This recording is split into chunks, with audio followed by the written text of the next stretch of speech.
All right, I believe we're on air. I just have to pull up the chats. And I think we're live. Let me see. Oh, no. The chats were all set up. Let's see if this works to kind of get us back there. I'm going to set up the chats here. My computer is actually over here, but I like to set up the chats kind of in a scenario where, let me see if I can actually get the light angled and stuff too. Whew. Oh, we got Jim Lujan hopping on. Let me reformat my screen real quick. Hang on, let me throw Jim on. Hey, y'all. Oh, Joshua.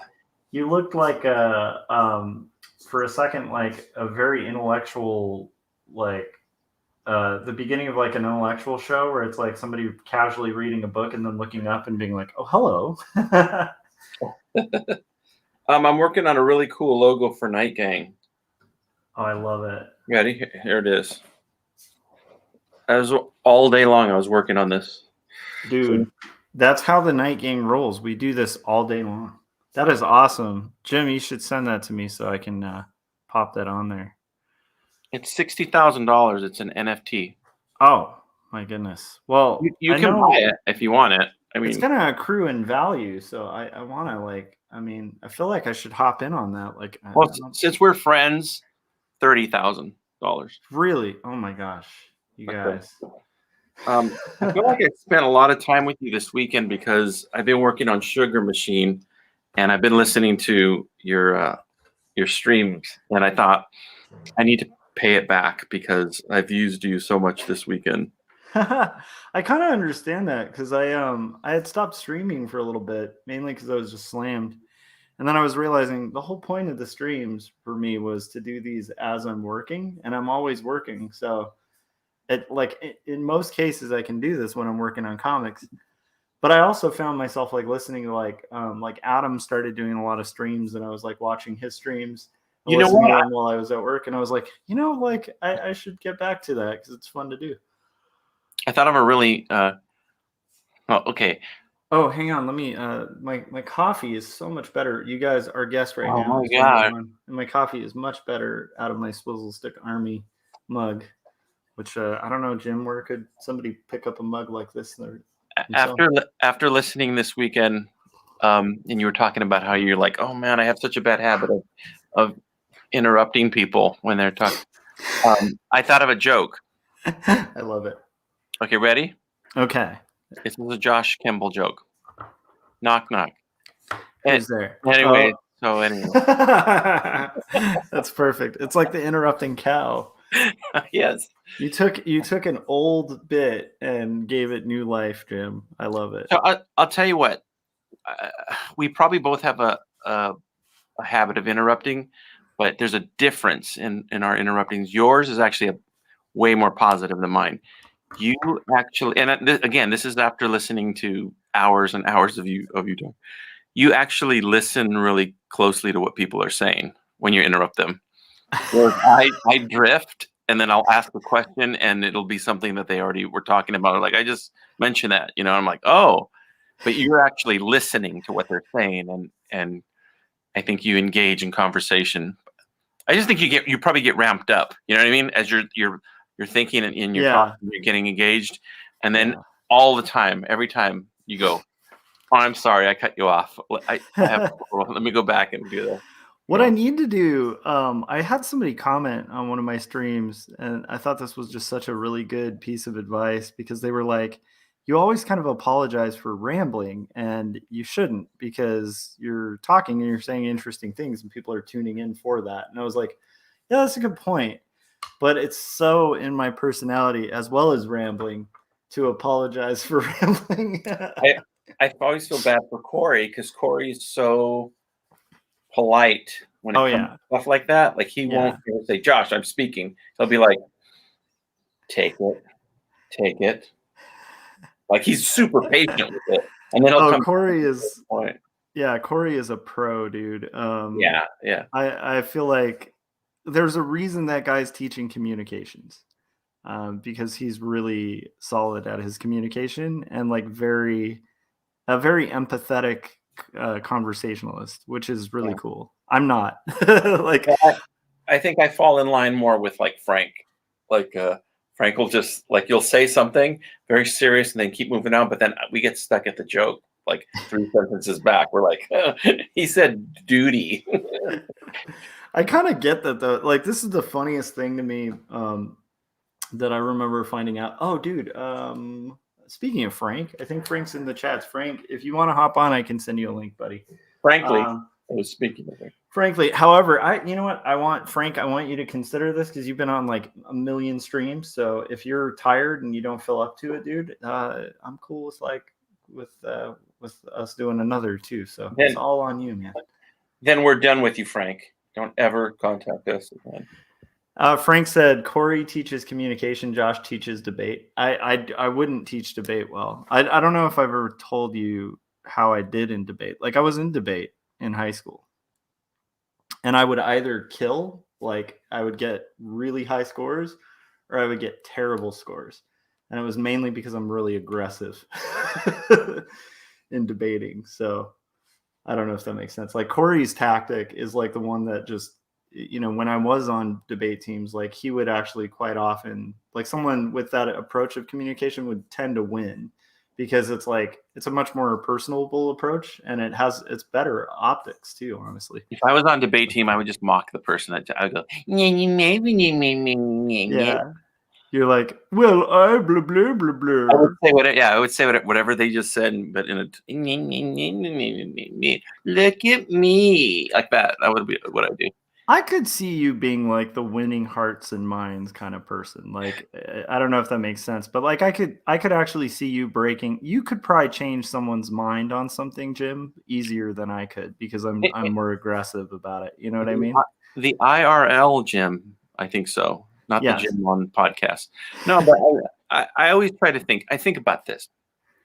I've always thought, if you're driving down a highway and you get a horrible car crash, and there's nobody around, and this truck pulls up, and the truck has one of those USA blue line flags on it or whatever, you would gladly get in that truck and go to a hospital, you know, like, and that person would probably come up and help you.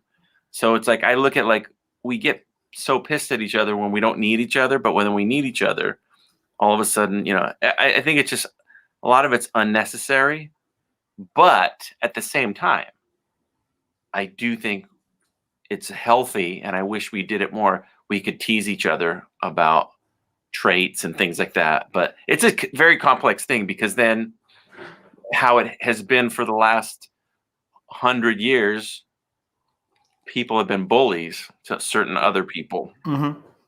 Mainly, I'm talking about people have been bullies to people of color.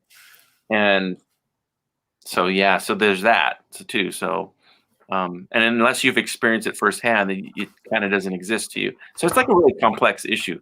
Yeah.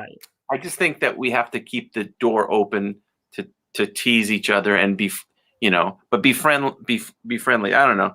I grew up in a really, thank God, I grew up in a really mixed environment. So, I don't know. I just think maybe I grew up taking that for granted, and then you realize when you go to, there's areas of the country that are all this. Yeah. All this. And I'm not enlightened or anything by any means. I mean, I know that there's a lot of things I'm guilty of and ignorant of, you know, but at the same time, it's just like, I just am who I am, like Popeye, you know? You know, I need to rewatch that movie. I was just thinking about that movie the other day, and like how awesome the soundtrack was for it. Like, I remember the time I offended you and Kevin. We were at I still think it's funny. We were at Farmer's Market. Hello, nerds. Hey, Cowboy Frank. Listen to this, Cowboy Frank. I like that entry too. It's like, Frank, how's it going, nerds? You're gonna enjoy this story, Frank. Listen to this. This is about the time I offended Josh. Okay. So we were at Farmer's Market, and Kevin Cross was down visiting, and we were all there. We were hanging out, and we're having a good time, and we started talking about punk rock and, I don't know, different things, and the topic of like some of the new punk rock bands from the 90s came up, and you guys were like, yeah.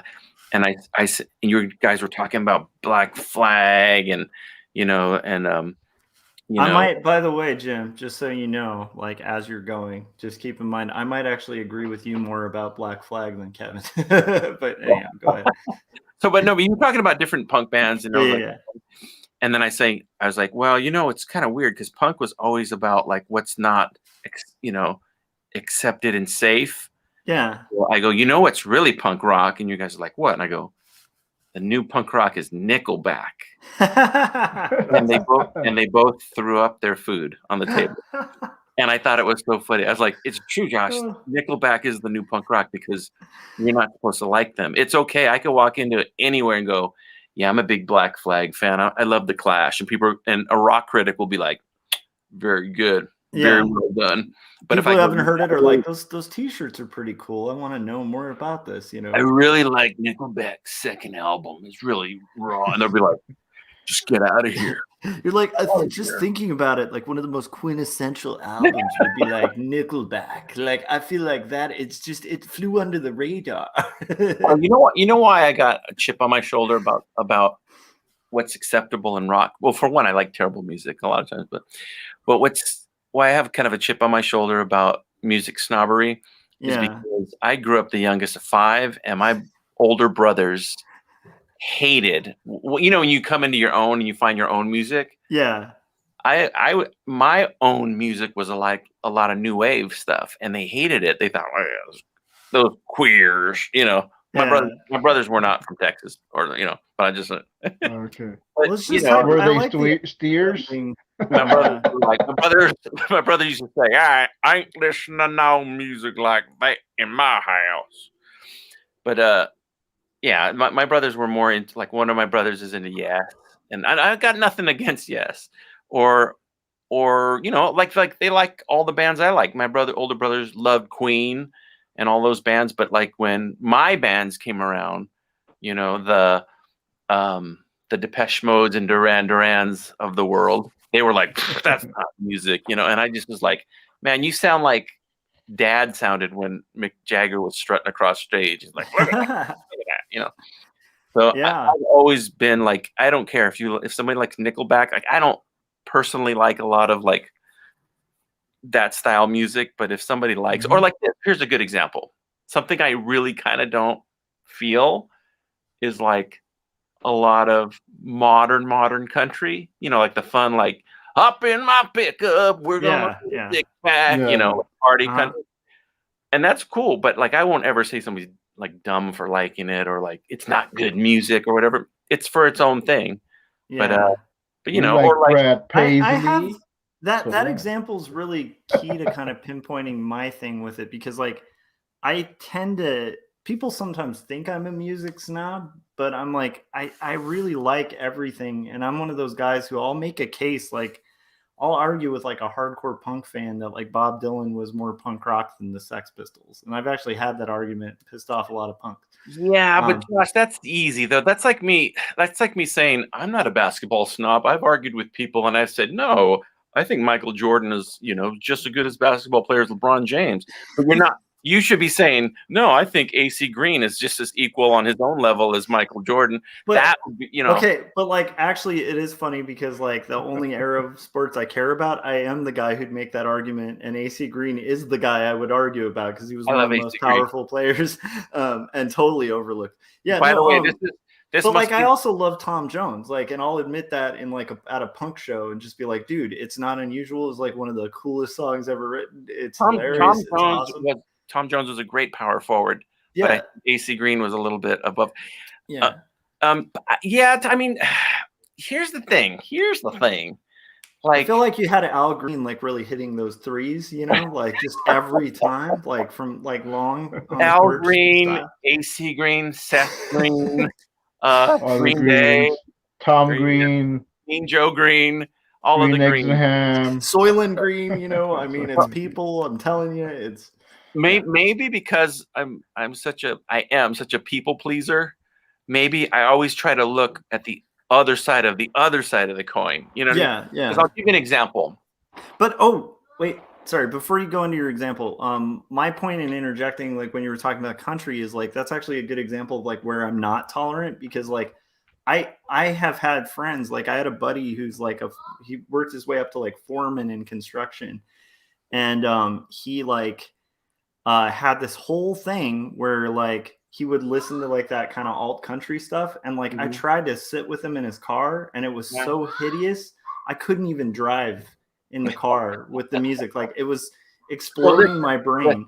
I gotta disappear for a second and check on my son. I'll be right back. I'm collecting my notes while you're talking. I'll check my notes. Tom Green. Frank, do you have any Nickelback CDs that you can bring out while he's gone? And by any chance? I don't have any CDs at all. Like, give me your top, just that come to your mind, your top 5 musical groups. What would you say? Just that come to your mind, your favorites, personal favorites. Okay. Backstreet Boys. Of course. I like some AC/DC. Mm-hmm. I'm trying to think of. Not in sync. They're so passe. I genuinely do like the Backstreet Boys, and my brothers would tell me, because I was a little younger, but like they would tell me joking around, like, "Oh, who's your favorite Backstreet Boys?" Like, "Oh, like I like Nick Carter," and they're like, "Oh, you're gay. If we find out you're gay, we're gonna beat it out of you." And like, I like the music. Yeah. I ironically liked it because I listened to it as a joke. Like, this is dumb. Like, it's actually not bad. I like this ballad. I have had that experience with music a lot. That's how I got into Prince originally. Originally, I got into Prince like as kind of a half gag, where it was like, okay, this guy's kind of wild and doing a weird thing, and like it's weirding people out that I'm listening to it.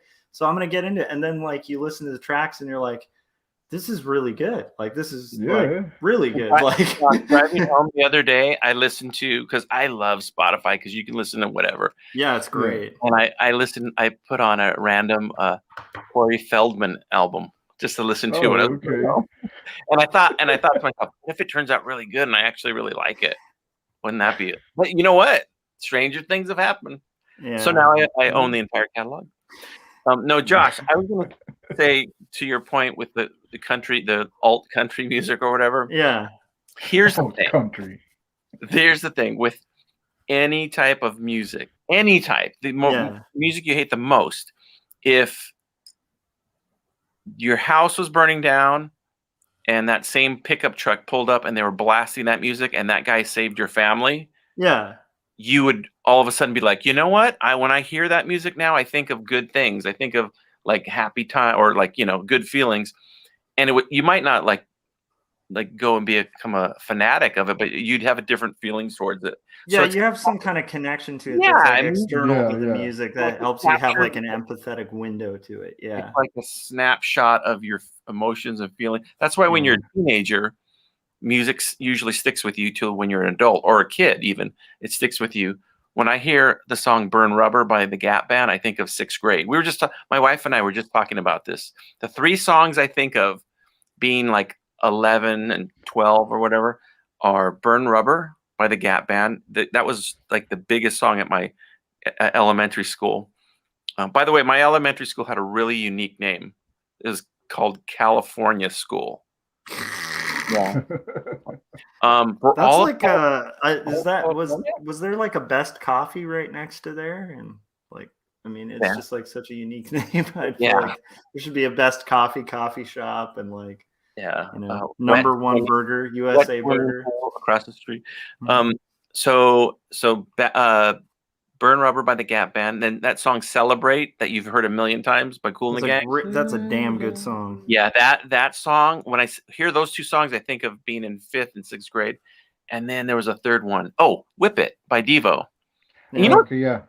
One of my happiest memories in school was in, I think it was 6th grade, is all of my little Black and Latino friends singing Whip It super loud and hitting the desk really loud, and we were singing Whip It all together, and they knew the words by heart. And that's why I was like, that's to me was like even as an adult is a gift, because I saw how it's just like, I don't know, music can be a really connecting thing between people. Yeah. Yeah. And I wish it was more. I like it when it is, and I hope it is more of that in the future.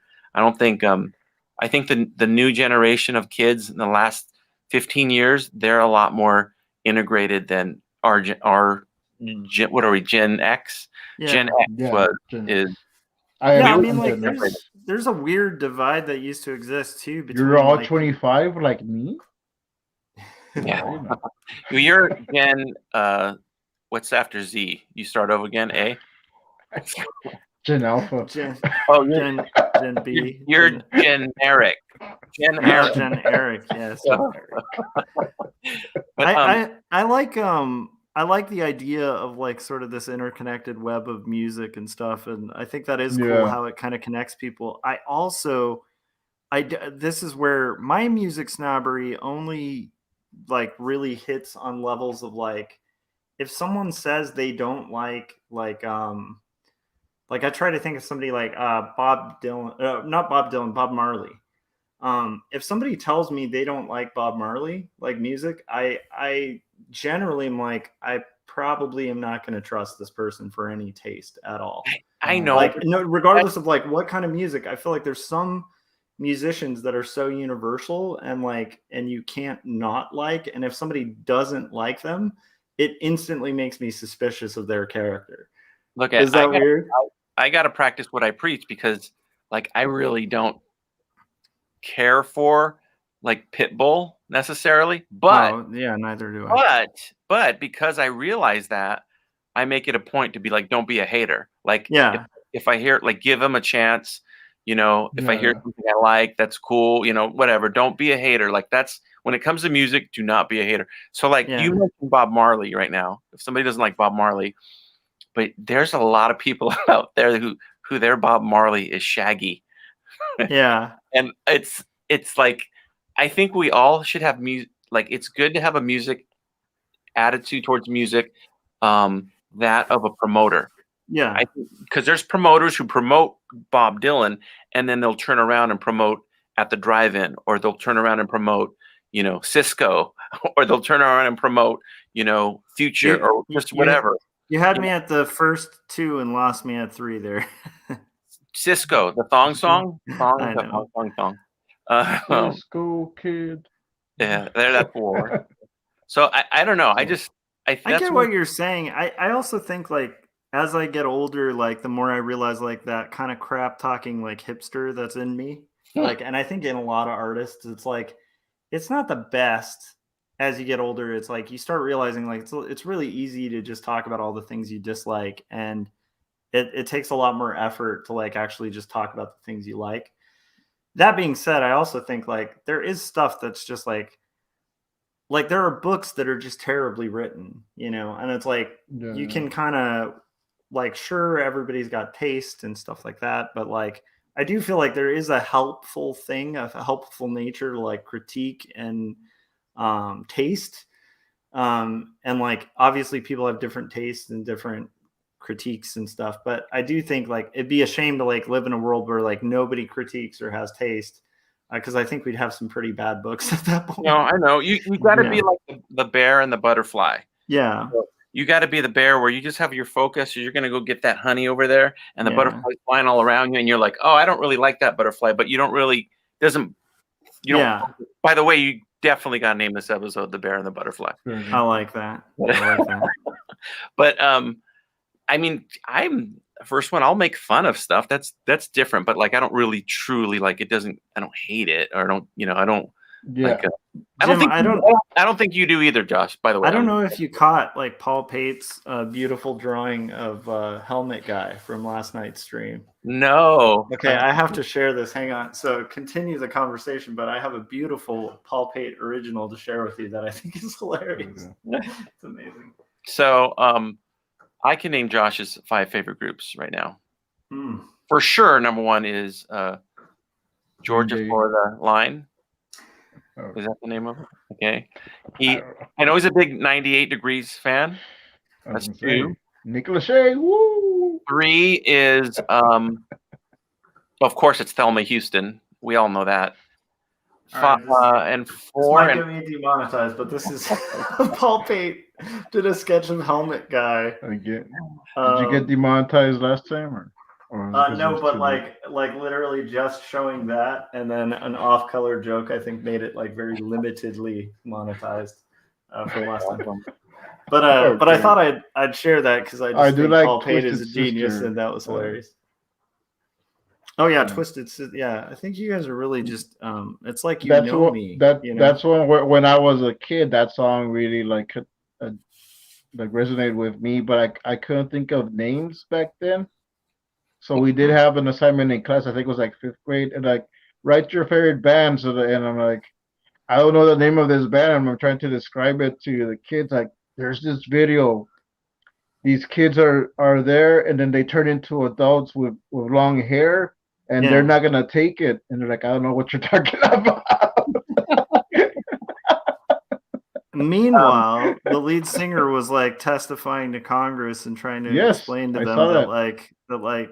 just because it sounds like we're saying do it backwards in a song doesn't mean we're telling a kid in Cincinnati to like kill himself. Like I like when Ozzy was like, it wasn't about suicide solution. It's about alcohol. I'm like, speaking of, I was driving on the 10 freeway today, and on the radio, believe it or not, Mr. Crowley by Ozzy Osbourne came on, and I go, Leanne, you know what the song is? It's like, no, what is it? And I'm like, it's about Mr. Crowley. It's I go, this is the era when people were writing Ozzy on their peachy notebooks a lot. This was like the height of that. And I go, oh, what? And I told her what it was about or who he was, and she's like, ew. We turned it. I thought you were gonna say, speaking of which, I was drinking today. Oh man, I was too. Driving. I was on the freeway. Yeah, drinking. I was just having my my daily whiskey and driving down the freeway.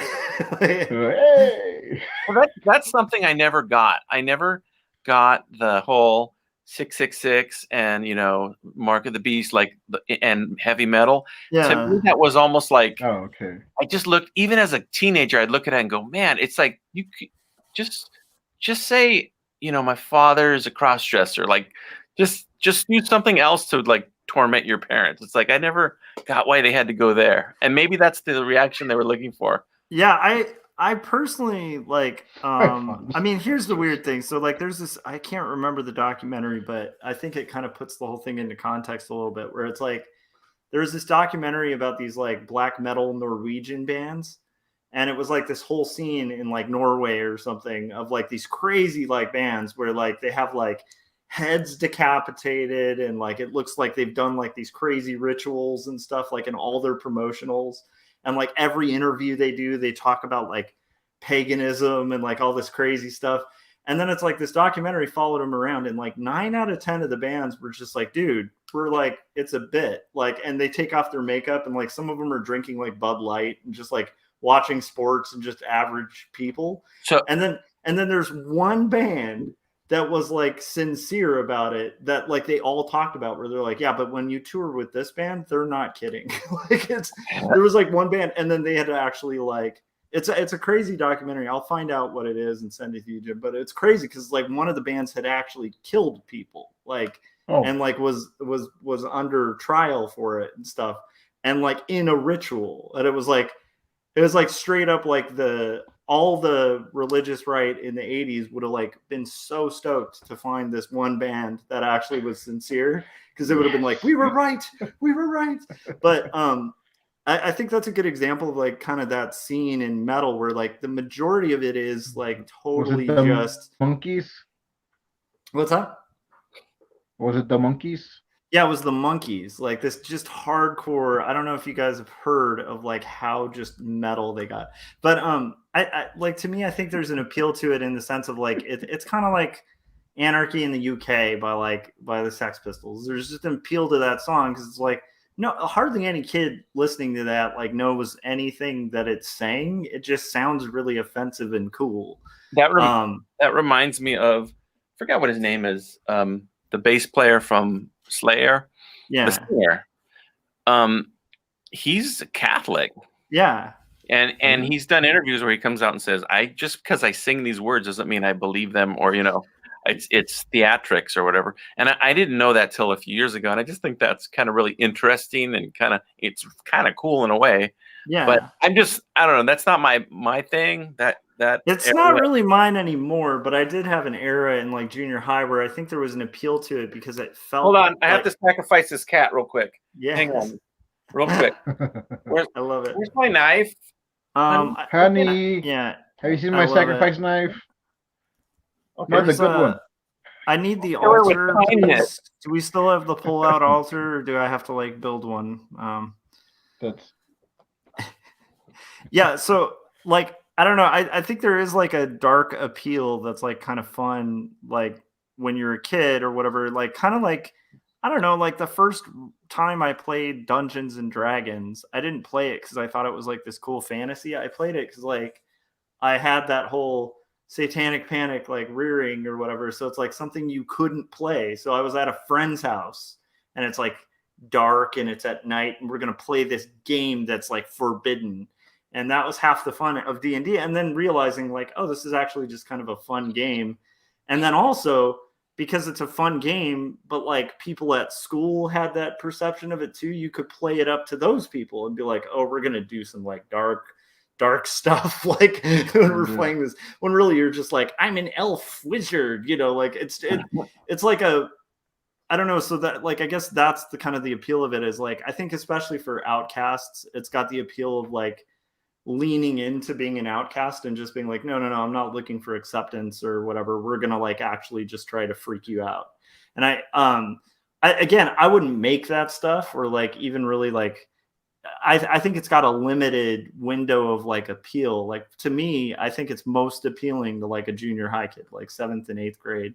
I was talking to Frank about this too. It's like, there's this weird age where like, I don't know why, but like my taste in everything was like ultra violence. And now it's like, if I watch stuff that I liked when I was like in 7th grade, I'm like, that's really brutal. I don't know if I like that. But like in 7th grade, I'd just be like, yeah, like I'll read something that's like a bloodbath or something like that and be like, oh, this is awesome. It's just a weird thing. If you went back in time and you found the drawings, the cartoons that my friends and I were doing for each other in 7th grade, they would all be considered hate crimes. Like we were super brutal with each other, but in jest, Oh yeah, totally. And the funny thing is, like every kid I knew was making comics at the time was like, I'm gonna make this thing that's like Spider-Man, but when the bad guy gets caught, they get their head chopped off or something. You're like, what? Like this is insane. Again, 7th, 8th grade, like it's different than like now if I like were to meet somebody my age who's like, I like this story because it's like Spider-Man, but he just chops people's heads off. I'd be like, I don't know, this seems pretty extreme. Like so when I was about like there's an era for the Punisher, you know what I mean? Yeah. And I think that's the same era for like age range for the Punisher. And it's like the same age range for like metal. like metal for that reason other than the music, because I think a lot of people just like the music, a lot like The Bear and the Butterfly, Yeah. I must say. Hold on, let me go back to my book. Yes. Okay. When I was about 13, I really like my dream was to meet a group of kids that one would be the inker, one would be the writer, one would be I'd be the penciler. Yeah, you'd have like your own bullpen. That was the dream. And that's funny because now if a kid has that dream, all they have to do is go online and meet a predator, or just go online and meet and hook up. I mean, I guess that's super dangerous. Maybe kids don't do that. Stay away from comics. But I mean, people are accessible now. You could actually have a bullpen all over the world and have a company if you wanted to do your own comics like that. That's really kind of cool. In fact, people are doing that all the time, I guess. Yeah, it's kind of nuts. Like the idea of like being able to, collaborate with people in different states and cities and stuff, just like doing an art project. It's also weird because it's like, I don't know, Jim, like you do most of your own stuff. And so like, why is that? that you don't collaborate like He's a a ton? I mean, versatile- I know you have collaborated, but it's like, Mhm. why do you tend to choose to do all your own stuff? Before or early on, the first few years, it was because of necessity. It really was because of necessity about getting stuff done. I just didn't have people to work with. I didn't have a crew. I still don't have a lot of friends that are like animators. I have a handful, Yeah. really, but I don't work with them. But it's just because it out of necessity, because I wanted to get these things done, and I found that myself by me doing, I was the most motivated, and would get them done. And then over the last like 6 or 7 years, the thrill has been collaborating with people like for voices and stuff like that. It's funny. Deacon Burns from Counterclockwise, I've collaborated with him a lot, and he's in Cleveland. We've never even met in person, but we do music across the coast, across the country. Yeah. And, like he'll send a beat, and I'll send back. Like the other day, here's a little exclusive. You guys, exclusive drop for the Joshua Kemble live stream. Jim Lujan is going to Hold drop on a this second, here kid. bomb. This is going to be a super exclusive. I'm going to play you something. How does that sound? That sounds awesome. So there's a scene in the new movie. No, I've already put this online. No big spoiler, but there's a scene in the new movie Sugar Machine where Purple Ron, my Prince of Pomona character, is playing in a little bar. Okay, see, I'm excited that Purple Ron is making a return. It's just a cameo. He's playing in a bar, but he's doing his music. And so Deacon sent me this on point Prince beat. I mean, this beat it sounds like it's recorded with the and I forget the name of the drum machine. I forgot. I already just went out of my head, but it's the same drum machine that Prince used in like Purple Rain era, 1999. The Lin. It's called and he recorded this beat with a version of that, and then I added music to it, and we made our forged Prince sounding music song. So I'll play it for you right now if you want to hear some. I love it. Play it. You have to announce like this is a Night Gang exclusive. All right, you guys, Night Gang exclusive right now on this show for this time. Never before heard a exclusive track by Counterclockwise and Jim Lujan from the forthcoming Jim Lujan cartoon. Okay.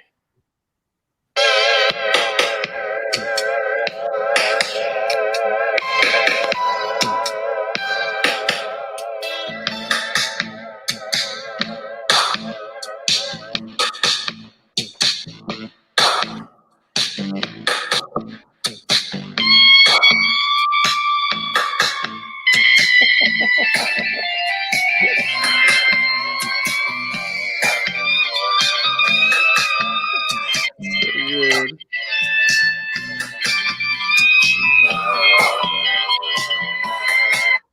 That's all you get. Sorry. That's pretty authentic sounding.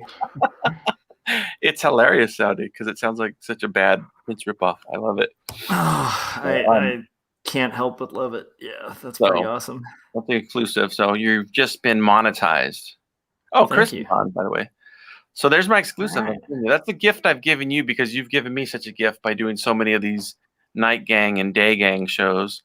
So, thanks, Jim. I appreciate it. Thank you, Frank, for moderating. Frank keeps all of the pedos off of this site, and then he's done a good job. So, true. Yeah. I just gave him a link. Come on the show. Yeah. By the way, I just filled out my background check, so it should be. You should get the results back in 2 to 3 weeks. So I know. We'll put that show on suspension. Yeah. But, so what do you think of have you been listening to the Captain Anarchy fiasco? Captain Anarchy? Wait. So we've been riffing on I know a character building exercise. I'm actually doing a character design based on one of Adam's. He sent me some drawings.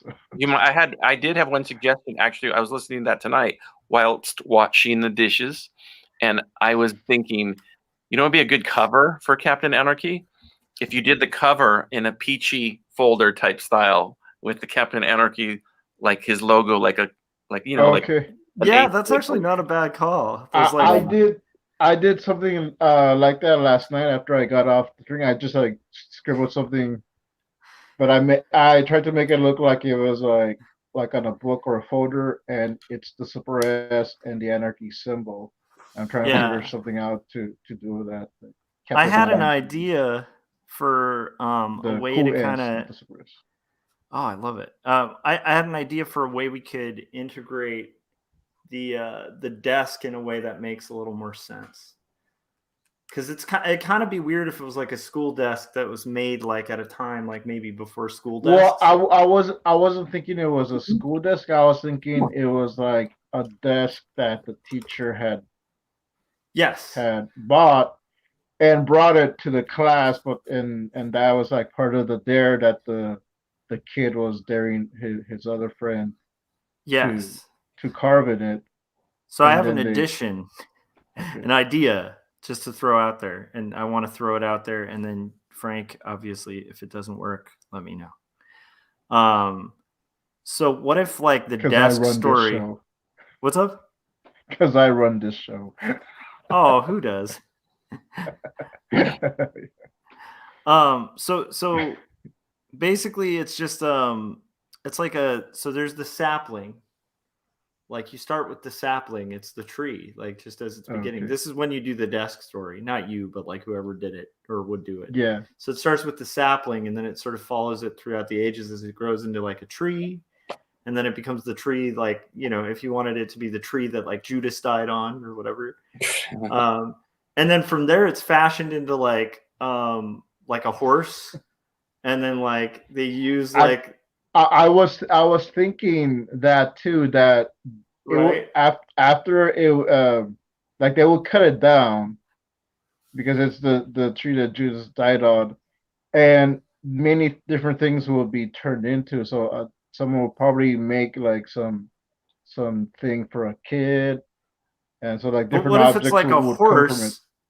Like it's like the wood, like that's what it's. I don't know. It could be cut down anytime, like but a rocking chair, no, like they use not a it rocking chair, like so. rocking You horse. flash forward a little bit, and it's the Trojan horse. Like it becomes used in Troy, Oh, like okay. right, the Battle of Troy, and then like you just kind of keep flashing forward, and it's like whatever historical event has had wood Yeah, involved, it's somehow involved in like whatever crazy historical event, so that by the time it kind of becomes the school desk, it could literally like get to this thing where it's like a worker. It's like a more kind of Evil Dead moment where it's like, oh, don't use the wood, and it's like the worker's just like, it's a craftsman who's like, I usually don't use this wood to make school desks, but it's on discount. I really thought Josh was going to say it turns into the wood is the podium at a Trump rally.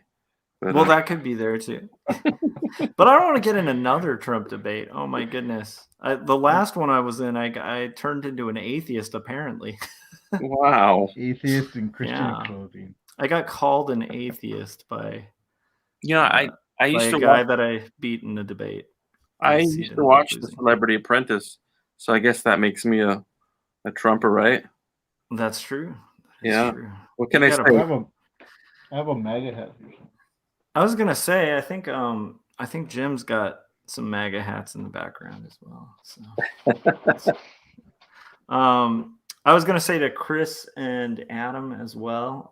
If either of you guys want to join, you are They're free to atheists join. too. What's up? They're atheists too.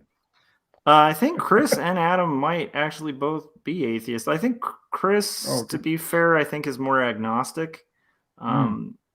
But like I don't. Yeah, it's interesting to me because I was like, I haven't really met a lot of people in my life who think I'm an atheist, but Yeah, is he an agnostic front skin?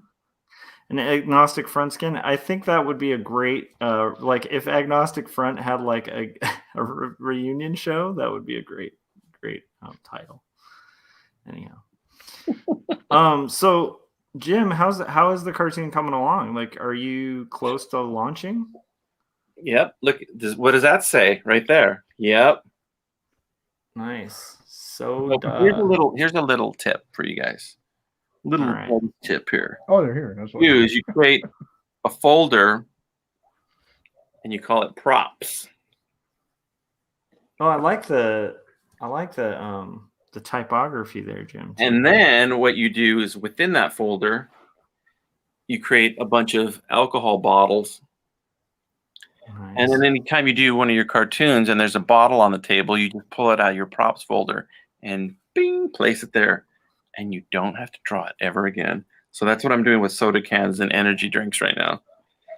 That is kind of one of the things I think that amazes me about your output is like you put out, I mean, it still takes a long time to make animations, but for the time it takes most people to make animations, it's like one of those kind of scenarios of like you doing it very incredibly quick. And I think part of that is because of the way you kind of utilize workflow stuff where you'll have like background characters and like you're kind of building your own like asset library. I think that's pretty cool. Yeah. I'm just basically saying you have a lot of ass. I call it my kick asset library. What is that? And Frank, why is that person not wearing pants? It's not finished drawing. Is that helmet guy? Is that helmet guy? No, Frank? It's not helmet guy. It's like it is one of the kids. So it's not Captain Anarchy. Okay, now not only are we demonetized, but the FBI's listening now. Oh, okay. Hold on. Let me. Oh no, Adam said Well, I don't know if I want to. Well, Adam, let me know if I can share that on air because I don't know if you want everybody. Frank, is that the guy though? Is that the Anarchy guy? That's the other guy, the other kid. That's his friend. That's the one that turns into the cool S. The cool S. So I gave him like big horn rim glasses and a pimply face. And Adam did some character designs and sent them to me, and I like how he did the. Adam, let us know. Yeah, let us know if we can share those because I think I saw that same page. Adam got inspired and did a. I almost feel guilty because I'm like I don't want you guys to get like too on board with it because it's kind of a silly thing, but at the same time, it might be something I pursue. Show me that guy again. Show me that guy again. Sure. Zoom in on his hair. Can you? Oh my goodness! I feel maybe a little bit. Yeah. Slightly. Is that you? That was me as a child. When I was a blonde. It's an accident. It's another accidental cameo. Like there's a one of me and yours, and there's one. Okay, so Frank, speaking of cameo, Frank, can you show the Adam stuff or like his sketches? Because Adam just said he's cool with that, and he's also cool with that sharing. I guess so. Adam said he'd love to hop in chats, but he's in the hospital with COVID. So oh my god, yeah. So Adam, let me just grab the. Hope you get better soon.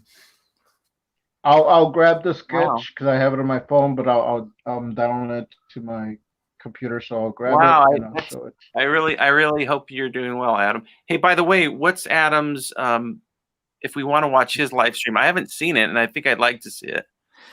So it's just Adam Lore on YouTube, and really awesome channel. He does a lot of really cool kind of art house music. I have a tough time explaining the kind of music he does, but it's very like I think Jim, like if you heard it, you'd be like, okay, it's kind of like that art house vibe. Very much like I wouldn't say Devo, but it's like in the school of like bands that used to play with Devo kind of. Yeah. Does he do any very like they might be Giants kind of stuff? Any fake Prince songs or anything? Because I like the idea of that being the only like that's your parameter for all. Does he make fake Prince songs? Yeah. Does it kind of sound like Prince? No. Well, but does it sound that it's not for me? Like Prince? Forget it. Okay, wait. Before Frank, think about this. This is going to be the ultimate cameo that will last for years and years upon years. Frank, I want you to name the brand of this soda, but I really want you to think about it because this can will appear in many of my future cartoons. So give some thought to it. Frank, that's I got one right on the top of my head, and it is a little bit self-indulgent, but okay. Coca-Cola. Done. All right. done. Should it have the phoenix on it? Like not the phoenix, bird? whatever the bird, yes. The Turaco. That looks a little phoenix-ish, but it is a Turaco. Yeah, it does. It does, but it's true. All right, Turaco Cola is born. I'll show you this thing. I love it. Yeah, so Jim, how long do you think till you're like? Do you have a rough idea of like when you'll be kind of wrapping or on that? Because it sounds like you're kicking him off. April. Oh, I'm not kicking Jim. Dude, Jim's welcome here for the whole night. He'll leave before I kick him. Like yeah. Jim would be like, yeah. I don't think between the two of us, I think Jim will bow out before I do. Yeah. Like about 10 at the top of the hour, I'll probably bow out. Because Jim's our important guest here, so he's welcome at any time, any place. The circle of cool. I'm looking to get shadow banned. Hey, Frank, where's your logo? Show me your logo real quick. The Turaco logo. Oh, hold on, let me grab it. So he pulls up his shirt and he's got a big tattoo on his chest. This is one place. Yeah, it just turns into a tattoo stream where it's like, well, and then there's this one, and then there's this right on my ankle. Well, this is the first one I got. This is logo 1, and then we had a second iteration. Adam, by the way, message for Adam Moore. I don't know you, Adam, but I'm going to listen. I'm going to subscribe to your YouTube channel, and that's going to be the bump that's going to get you out of the hospital and back to being healthy. Hell yes, Adam. We're kind of there with you, buddy. It's a crappy thing, but hope you get through it, man. So you have a new follower right now. Here's one of the. Oh yeah, okay, hang on. I'm going to do a really cheesy, quick version of that, but that's really cool. I like it. Okay. Mine's going to look nothing like that. Okay. Big thanks to Anna for doing this. So Anna suited you. She named the show. Yeah, that's true. This could actually end up being one of those things, Jim, where this will be the cartoon that like blows up bigger than any cartoon ever done before, and Anna just cashes in. She's like, "All right, Jim, that's all my money." You're like, "What?" Yeah, Turaco Cola. That's right. Turaco Cola is mine. She and Frank is out of the business. You know what would be hilarious is to do like a Back to the Future kind of product placement to it too, where it's like, "Hey, could I have one of those tasty Turaco Colas?" And you're just like, "Wait, what? Like, why are you mentioning the brand like that?" They I do remember that being the camera. Really, yeah, I remember that. From what I recall, I'm just off the top of my head. It's like I think in Back to the Future there was that where it's like, I need a Pepsi straight. I could already hear the commercial. It'd be like, Turaco, to rock me, to rock Cola. That was good. It was good. All right. And I do think Rock is actually the name of that Turaco. Is the name of our mascot. ROC. Chris said, "Surprise huge tattoos are always fun reveals." That's a hint. That's a hint, Frank. Chris is trying to get you to show your tats. Excuse me? I don't have any. Excuse me? Chris! How dare you? Hashtag show us your tats. Show us your big tats. Right now, Corey logged on to that and said, well, yesterday he logged on and Josh showed that drawing, like, look, Corey, this is Helmet Guy. He's like, I'm leaving. I feel like Paul Pate made a masterpiece there because we were like riffing on. Because cool, I like that. Corey's kid calls the Mandalorian Helmet Guy. Yeah. And ever since he said that, I'm like, somebody has to make a character named Helmet Guy. Like, and sponsored by Power Burst. Oh, the Night Gang, sponsored by Power Burst. Yes. Also, don't forget to pick up a 6-pack of Turaco Cola, $3.99. I love it, man. So these will be in future. These are props for future cartoons. They'll be in the background. Sweet. But I mean, I go back to this folder quite a bit. It really adds to me. It adds depth to a scene. I do catch myself sometimes doing the crazy Dave Baker detail. If you've ever seen Dave Baker's drawing, Yeah. his detail is insane. But like I do catch myself saying, like, why am I spending so much time on this curtain? You know. But cat, hold on, the cat is going crazy over there. Actually, speaking of, I think the cat was letting me know it's about that hour mark, so I'm going to disappear for like 2 seconds. I'm going to think of some really cute things to say when you come back. Awesome. Well, I was going to say, actually, I always say this on breaks. Like, first off, like, if you guys want to disappear for a second, get a cup of coffee or drink or whatever, feel free. I'll be right back in about 20 seconds. But one of the best ways to fill that gap of time is to let people know where to find your work and check out your, like, Jim, your awesome animations. Frank, where can everybody check out your mini comics and all of that stuff? Unless you, of course, need a break and then, of course, disappear and come back, and you can plug stuff anytime. So, all right, I'll be right back, guys. All right, Jim, where can we find you? You can find my stuff at jimluhan.com. Just go there. Just go there and enjoy yourself, and subscribe on YouTube. And I'm always working on new movies. And if that doesn't do the trick, then you can go check out this. I did this with Corey. Corey Kerr animated this wonderful cartoon called, let's see, the focuses were An Unchained Aggression. And that was my collaboration. Speaking of collabs, but I'm working on a new film called Sugar Machine. And I just find that the art cast gives me something to spend those lonely hours drawing to. And although when it comes to recording the dialogue, Artcast is useless. I can't listen to it while I record dialogue. So it just goes right out the window. But then I have to draw pictures and animate. And that's when you guys come back into my life. And I listen and I go, wow, what did I miss? And sometimes there'll be a Gary Hodges once in a while, which is that's like finding that extra fry at the bottom of the bag. So, I feel like Gary is really incredibly gifted at like articulating ideas, like in a really succinct way that like I envy, because it takes me like 10 sentences to say like something he can say in like one. Gary, that's a really cool skill. Talks so much gooder to say words a best worder. I mean, he says he's like, damn. That's what I feel like. It's like, man, heavy thinking there, Gary. Talking like saying the things, and I'm like, whoa, and he's like, yup, and I'm like, dang. And have you guys ever thought about like the depth, of like the things? Like, what do you feel about UFOs? Tell me. Who, me?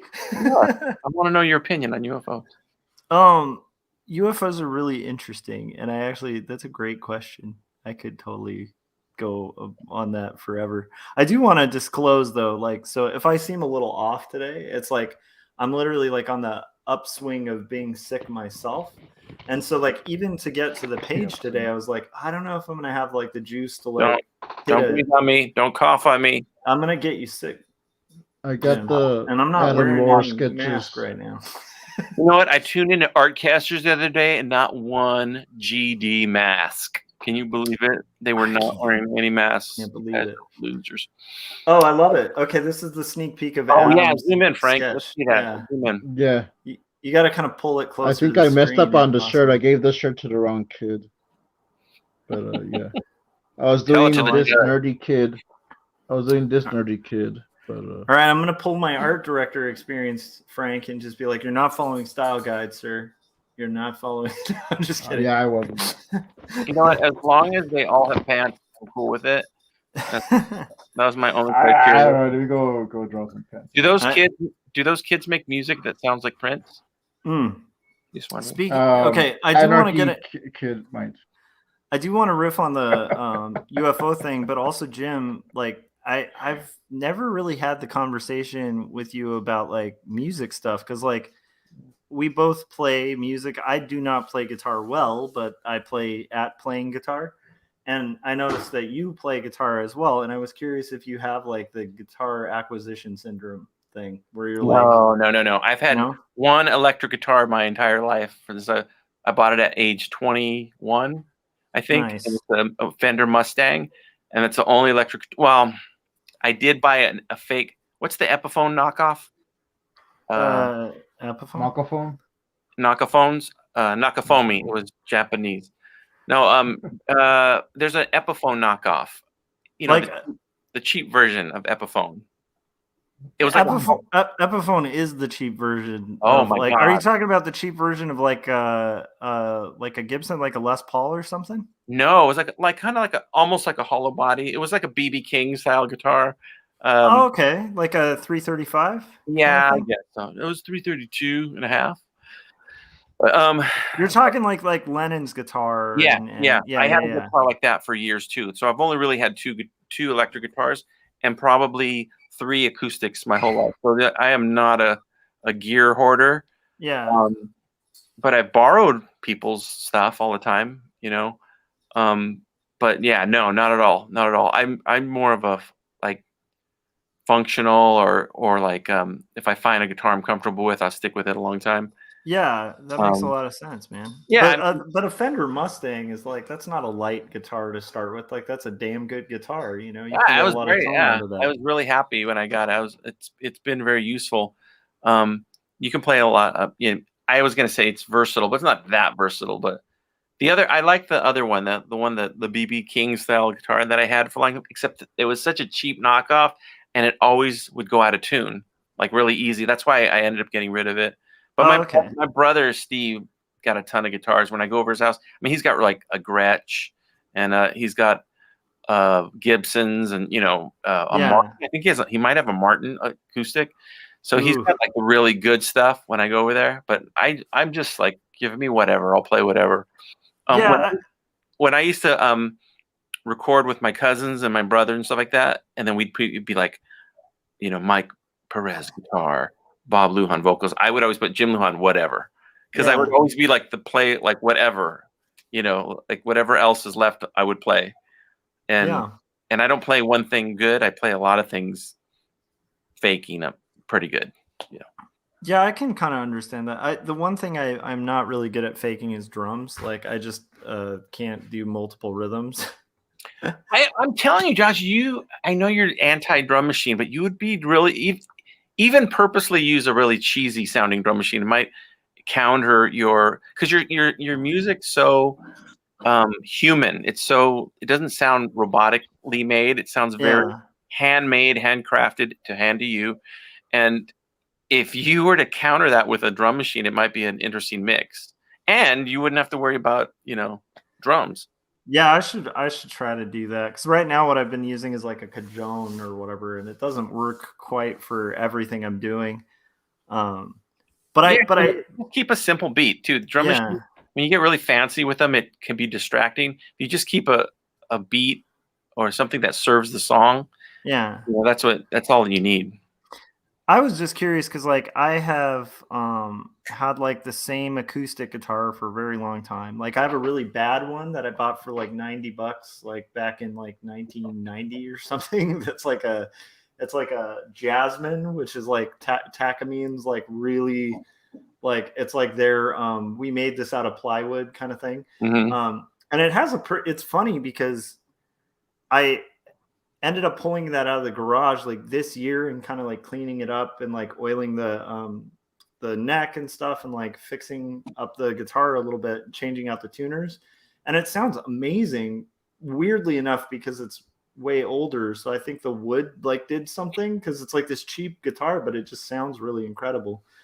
And then I have a Seagull, which is like a really okay like mid-range acoustic that like sounds pretty good and it plays really well. I like the tone. But because I've been going down this, like I've had these moments and this is just the first, like I think it was like 2 years ago, it was like the first time in my life where I could actually own like a Fender. Like I always had like Squires and like cheap guitars. Well, It was your like the car first comes with time. a free one. What's up? Your car comes with a free one. Hmm. I have Yeah. 2 Fenders. One for one. That's right. I got like quite a few Fenders. I've gone through a few in the years. But yeah, like it was the first time I was able to actually get like a legit Fender, and like so I got like a made in US like Fender, and like it was like one of those moments, kind of like trying top shelf liquor, where you're like, oh, this is actually better. Like you want it to be worse. You want it to kind of be like like the cheap guitar like plays equally well, but in this case it was like night and day to like any really good like cheap guitar that I had, no matter how much I like messed with it or whatever. And so I got like this moment of like, it was like a spark of like kind of being able to fulfill something I really wanted when I was younger that I couldn't get. And so I quickly got like a Gibson SG, like a legit Gibson SG. And then I and that was another moment like that where it was really fun to play. And when I'm playing with like a band, it feels really good. And then I think I have a problem because I ended up getting the Epiphone like recreation. It's like a re-release of like the 1959 Les Paul. And I felt like, oh, I'm wasting my money here. You know, this was like last year or whatever. I got like a pretty decent bonus from my work. So it was like justifiable expense. But when I played it, like this is why I was kind of curious with your stuff too, because it's like when I played it with a group of people, it was like, oh, that's why the Les Paul's like a thing, because it like it's amazing. Like it's an amazing, and actually I think that a Mustang would be kind of comparable to that because it's got like so much versatility to it, as nerdy as that is. But we can change from guitars. But I was curious though, because of that experience with like the difference between like a really good electric guitar and like a cheap one, and experiencing that, and luckily learning how to play on a bad guitar. Like if my son wanted to learn guitar, I don't think I'd get him a Fender. I think I'd give him like a junker that goes out of tune real fast, so he has to learn how to tune and all that stuff. Because you should, like, I personally think, learn on like like you don't want to give a terrible instrument, but you should learn on one that's not that great. Bar chords changed my life, dude. Yeah, totally. Bar like for me, it was just power chords, and the bar chords were like this really sophisticated thing that somebody showed me, and I'm like, wait, there's more than 2 fingers on there. Like as a kid, I had a acoustic guitar, and I used to play it like a bass, but not like a boom boom boom boom, not like that. But I used to strings like bang bang bang, you know, and as a kid, I like that was the first instrument that I really wanted to play. It was a bass as a kid, or a bass guitar, as I used to say. Yeah. And I like the bass. I like the bass.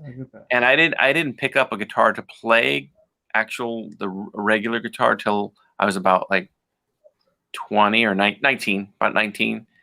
And then I learned chords around then, and bar chords, and I was always way ahead, like put the cart in front of the horse, because I was making up songs that were outside of my skill level. And I had cousins and brothers that could play it, but then when I would make up my own stuff, it would just be whatever the level I could play, you know? Yeah. But now that I'm a master musician and have mastered over 75 instruments, I still write sucky music. And that's except for once in a while I'll write a masterpiece in this lifetime. Yes. I will say, like Jim, you do incredible stuff, man. Like with music, I think so. Don't sell yourself short. Here's another thing too. One thing I'll say, and then I got to catch a flight, guys. One thing I'll say is, music for me has really helped to balance out like the films and the cartooning and the animation, because when you get sick of one, you can jump to the other and hit like the refresh button. Yeah. So I'm usually either in music mode or cartooning mode, and and they really help refresh one or the other. And if there's comic book artists out there, hopefully you guys have something like that too, or Yeah. writers or whatever. Another passion where you can kind of like put this one to the side for a second and jump to this other thing. And then it used to be black tar heroin,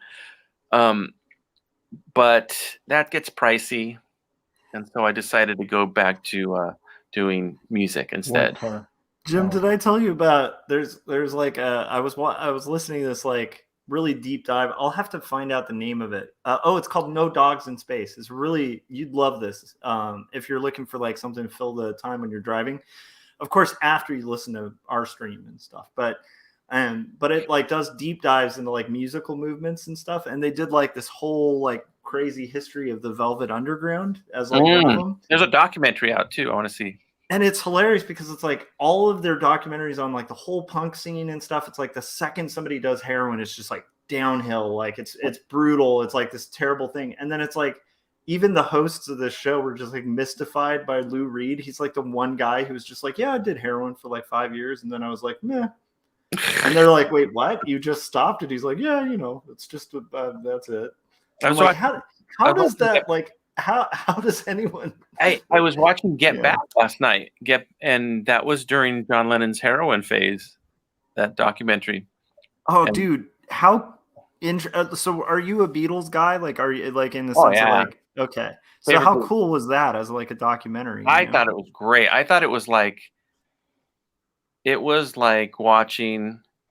Like, guys, we're going to show you what really happened for the Kennedy assassination. Yeah, 12 hours of behind the scenes, and you're like, oh, yeah. This was footage that I hadn't seen. Put it to you this way: I'm such a big Beatles fan that my cousin Mike and I used to go to. Not as bad as it sounds, a Beatles convention. It was basically not a Beatles convention. It was a music swap meet. Nice. We would go and we'd buy these bootleg CDs of what you're hearing now, but on bootleg CD, like a lot of these little jams they were doing, and as a teenager, I would be like, oh, this is like the greatest. This is like a fly on the wall. Yeah. And the fact that they have all that footage and the way it's shot, and it's shot so nicely, and then they put the audio with the footage, just blows my mind. I love it. There's a lot. There's a lot to unpack. There's a lot. Dude, that moment where Harrison... Oh, go ahead, Frank. I fixed it now. It is the Anarchy Kid. And the other one is a cool-ass kid. Love it. I really like the hair. That's pretty cool. That's awesome. All right, so George Harrison, like when I was watching it, there's this scene where George Harrison's like noodling around, and he's just like, this is the part that blows my mind as just a fan of the Beatles. It's like seeing them do what I think anybody who's played music with other people has had those moments where you're like, kind of throw something out there. You have something that's been tossing around in your head, you throw it out there, and then it goes to the band and everybody starts kind of building something. But it's so weird to see that with the Beatles, where it's like George Harrison just comes in and he's like, I've got this song I've been working on, and he's like, something in the way she attracts me, like, I don't know what it's going to be. And he's like, a cauliflower. Like, it's just this weird thing, but it's like, that's one of the best Beatles songs ever written. And it's just, or like scenes where like Paul gets kind of frustrated and then comes back with like one of the best Beatles songs ever that he thought of overnight at the hotel. And you're like, it's just insane. Like, it's insane. Yeah. To me, it was like, I think here's the thing. I think if people were to like maybe like the music but not be into the process of music, it might be a boring. Right, I agree. Yeah. But for anybody who does or has recorded or done anything with music, or even like just played at playing music, it's like, it's just mystical, like, to me, because it's mystical because it's demystifying. Like, they're just kids. Yeah. Like, and that's the other weird thing is like, even them being such kids that they're like, well, now that I'm older, and you're like, wait, you're like what, like 20 something in this thing? Like, yeah. George Martin said that, I remember him saying that the Beatles could just pick up their instruments and play something in a jam session that would take other groups years to like, and I don't mean technically, but I just mean the way they gelled, years to get, right. Yeah. And you just do it really easily and quickly. And you just see that in this documentary. They're messing around. They just had such a good recipe, and they blended together so well. And I know a lot of that was because of John, George, and Paul playing in Hamburg so much, like Yeah. 8 hours, 12 hours a day, like playing music, that they just had this skill. And then they throw in Ringo, who, in my opinion, is one of the best rock drummers ever because he's so solid. Yeah. And you throw in him, and it's just a perfect mix. Like they were just the perfect mix, and there was just and the way that they just blended together was so amazing. I just really, really I really feel like this is like such a cool thing, but it's a lot to unpack. Oh It's yeah. a lot. Like I have to watch it in smaller doses because Yeah. like it's like, hey guys, we're gonna open this meal up with nachos, and then I'm gonna bring out the vanilla malts, and after that, that's when the oysters come out. And Yeah. so you're like, oh, by the middle of it, you're like this. Even me, I was like, wow, I gotta watch this other half tomorrow. And Yeah. like 3 long episodes, but it's amazing. I love it. I love it. Yeah, I had to split it like over a week or so, like where I just watched like 20 minutes here or there because So of exactly what you're describing, where it's came like up with this. I came up with the realization too about the Beatles. I realized that if you take their entire catalog, I probably like more Paul McCartney songs. However, if you go, what are my top favorite 20 Beatles songs? 15 of them are John songs. yeah, So it's like the John songs are my favorite, but in a smaller dose. And then Paul had a wider. I mean, he's got he has so many good. I never realized how much Paul, even in the early days, was behind their arrangements until I heard John going, even in the early days, you were behind our arrangements. So it's been amazing watching like their interactions together. yeah, it's trippy and cool, and like also again, like man, just if you admired like John on guitar, Yeah. before that, it's like you see him just like, I mean, he's just doing these crazy scales just like off the cuff, like John Lennon is one of my all-time favorite guitarists. yeah. I mean, I know that he's never listed, like there's always Eddie Van Halen's and Jimi Hendrix, but to me, John Lennon is probably, if not, he's probably one of my top 3 guitarists of all time. I think I don't know, he's just perfect on every song, but not perfect, like technically perfect and fancy. He's just right on everything he plays. I'm a huge fan of his musicianship. Same thing with piano. I think he's one of the best piano players. My personal favorite. Yeah.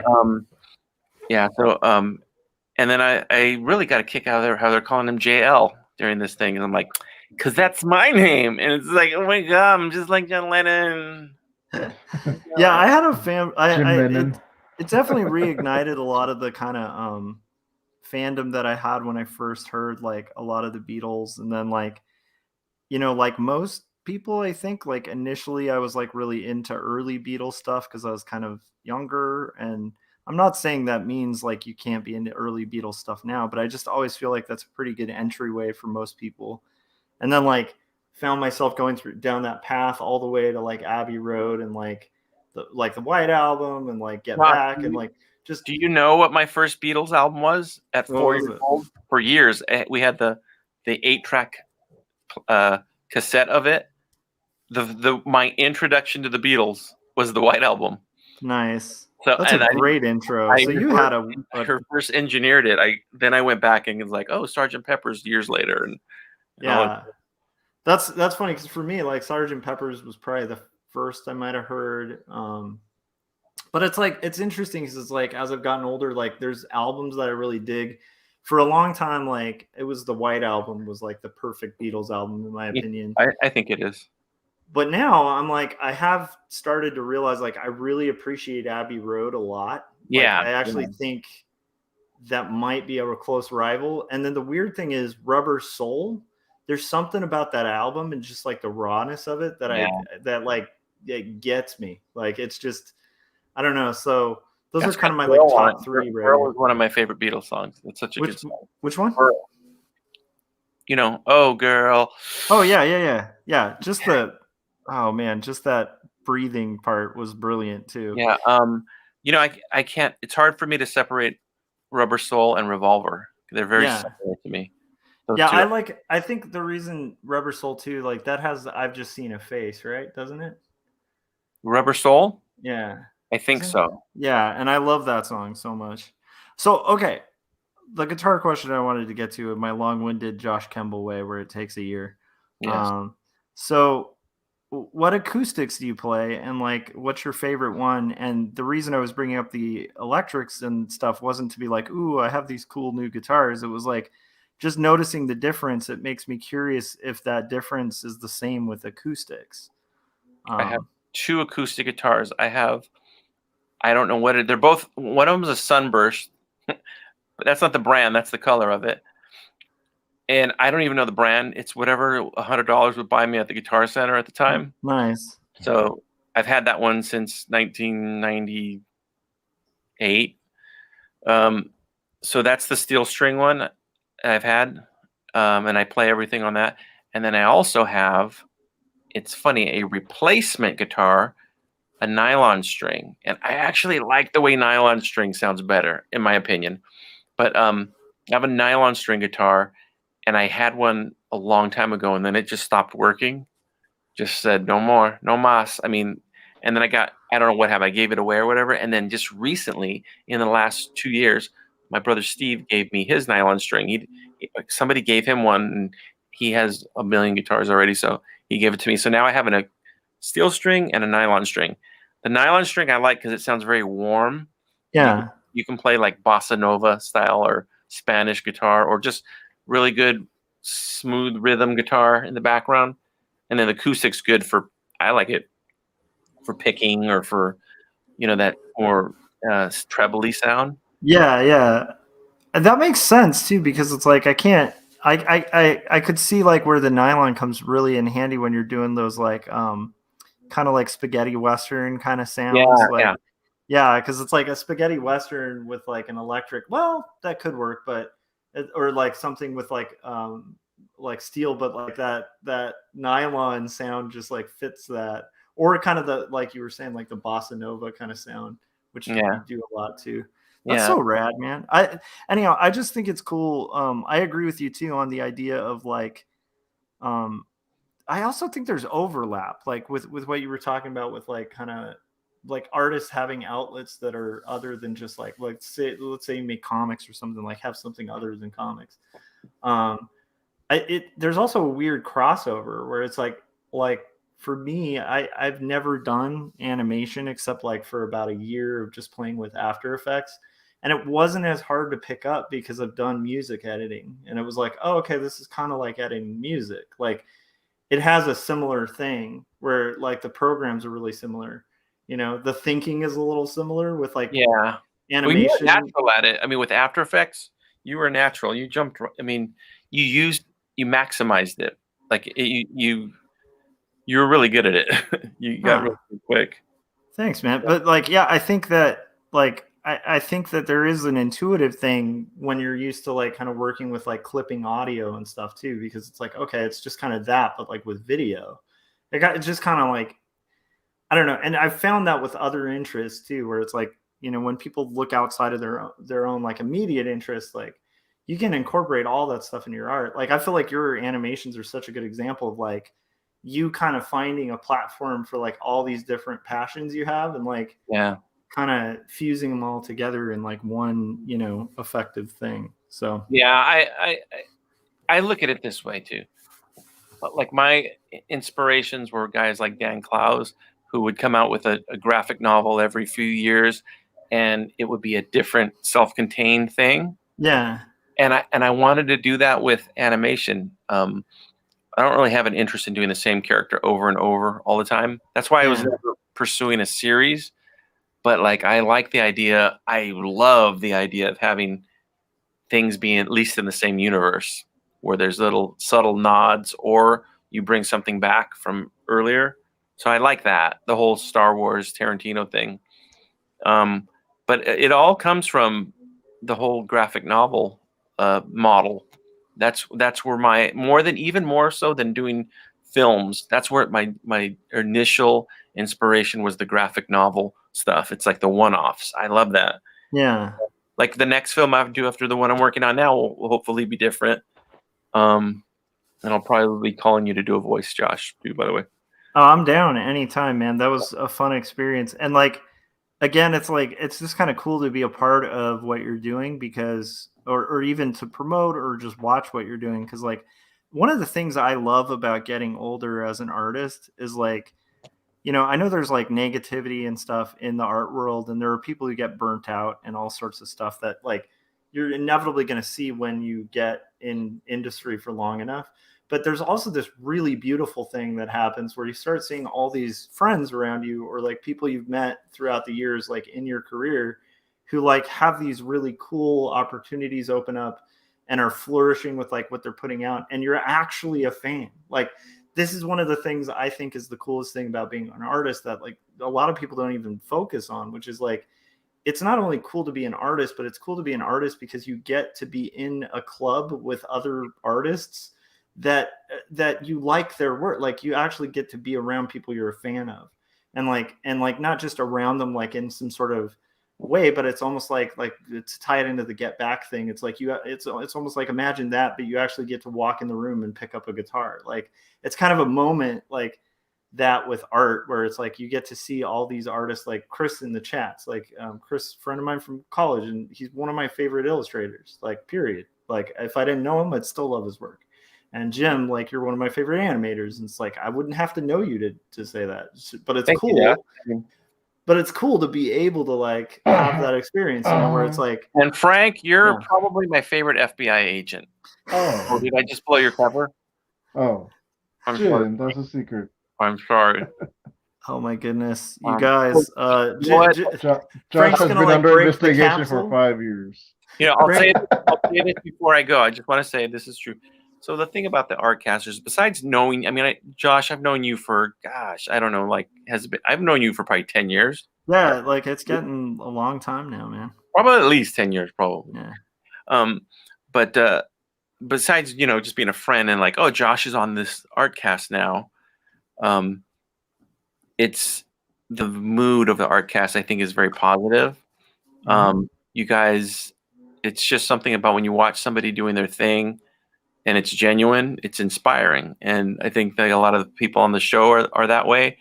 And I just think the vibe of it's really good. And plus, everybody's working on stuff, doing something. So I don't know. That's a big important thing, is to actually do stuff, get stuff done. Oh yeah. And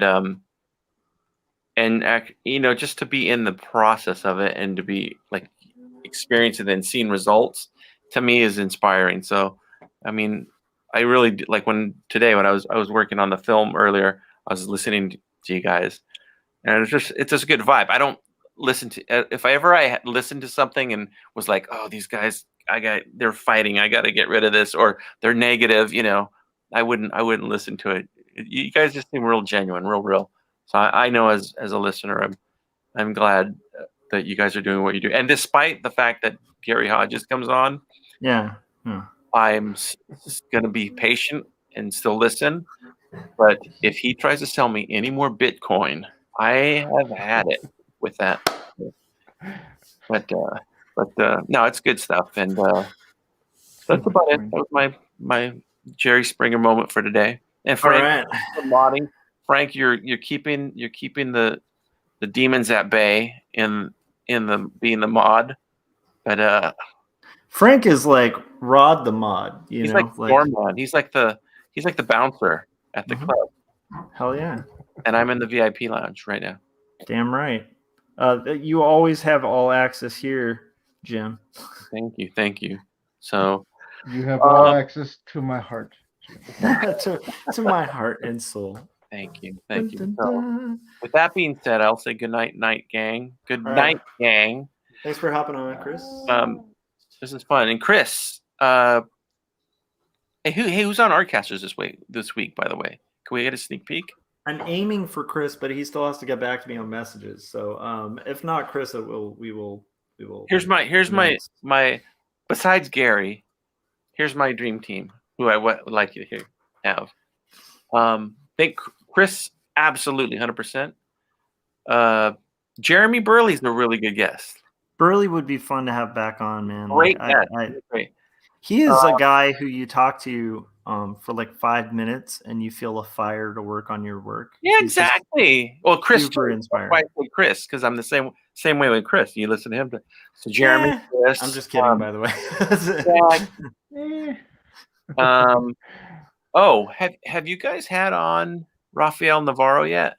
No, I should try to get Raph on. I don't know if I've had and I always am gonna mispronounce every name, but I also yeah, there's quite a few people I need to like kind of reach out to that are more in that like the comic bug kind of crew that I think would be really good to have on. So Yeah, Rafael would be a good one.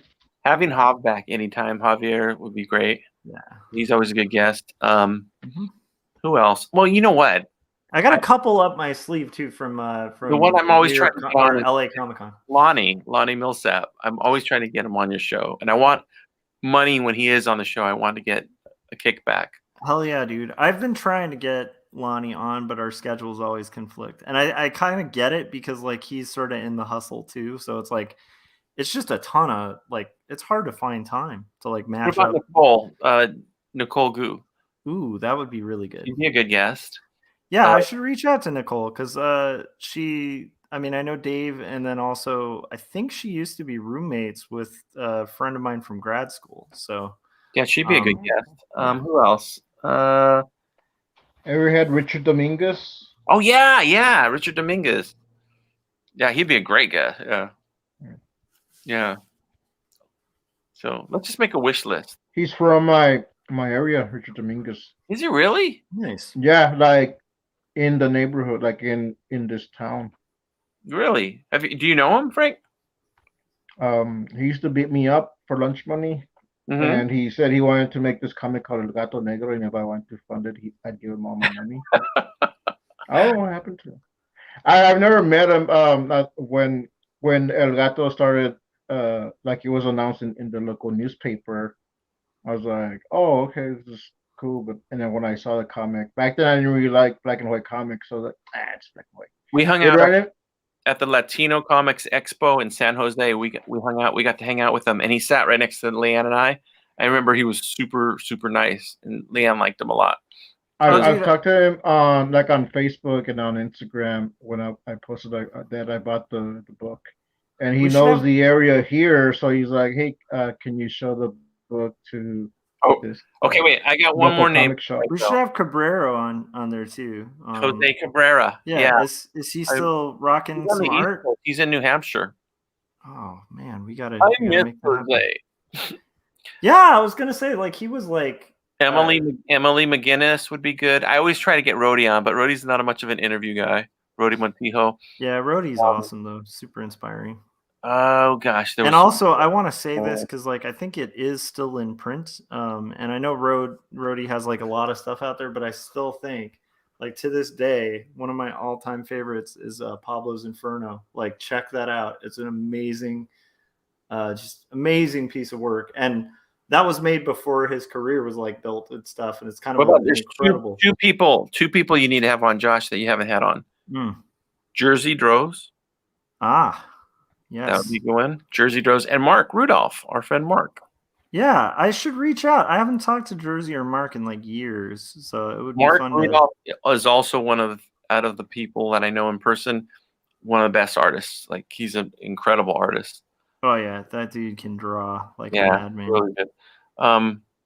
And of course, there's the lovely Paul Pate. He's always good for some excellent art. Yeah, so. Paul's been awesome every time we've had him on. Because like he's such a it's so funny. I don't want to sound all gushy about everybody, but it's like it's neat that like every artist has like kind of a unique trait about like how they are in person. It's like Paul's one of those guys who's like his humility is unbelievable. Like he's so humble and yet he's so freaking talented, like so killer talented, and also has like the darkest humor in the world. In person, he's so conceited.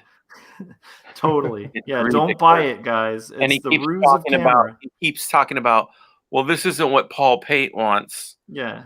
This isn't, Paul Pate, Yeah. I remember because there was that one time we were all meeting up and everybody showed their work, and he was like, "Well, I just asked Paul Pate, I want to speak here and give you some advice on how I would Paul Pate this so that it's successful." When I remember when I first got my iPad, I remember a brand new iPad. I must have had it a day. We went out to lunch, and he was looking at it, and he goes, "Let me see that for a second," and he just smashed it on the table. And it was so cool the way he did it. He looked like, I was like, wow, he's like a rock star in a hotel room. This dude is amazing. The leather jacket that he grabbed after that and then flipped up the collar on. And then he smoked his cigarette like that, and he went, "Oh, that's our Paul." Yeah. So Paul's basically the Fonz. So if I didn't name your name to be on Artcasters, I apologize. But you just name me. Right. Well, you're on right now, so. Hell yeah. I was gonna say, like, Frank Salazar has been on the Artcasters for sure. I have. I love it though. I would like to be on again, like sometime. Yeah, dude. I'm sure. Said, "Oh, Frank, I'm sorry, our schedule's kind of full." Yeah, I don't know, Frank. No. Frank, we'd love to have you, but Scott's just, he's going through this thing where he's just, When he talks to Scott, and it's like, Josh is just. Scott goes, "I'd love to have Frank, but Corey." Oh, it's Corey. And Corey's like. And then Corey goes, "Oh, Frank, I'd love to have you, but Kevin Cross just says, can't do it." He's still under contract. You gotta have Kevin on too. Oh yeah, I definitely want to have Kevin back on at some point. Jeff, I haven't so seen many Jeff people on a stream in a while. Dude, Jeff is somebody I really want to catch up with. He actually popped in on the chats. He's popped in the chats. He messaged me the other day because I had posted one of the pages of that mini comic that I'm working on, the one where Corey Kerr is a character. Nice. And I made a typo, and he saw it, and he messaged me directly and let me know. And Adam had also let me know. Dude, so I actually want to. I like that he reached out privately, and I was like, "Hey, you messed that up." That's actually a huge thing. Like, I think people are always like a little nervous to like kind of mention typos and stuff when you're showing in progress work. But I will tell you, like, that has saved my ass so many times. Like when I post something on Instagram and somebody's caught like a spelling or grammatical error, I'm like, sweet, it's editing before the editor. It's like, it's perfect. So that kind of feedback is always welcome. If you find minor spelled MINER. Oh, and I think on behalf of all the coal miners out there right now, I think they'd be offended that you Jim, in such a wrong manner. So Jim, if we ever have a cover band, we should do a Minor Threat cover band where we dress up as miners and play Minor Threat songs with pickaxe, with like the little light, the little lamp guitar pick. You play in darkness with just like a light on your like the lamp. That's our like Devo hat or whatever. Yeah. What was that called? The kind of tube thing they were wearing on their head. Those are called forehead lights. No, I don't know. Oh man, Jim, you brought up UFOs too. I'm getting the sense, I don't know if this is true, but it seemed like you were about to take off. If you're not, I want to dip into UFOs. If you are, 5 hours. Okay. 5 minutes of UFO talk. Go. I want to know your thoughts on UFOs. Like, that's such a great question. But I will, I'll say my own. I'll give you my thoughts. My thoughts are, I want it so badly to be true. Whether or not it is, if it's not true, it's still to me, it's still the biggest story in the world, because then there's other stuff going on and there's other stuff not going on. And it's a fascinating study in human psychology. If it is true, it's the biggest story ever. But here's the other thing too. So if you have so many galaxies out there, you can't even count them. And there has to be life on all those galaxies. And some of those galaxies have to have life on them for billions of years, let's say. If you're that advanced, what's to say you can't travel anywhere at any time, So it's not like that argument of how would they get here to me doesn't hold water. Like they could get here if they wanted to, if you're that advanced. But the other thing is, I always believed that the way the whole universe works, we don't understand it. We don't even understand a drop of it, of a whole ocean of knowledge. We don't. We think we understand a certain amount, but I don't think we do. So it's like maybe we're putting this whole UFO thing into a human perspective, and maybe it's bigger than that. And that's when my brain goes, I don't know. I love it. So I don't know. So if it's not true, and if it's just wishful thinking, I'll accept that. But I don't know. I tend to think that there's got to be something to it. I don't know if anybody understands it, or like if you talk about the whole government conspiracy stuff, stranger things have happened. Yeah. Not only the series, but so I have a Yeah, it happened a few years ago. It's a good show. It's happened like 4 times. Yeah. So I think the best thing with a UFO is to have an open mind. That's the best thing, because there's nothing worse than those news stories that are like, oh, well, and they play the X-Files theme in the background. They're like, oh, little green men, That's just, I don't know. I want it to be figured out. Yeah. If it's not real, I want it to be figured out. And if it is real, then let's roll, baby. So I love it. That's my feeling. My open mind is my opinion about UFOs. I love it. Frank, what's your thoughts on UFOs? I think, more in a more focused way, like the kind of videos that they just kind of released from the government where they were like, yeah, these are actual UFOs. And it was like these weird orbs, like kind of floating around planes and stuff, Well, I saw Elvis in the UFO. That's what I know. Yeah, like the government planes. I think that's like the stuff that the government's working on, and you see stuff like that. Like the footage from the fighter pilots where they were seeing like these orbs floating around and they didn't know what they were. Yeah. That's why I think like that. It could be that. That's like a big possibility. I also think like stuff that people see, because I'm also like big on faith, and so supernatural like sightings, like angels, or even if you want to go to the other side, like maybe demons. So I think it could be somewhere in that people are being visited by those supernatural beings, and they don't know. They're like, oh, aliens. So like, I don't know. Huh. I like that take. Yeah, like my thought on it is like, this is weird because like, again, like I'm like a Christian and I believe in the idea of like faith and stuff like that, but I also am like a huge skeptic as well. So I have like this dualistic kind of approach to things where for me it's like, obviously it would be really cool if there were life outside of the earth, and I don't think it's impossible. So it's like that would be really cool. But I always go with like, well, what's more likely? And I think the most likely thing would be like whatever those crafts are or things are. It's probably, there's a percentage of chance that it could be from like outside of our universe, but there's a much bigger chance, especially growing up in the Antelope Valley where you're like right near Edwards Air Force Base, NASA, Northrop, like all these like kind of places that are making like aircraft that no one's ever seen, and you see those aircraft before they're ever announced, like flying over you, and you're like, what's this weird triangle? And then it's like, oh, that's the stealth fighter or whatever.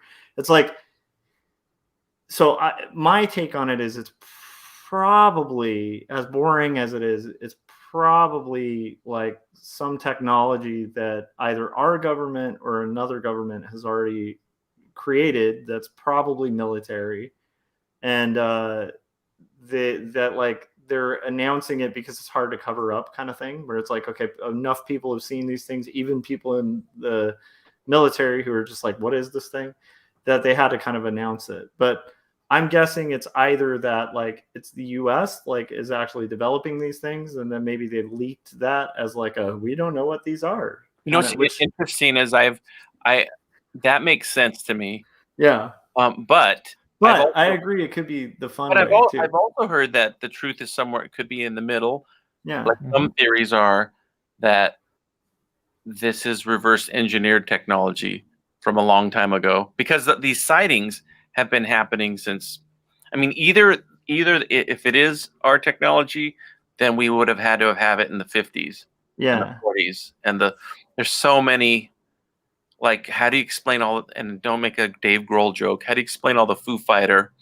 I mean, dozens and dozens and dozens of pilots, in the 40s during World War II, and soon after World War II, witnessing all these, encounters with these orbs and different things. But again, I don't mean that in an argumentative way. Like I'm just saying it's a fact that they are saying this. So it's fascinating. Like I said, it is fascinating, and it's cool. No matter what you believe, it's interesting. I love hearing about it. I love hearing both sides of the story. I do too. But I'll just say my battery's going to die right now. But I'll just say we have to just remember it all comes out. It's just all about the bear and the butterfly. I love it. I don't know if that's going to be the title, Jim. Though I don't know. I'm assuming you, Frank, and the bear and the butterfly. I might actually write the bear and the butterfly, and I kind of feel like we have an on-running joke on here about kayaking bears. So if like, I don't know, if somebody out there wants to sketch a quick, that could be the name of our folk album, Josh, the bear and the butterfly. I would love to do a folk album with you, or like as much as I don't like alt country, I've always thought it would be funny to do a parody alt country album, and I would totally be down to pair up with you on that. The bear and the butterfly. That'd be good, but maybe that could be called the bear and the butterfly, and it could be two country musicians that do like duo music, like singing love songs to each other. Speaking of Paul Pate just wrote in the chat. He says the UFOs, it could be Helmet Guy in his helmet spaceship. I agree. I also like that Chris roughed like one of the better shows of our generation, which was the X-Files, where he said "I Want to Believe," which was a good show until it got serious. I actually enjoyed it way more when it was like kind of more fun. I feel like that about conspiracy theories too. I miss the era where conspiracy theories were super fun and people weren't like murdering each other. I really liked the Peacock family on the X-Files. That was my favorite episode. So. With that, I'll say good night to you guys, and thanks for stopping in, Jim. And I hope a UFO comes and visits us tonight. All right. Good night, and then say hi to Paul. I love it. All right, hi Paul. You guys, I feel like since we're talking about UFOs, we should like lower our voices and start talking about the dark moments of the soul that are out there. You guys, there are things out there that our minds cannot comprehend, and we're suddenly going to become like a mystery show. Yeah. But I do like the topic. If you've had any sightings, call in. The numbers listed below. I feel like we need way cheesier graphics on the screen as well. Like they need to be really neon. I will say it's, like this is the skeptic in me, right? It's like I want to love the idea of it and think that like, how do you explain all these sightings and stuff? But again, like I've totally been in the desert with like friends who were from out of town, and there's a group of planes that are flying in formation that anyone living in this area would know it's a planes flying in formation. And that visitor, like the person who's from out of town, will look up and be like, "Oh my gosh, it's a giant spacecraft," because they're connecting all the dots of the lights. Yeah. Instead of thinking it's like, 10 fighter jets like flying in formation with lights. Like they're like, what is this giant orb of a spaceship? And it's like, so I know that like we're really good, like as we, for some reason, human beings are really good, and I think it's like a benefit, right, of like making connections between points. And I think that's why we tend to why conspiracy theories are really interesting to most people, right, where it's like you have point A, point B, and we like to draw lines to connect things. And I feel like there's a little bit of that going on with the UFO thing. However, what is it, like just because you're paranoid doesn't mean they're not after you kind of thing? Yeah. It's like just because, that's a truth doesn't necessarily negate the idea that it's possible. It's just I tend to like You know, I'm even like this as a Christian. Like, I don't doubt people's experiences, but I would like if somebody told me, like Frank, if you were like, yesterday, I met Jesus Christ, like in person, Yeah. and he told me these things, and I wrote a book, I would be like, you have It's a some cookbook. heavy lifting there for The that claim, the you know. anarchists, Captain Anarchy's cookbook.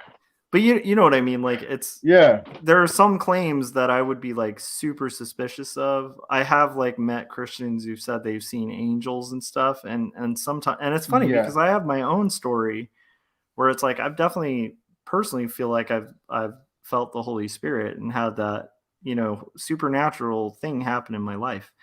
Even having had that, I'm still super suspicious if somebody's like, you know, I was in a car crash and I saw an angel and stuff like that, because I'm like thinking about it, just like, you know, that's possible, but it's also possible that you could be in a car crash with like a head injury and like seeing things because like you literally, you know, so it's it's a mix, but I always approach things from like a skeptic's landscape. Although I think it's important, if you're going to do that, you don't want to like also belittle other people's experiences, you know. And I think Yeah.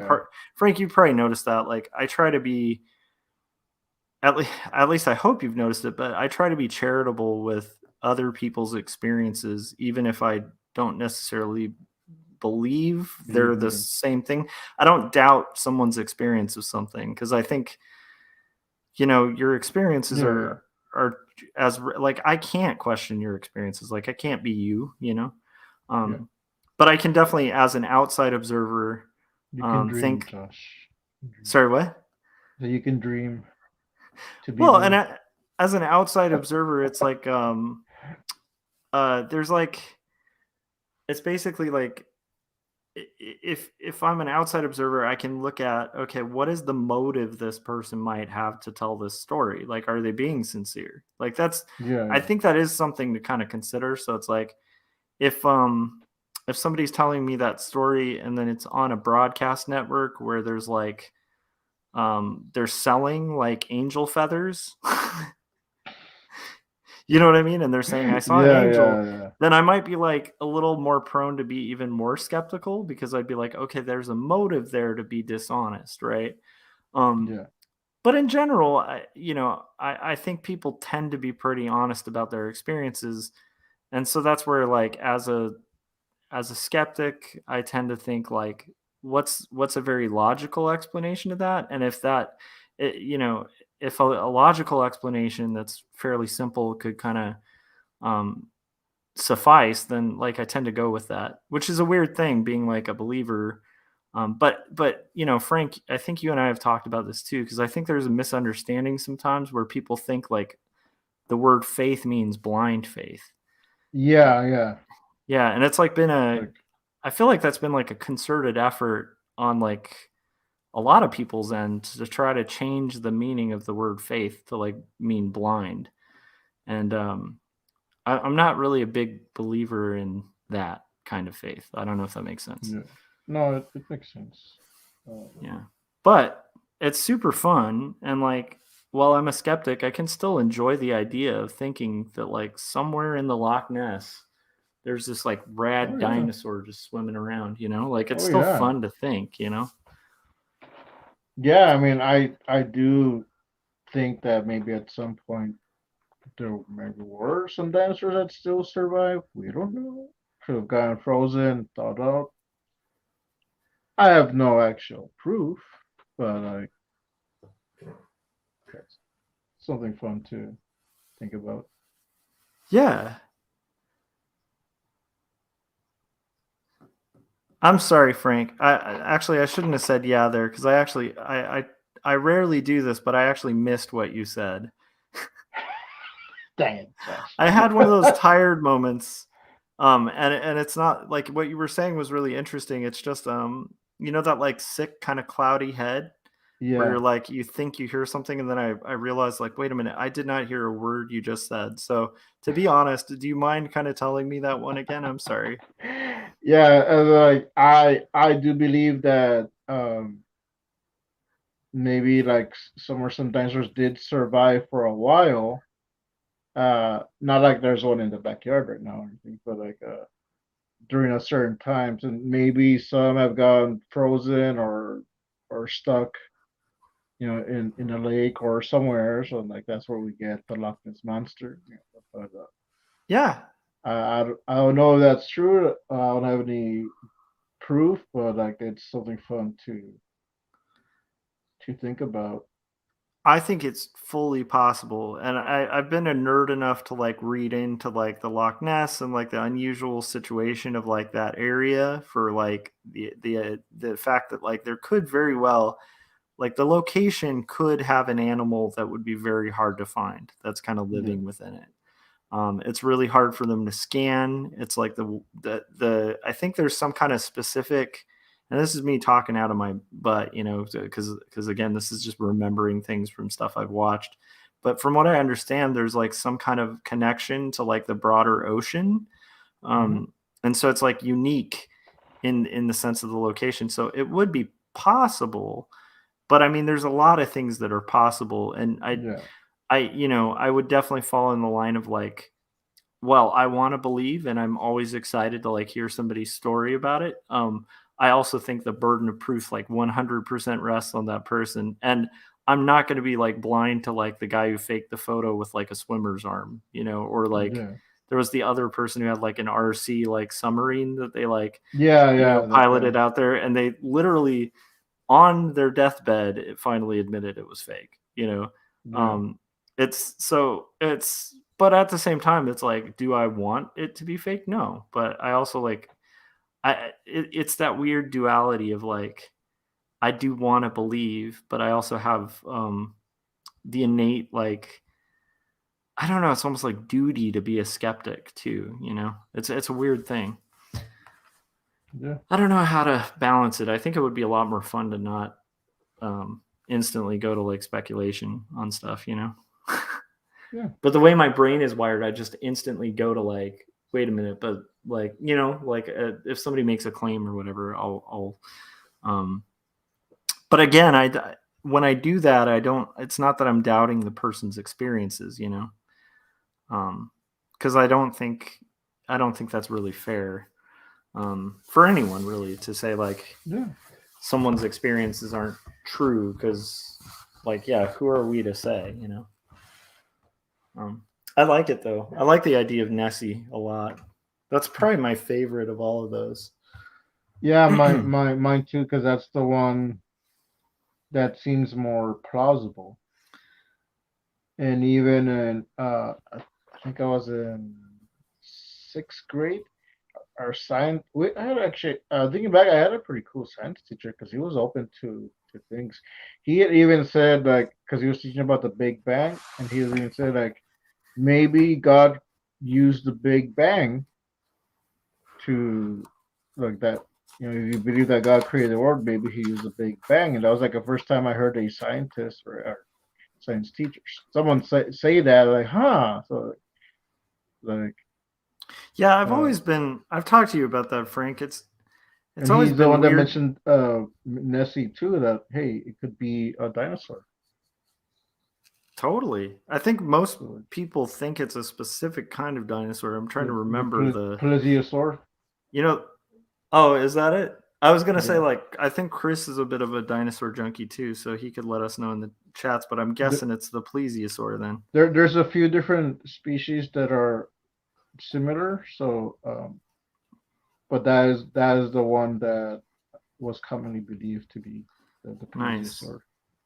Yeah, the thing about the Big Bang I've always found interesting is like how like I know so many people who are believers who run from that. Like, and it's such a weird thing to run from because it's actually it's a really strong point in favor for Christianity. Um, because it suggests there was a beginning and like it's terror at the time like it was actually pretty terrifying to a lot of people who were like strong believers in evolution on its own, like because Yeah. like they had a eternal universe kind of premise, and so when you start from that premise of like an eternal universe, which is coming back into vogue, I think there's like a theory of like an expanding and contracting universe. Okay, yeah. That's a weird one, but who knows? I mean, we'll see where the science takes people, but that's one of the newer ones where they're again trying to kind of get around like there being nothing and then there being like, or one could say the universe being null and void, Yeah. and then there was light. It's kind of a weird, interesting kind of very theologically sound thing happening there. Yeah. But like a lot of people are trying to kind of go, well, maybe it's like that there was like it just kind of implodes and then explodes and it's just this forever cycle, so you don't have to deal with like the something from nothing problem. Yeah. But anyhow, my point is I really think people who believe in God should like embrace I think we should embrace science, because science is the observation of the universe, and the universe is the universe that God designed, if you believe God made the universe. Yeah. And so like if there's something scientifically true, or that at least appears to be scientifically true, like it might behoove us to like look at the text where it says that the earth is sitting on pillars, and realize maybe that doesn't mean literal pillars. You know what I mean? Like, Yeah. yeah. But anyhow, I don't know, Frank, if that like weirds you out, but it's always been interesting to me. And for me, that's always a confusing one, because I have a lot of friends that are believers that just like they run from the idea of the Big Bang like the plague, and I'm like, but that's I mean, it's Genesis right there. Like, Yeah, it's right there. It's like literally like the first line. In the beginning, yeah, there was nothing. You want to look at my phone? You know what I'm saying? Like there was nothing, and then God said, "Let there be light," and there was light. And like, what do you think the light was? He didn't just flip on the switch. yeah. There's no sun at that point, so it's some kind of other light. Like, Yeah. it's an interesting. It's a good like, I don't know. I think it's a good start to like some kind of approach. And I'm not saying like, oh, the Big Bang like proves Christianity. And I also think that's problematic thinking. Like, we don't want to hinge your belief in God to a gap in science, because then Yeah. like the second that gap is filled, like what kind of faith is that? You know, let's say you were like one of the people who like thought that the earth was literally sitting on pillars, which actually existed, you guys, like in history, right? And then that was what you hinged your faith on, where you're like, yep, I know that the Bible is true because the earth is on pillars. The second you actually see satellite imagery of the earth, you'd be like, oh crap, my faith's gone, right? If that was your rock. But it's like, Yeah. Frank, like, I mean, you know what the foundation is of the house. It's not it's not 7 days of creation. It's Yeah. like what's the cornerstone of the church? Like, I mean, obviously you know it, but it's like, that's my point. Like, Yeah.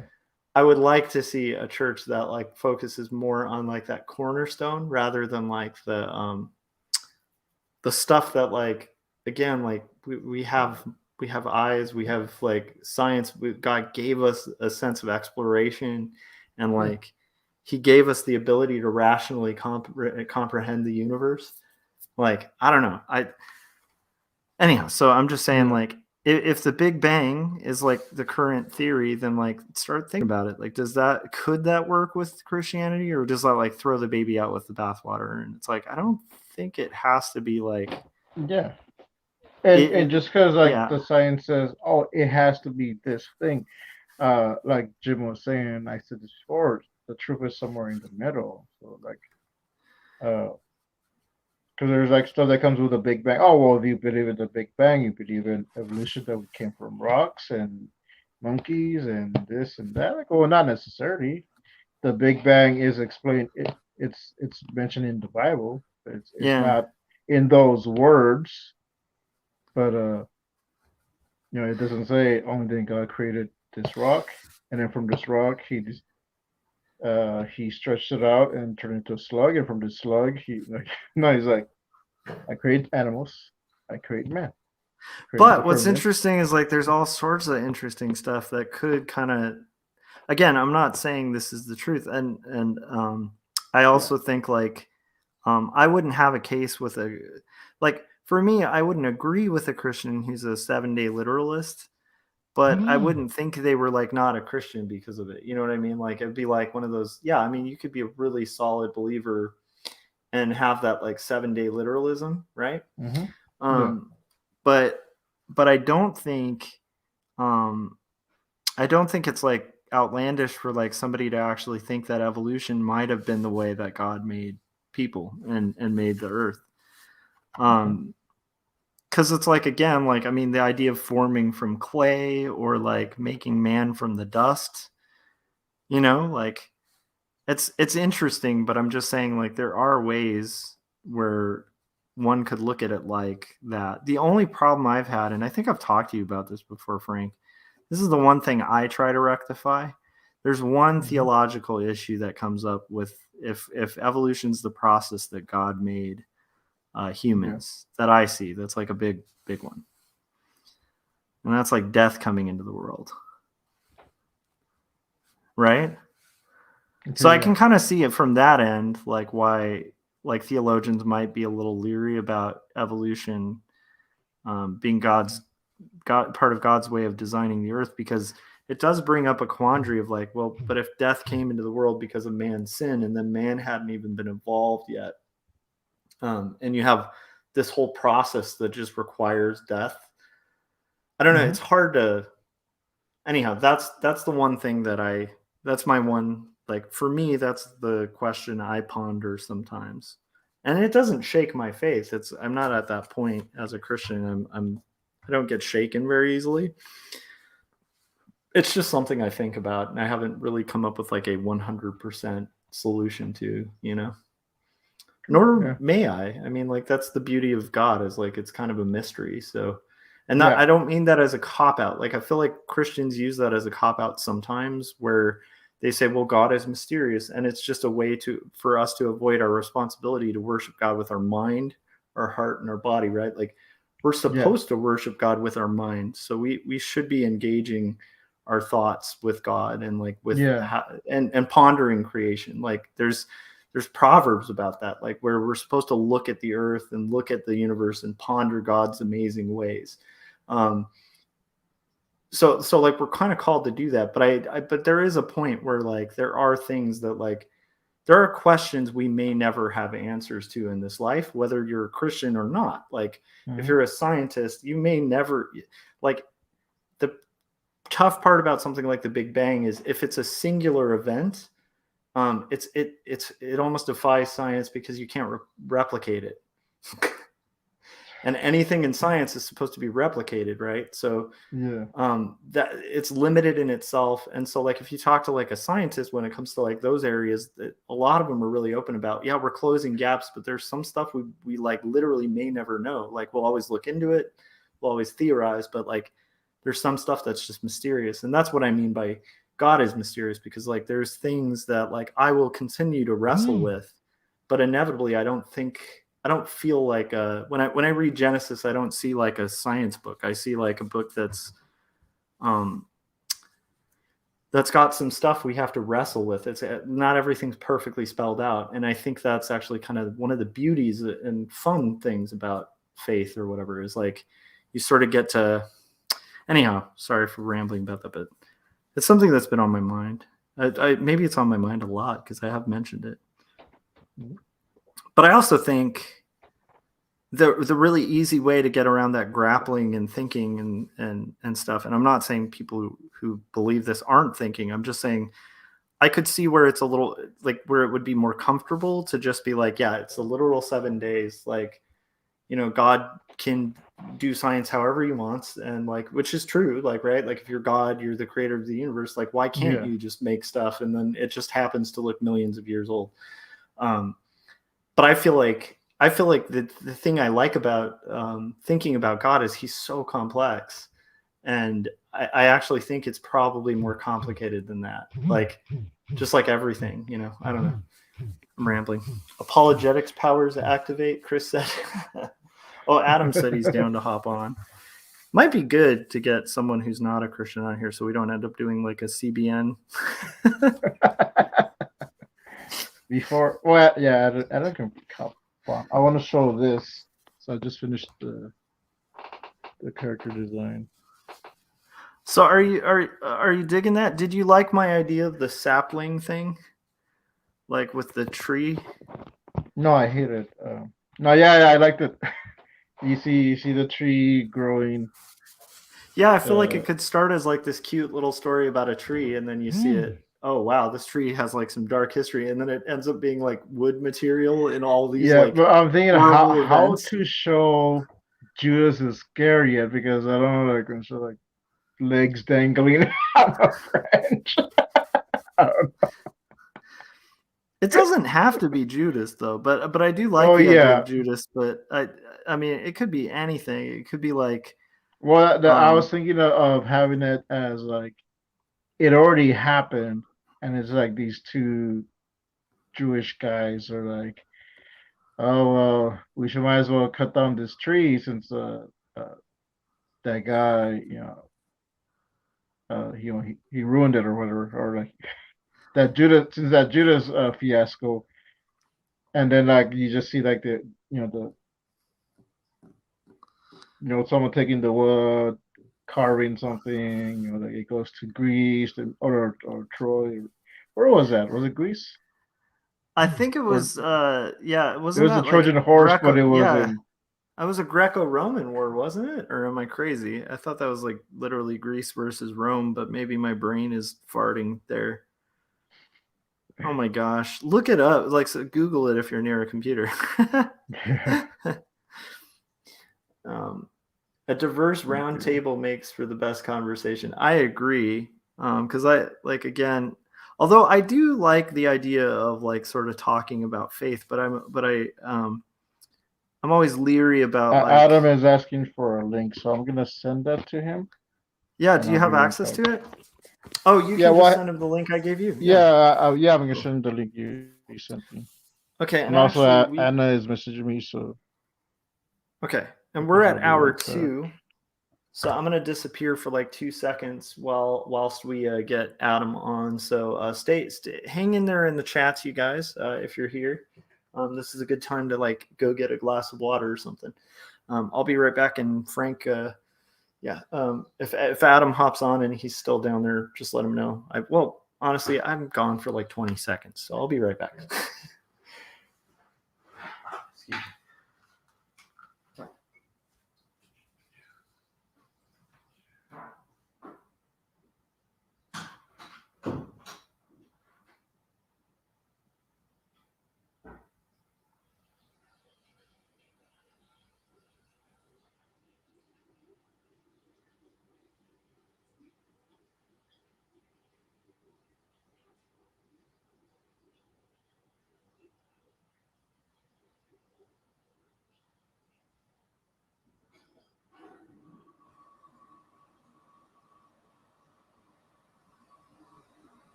All right, so I think we lost Frank. I'm not sure if he let you guys know why he disappeared. Just let me know in the chats.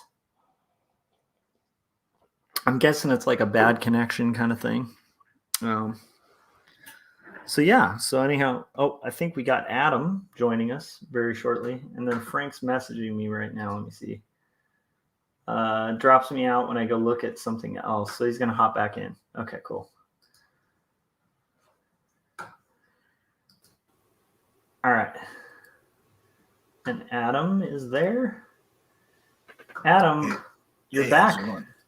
Are you okay to talk with the? Well, we will see. I think I'll be all right. I was feeling so terrible earlier, but it's been kind of like coming and going how bad it's been. Wow, so you got the positive, huh? Yeah, well, I took a COVID test a couple days ago, and it was negative. And then I took another one today at the emergency room, actually, and it was positive. They did like a chest x-ray and stuff. Oh, geez. It was pretty crazy. Like I was like, I couldn't breathe. Yeah.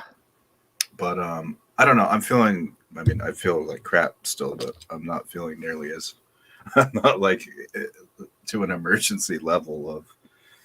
Got it. Yeah. Well, take it easy and feel it out, and like talk, if I need to go, and if you need to go, like we get it. Yeah. But glad to keep you company. And honestly, the friends I know, because you've gotten your shots and stuff, I'd imagine. I would hope. I haven't actually. Oh, no. There's certain health stuff that it's like it's sort of. Yeah. I don't want to get like heavy into that. But I can't promise anything. But I will tell you, I've had friends that have gotten it and have like sailed through it. Sailed is a bad way to say it because it's brutal, but it's like, especially if you got sent back home, like it's probably just like rest and kind of treat it like, keep an eye on it. Yeah. All that stuff. Pretty much.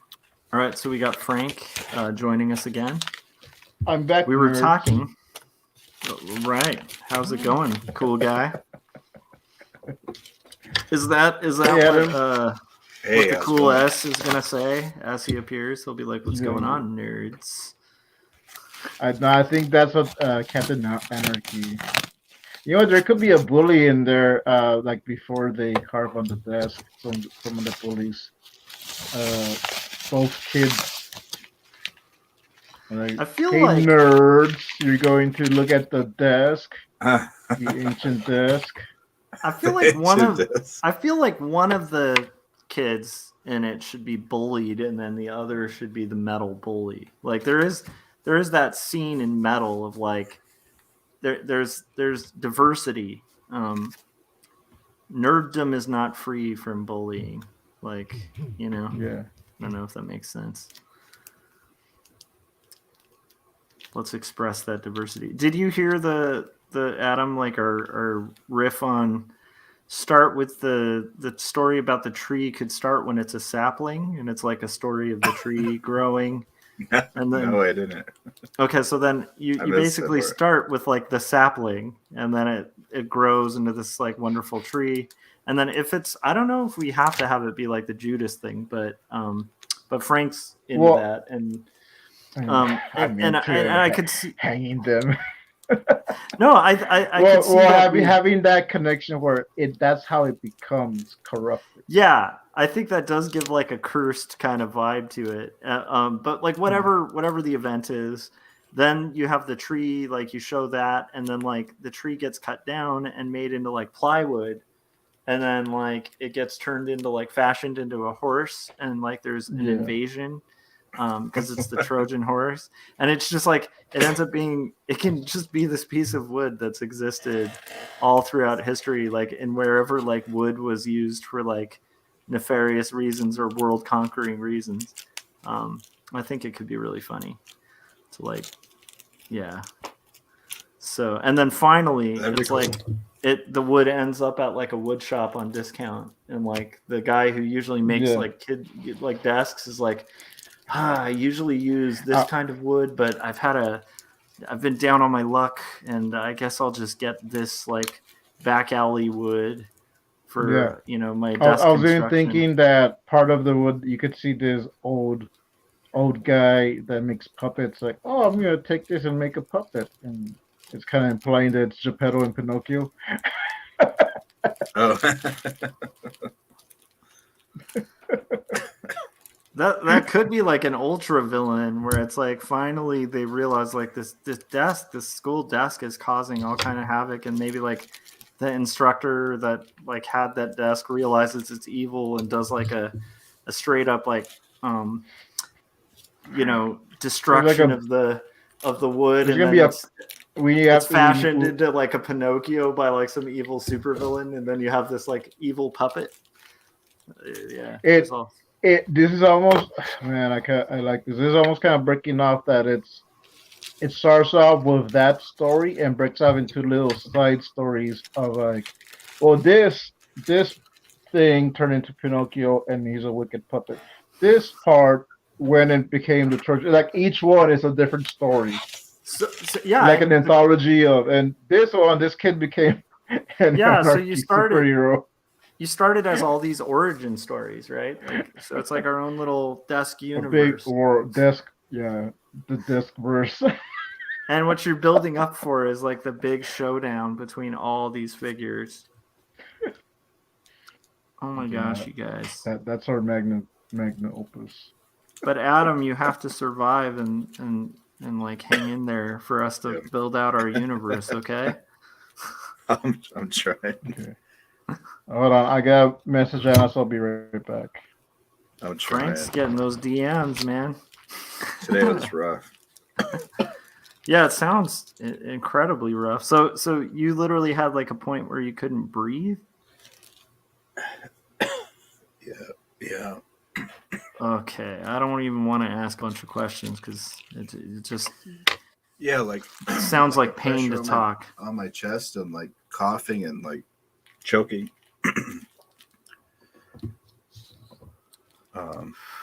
That sort of thing. And then fever, all that. Yeah, really, really bad fever and chills, like freezing cold when I'm burning up. Body aches. Those are the main things. The sore throat. The main thing that was bothering me the most was I was so cold, and I was like trying to warm up, but I couldn't get warm. And then I went to the hospital, and they told me that it's take off my sweatshirt and stuff because I had such a high fever. They wanted me to cool off. So I think that actually kind of helped a little bit once I finally did. Yeah, it's tough once my fever came down. Yeah, the tough thing with a fever is it's like sometimes your body is like your mind is telling you to do things that are actually worse. But it's like you're like, oh, I'm freezing. I need to bundle up, and it's like actually your body needs to like cool the hell down. Yeah. Or like the reverse, where you're like, I need to get in an ice bath, and it's like, no, you need to bundle up. Like it's a weird. Well, also it's like your body is heating up to try to kill off the virus or whatever. So it's like, do you want to cool down? I don't know. I don't know what you're supposed to do in a situation like that. It's tough because it's weird because like a fever, this is a thing a lot of people may not know, and I barely know. I'm not a medical professional or whatever, but from what I understand about like a fever is like it's actually a healthy thing for your body to do because like viruses can't live in a certain temperature, right? And so your body's literally like turning on the stove to like disinfect your body. Right. The downside is your body's not built to be a stove, and there's certain heat. Like there's a certain level of heat that if it gets past, you will die. So it's like your body's playing this tenuous game where it's like trying to kind of get rid of the virus and heat up, but not kill itself. And like it's just this weird thing. But it's like, yeah, it's strange. It definitely backs that idea that like you can have this like feeling where you're like, oh man, I gotta like bundle up, and it's totally wrong, even though your body is telling you everything about it is right. It's like, no, it's weird. Chris was saying, don't overdo it, take it easy, and maybe use a pulse oximeter if you're feeling a shorter breath. Keep tabs on your blood O2 levels. Yeah, agreed. Well, I don't know. Caught my breath back was pretty bad for a while, but it's like it kind of went back to normal for the most part. And then do you have like a nebulizer or anything like that? No, I don't. No. Because I used to have asthma, and I guess I still do technically, but I this is a weird thing that happens with asthma for a lot of people, not everybody. But for me, it was like really extreme when I was a kid, and then it just kind of petered out. Like so it's still there. Like I still technically have asthma, but it's like you wouldn't know it. I don't need to use an inhaler. Like there's just weird stuff that doesn't happen for everybody. Some people it just stays severe forever. But a byproduct of having asthma is I get like super bad allergies. And then I also get sinus infections almost every year. Oh wow. So I have a nebulizer because it's like I just get like it's pretty common for me to get like a sinus infection. And then I'm pretty familiar with just like taking Z-Packs, you know, because it's like that thing's rad. The Z-Pack. What is that? A Z-Pack? I don't actually know the It's like vitamins and zinc and stuff. I think it's called like zithromycin or something. I can't remember what the chemical is, but basically it's like if you have a sinus infection, you usually have like to take a lot of antibiotics over a long period of time. And the Z-Pack just kind of does that, but it's like 6 pills and it kicks the shit out of it. But it's like the milligrams of the antibiotics are like extremely high. And it's like this very calculated dose where you can kind of kick a sinus infection super quick. So the reason I use Z-Packs a lot, like when I get a sinus infection, is so I don't have to be out of work for like 10 years, you know, Right. Not 10 years, but the standard sinus infection treatment prior to that, from what I understand, like would take like weeks. Whereas like the Z-Pack, like once you're like, 5-6 days in, you're usually like good to go. That does not apply to viruses though. But it's, yeah. Although I do think if you got an infection or something like that from your virus, like, I think that's where like the antibiotics would like be very useful. But it's not going to like kill a virus, It's not an antiviral. I don't know if that makes sense. But that's me rambling about myself, and I'm not suffering from COVID right now, so I feel bad for you, buddy. Not like in a smarmy like sympathetic way, but like just in a sincere like it just kind of sucks. Like that sucks. Yeah. Yeah, it sucks.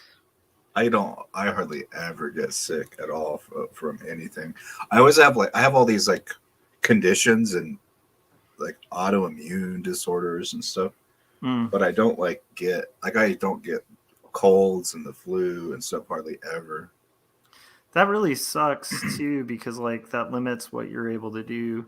Like that's one thing I think a lot of people don't, think about when it comes to like the vaccines and stuff, where it's like, people who can take it, like you probably should, because it's kind of like shitting on people who have diseases that can't take it to not, I don't know if that makes sense, but it's like, I don't know. I tend to feel like that's a crappy position to be in, where it's like the responsible thing is to not take it. Sometimes that's the scenario, and it's like kind of, I don't know. I would feel like a dickhead if I was like, Adam, I don't have those things and I'm not going to vaccinate myself. Yeah.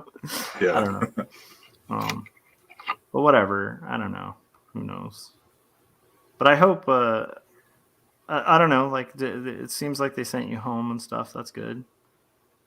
I think the main thing they did send me home. Yeah. So yeah, just keep an eye on it, man. Yeah. And don't hesitate to like kind of go back there or like make a call or something if it like gets really bad, Yeah, that's what they said, is if it gets worse, just get a hold of them. Yeah. The nice thing is if it's like the current variant from what I've read, it's like I don't think it'll be that bad. Well, so far it was like the worst I've ever felt, like ever. Yeah. Or like earlier today. Right now it isn't, but earlier today it was just unbelievable. So what was the worst part? Was it the aches? Like the It was just everything because it was like, okay, my body aches so bad. I'm freezing cold. No matter what I do, I can't get warm. yeah. And I also have like a dangerous level of fever, and I'm coughing and losing my breath and just choking, and like I can't breathe. I feel like my throat is swelling shut. I'm like, I honestly thought I was gonna just like choke to death or something. It was just crazy for like hours and hours. Jeez, man. And it was just like, if I'm really sick, I didn't want to like ask a family member. I don't drive, so I didn't want to ask someone like for a ride to the hospital or something like that. I definitely couldn't walk to the hospital. Yeah, it's I not don't know. like It you just can. it just really sucked. That's really hard because I was just thinking about that. It's not like you can like call an Uber, like Yeah. I mean, you I guess know. maybe I could have. I guess, yeah. I just like I think you know what? Honestly, that's actually not a bad call. Like if it gets really bad, dude, just maybe an Uber is Uber in not a this bad town call. though kind of sucks. Like it was Yeah. it was going well for a while, but you can hardly ever get an Uber ride anymore. Then it might be a time to reach out to family because if I had like a family member who's like, Well, the thing is, all my whole family was busy with this like family event thing.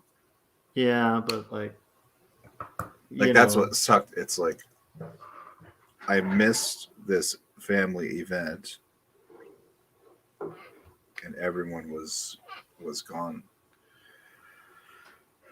out of town. Oh, so it's like they're not even in the area. Yeah. So in that case, man, like an Uber is better than walking. Although you're right, like there's certain areas where maybe not. But that's brutal, dude. But yeah, it's not too bad now. So it's been kind of coming and going. Yeah, you just got to listen to your body. It'll tell you. But I feel like this could be a public service announcement to people, like Yeah. about COVID safety. I'm convinced that I got COVID from this freaking sandwich. I swear, I bought this sandwich and I ate it, and it was like after I ate that sandwich is when I started to have these symptoms. I'm convinced it was someone like sneezed on my sandwich or something and they had COVID. Yeah, I mean, I think yeah, I've mentioned this and like but it's like I've had some very close people in my life like die of COVID. Oh wow. So it's like not usually around your age or anything, Adam. So I think you're probably good. Yeah. But I wouldn't gamble on that, and that's more for people like who might be listening. And the other thing is the experience sucks, and it's like 20 times worse for people I know who haven't gotten their shot as opposed to people who did. So like I'm not. The thing that annoys me about it is like it really shouldn't be like a political thing. It should just be like a health thing, like and everybody's got to make the choice that's right for them. And there's some people who can't, but like for the people who can, I just like it really bums me out to think like if I were being political, I'd probably be like, yeah, don't take the shot, for the people who can, because like that would be politically advantageous if they didn't, right? I mean, in a dark, terrible way. But it's like I don't see it as a political thing. I just think it's a bummer if like people have a way to kind of avoid pain and suffering and don't, So yeah, I'm trying to public service announcement, safety stuff there, Adam. Yeah. But I'm sorry you're in it, man. That sucks. That's right. I mean, compared to how bad other people get it, I'm grateful that I just feel really sick. I'm not like Yeah, and you on a have respirator thing, or yeah. I just feel grateful that it's like, It's good that it's the new. I mean, it's dark to say, but it's good that it's the newer variant, probably too. So yeah. I wonder if they know, like, from the test which variant it is. it's. I mean, I'm not going to speculate, but I would guess it's probably the variant that's going around right now because it's just so much better at spreading that like it's just probably going to be the variant most people get. Yeah, yeah. I mean, it's just like the odds are just that it would be that. Now, I don't know, but I mean, I would guess that because it's just a way more kick-ass version. Like on the virus front, right? Like if you had like superstar viruses, this one would be like, I don't know, like the athlete that comes in the game and changes it up, and people are like, I didn't even know you could shoot shots from that area or whatever.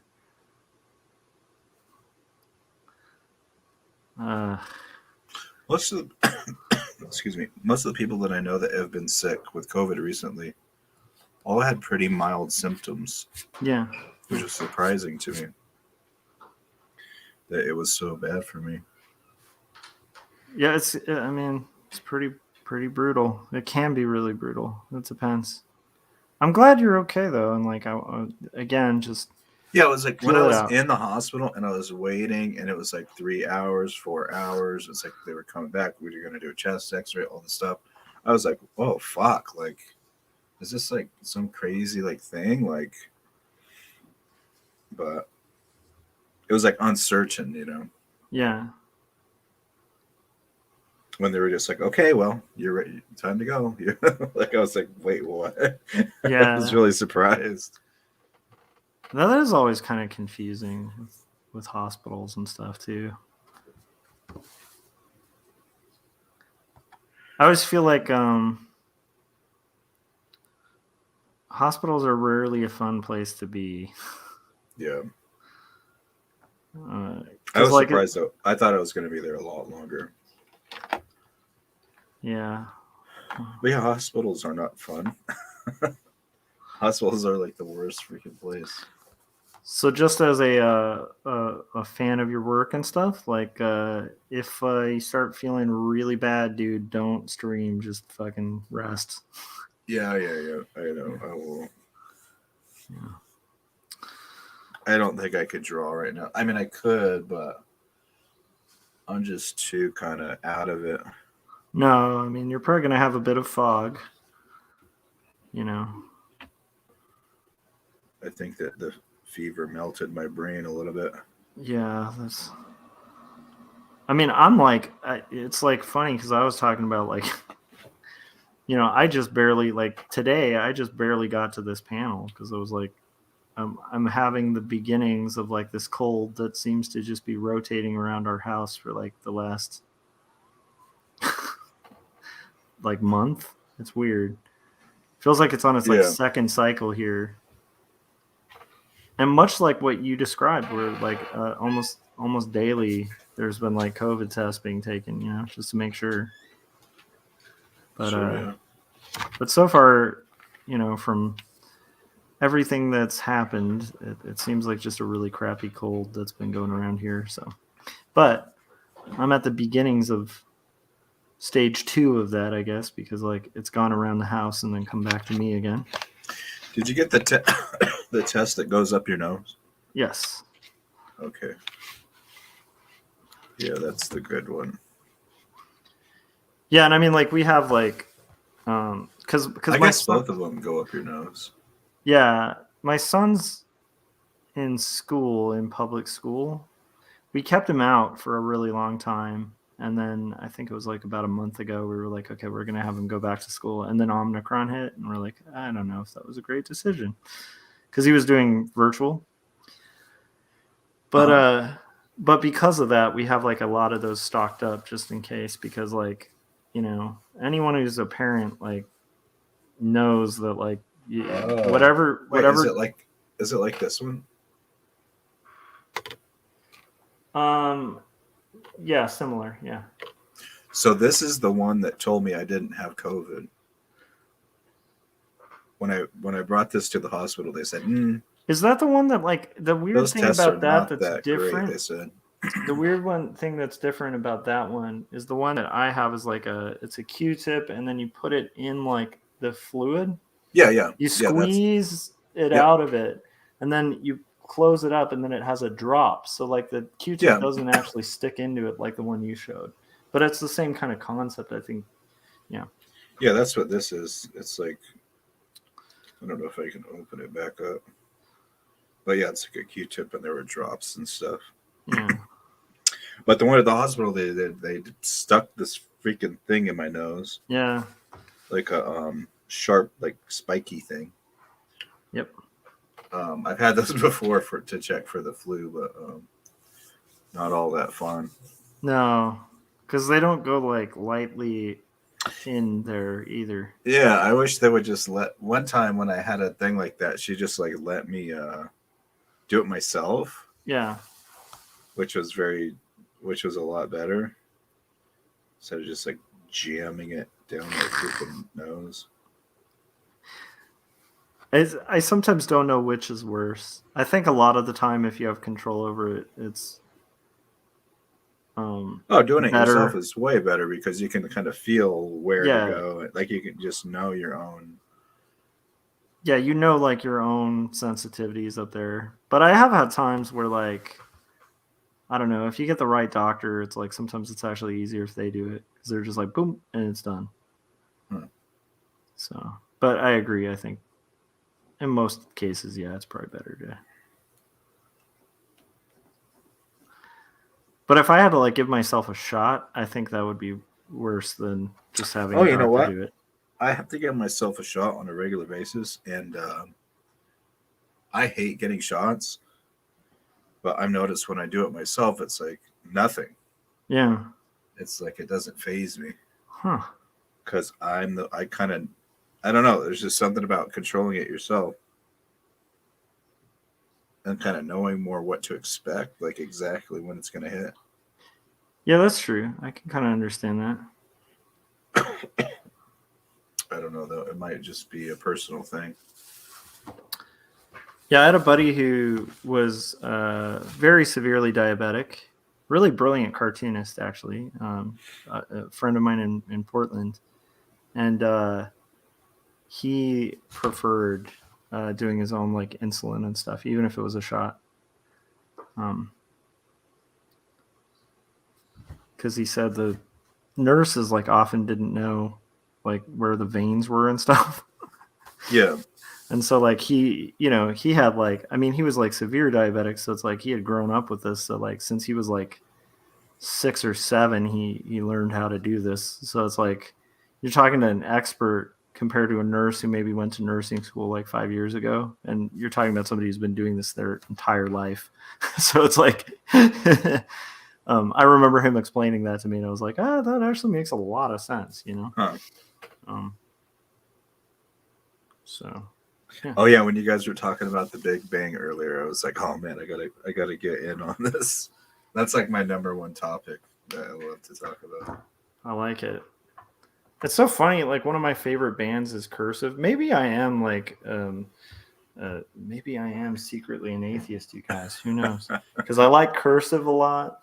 They're like a very prominently atheistic band. Huh. I tend to get along with atheists better than I get along with a lot of Christians. Really? But the thing is, I believe in Jesus Christ, and I think he died for my sins, and I believe in all the, like, literally, you could run through the Nicene Creed, and I'd be like, yep. And then I'd even say really weird things, like saying Augustinian things, right? Where I'd like be like, I actually believe like babies might go to hell, which is like, what? Oh, wow. So, Really?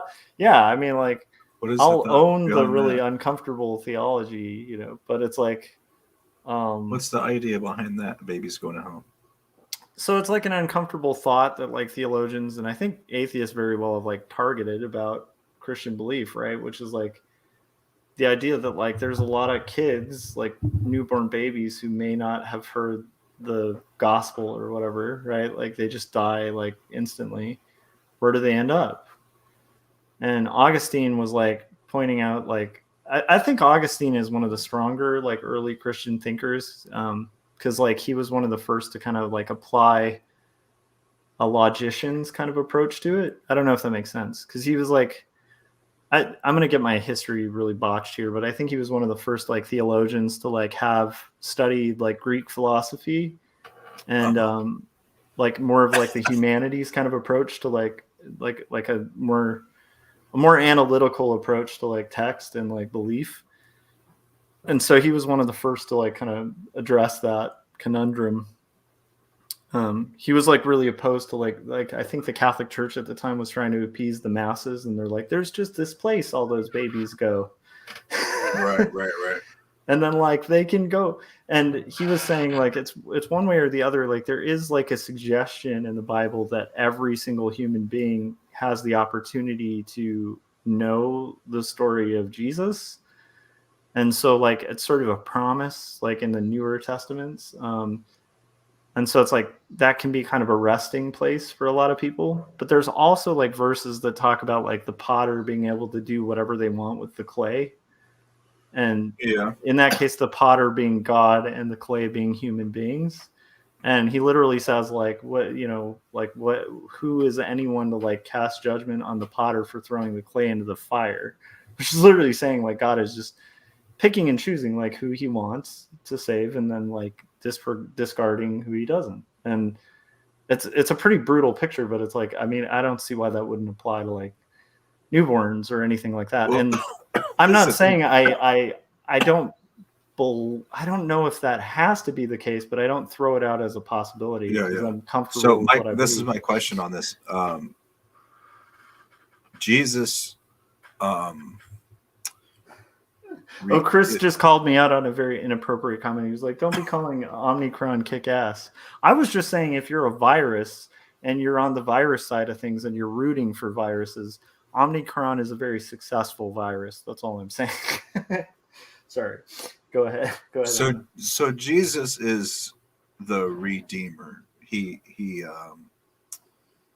if you sin, you through Jesus Christ, you are forgiven and blessed, right? Yeah, I mean, you're like, so it's, and this is another like theologically kind of weird one, right? Because we believe that Jesus is God. Is that the controversial what I said just now? What? No, I was just saying that like what you're saying about Jesus being the Redeemer is 100% what I believe. He calls himself the way, the truth, and the life, right? No one gets to the Father except through me. He calls himself the door. He's the only door to heaven. There's a lot of claims that like Christ makes really boldly. And so, yeah. But the part that's like just hard or controversial is like, the obvious point, which is like, well, why would God need to send himself to forgive people? Right. That question's really weird. Although I think it's true, but I don't deny that it's like super weird. So my question though is, if the blood of Christ redeems your sins, right? And that is how I don't think it's the blood of Christ that redeems heaven. your sins. It's not the blood. It's not the blood of Christ. Yeah, I think the blood of Christ is like a symbolic part of it. Like I think blood sacrifice throughout the whole book is like very symbolic, but I think it's more the action of God sending himself, humbling himself as a human being, and like his blood sacrifice, like of himself, like appeased the need for justice. Right. So that redeems our sins, right? Not my sins. I'm a filthy atheist. Yeah, and the weird thing is, and this is the weird thing, Adam, I don't even know if that's your choice. So that's the weird thing. Like that's where I get like I'll lean into territories like, even though I'm very like, I think I'm politically very progressive for a Christian, I'm not like theologically all that complex. Like I'm nuanced where the Bible allows nuance, but like sure, yeah. I'll lean into the discomfort stuff. Like a lot of Christians like dodge around the idea that like there's predestination, and it's like biblically there is predestination. So like you're a bit of a determinist when you're a Christian. So and then you also have to be much like a lot of determinists, where like I speak to a lot of people who are like utilitarians in general, and they're like total atheists who believe in determinism, but they also still Sorry, think what do you like, mean what do you mean utilitarian? like people who just philosophically believe in utilitarianism, like for just the outlook on life. Just right? like in general, pragmatic utilitarian. Yeah, What just works like works. yeah, and Okay, in that framework, there's a lot of people who are determinists, where they looked at psychology, and there is like a heavy implication the more we study psychology and genetics that like things are a lot more determined than we like to think. Sure. Okay, but Josh, this is my question. Oh, I'm sorry, I'm getting on a tangent too. I'm not trying to divert. Right. So bring That's your right. question, buddy. And also, you have COVID right now, so yeah, let me hear your question. No, because I don't want you don't have to like give me COVID sympathy, but oh, you get it. You get it, man. Regardless, you can give me COVID sympathy for having COVID, but not for the sake of discussion. Wait a second. Actually, let's play this for all it's worth. Adam has COVID. You guys, it's a shitty thing. And you know what's shittier for somebody with COVID? Being a cartoonist, having a book out, and having COVID, because you can't promote it as much as you need to. So go out there, purchase, support somebody recovering from a terrible virus right now by buying Toad Road comics. And what's weird is, even if you buy this as like a sympathy thing, you won't regret it. It's a good book. So go purchase this. Indie Planet, correct? Yeah, INDY Planet. They misspell it. And so Adam doesn't agree with this pandering that I'm doing. I'm doing the pandering because what the hell? Oh, I agree with that. I want to sell pandering. Adam's books. I agree with that pandering. I just don't need a special like point in the discussion for COVID. Oh yeah. But this is the point I was trying to make about the baby thing is Jesus dies for your sins, right? Yeah. Do babies have sins? Yes. That's the dark part that okay. Like that's so the part that's the like, part what that would be an example of here's the the thing. I hate to say I'm not like I don't agree or disagree. I'm just interested in what your position is on it because I don't really know. Well, no, that's the part that's like the arguments tough, on this. Yeah, that's the tough Augustinian argument that I feel like it bums me out when like Christians don't have I hate to say it, but I don't think they have the balls to admit like what the book implies, and it's like that's definitely heavily in there. And that's the part that was the difficult Augustinian stuff I was kind of alluding to at the beginning. That's the tough Augustinian part, because if babies have sin and then they die and they're not redeemed, like where are they going to go? It's terrible. But yeah, I totally think. And you know what's weird? An example of a sin of a baby. So like, this is a weird thing. I think that like to believe that people are born these perfect vessels. Yeah, if you meet parents, I don't think you're going to meet a lot of parents who would agree with that. And I'm not trying to pull the parent card, but I would just say like we have like this inherent goodness in all of us that like, and it's beautiful and like perfect and innocent. But as soon as we're able to talk or move our hands or do anything, we're instantly grappling to be the most selfish we possibly can. And children actually have to be trained to not be complete assholes. like, and yet they're totally innocently doing it. That's the weird part. The thing is, like, are they guilty? Like, no, it's in their nature. They have like the self-awareness and self-control to not do that. No, yeah, and that's the thing is a sin.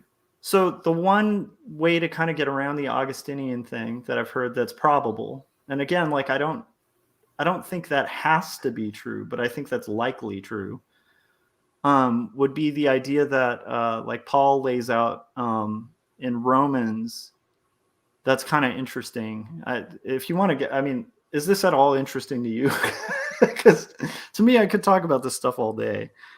But is it interesting? It's interesting. I just, okay. I'm asking you questions about it. Got it. Okay. Yeah. Well, I'll do my best to answer them. But like, I don't have my position would be, I think it's sort of silly to say that a baby sins, but yeah, you don't have a dog in that fight. But I don't know what. Yeah. Like maybe there's like I don't know. I know that sin can also mean sin can mean more than one thing. It can mean So this is the core falling thing. short of God. I think obviously Yeah. babies fall short of God.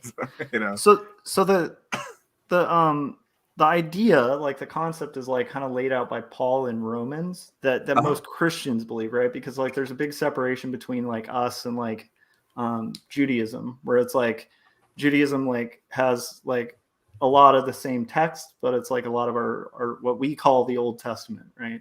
Yeah.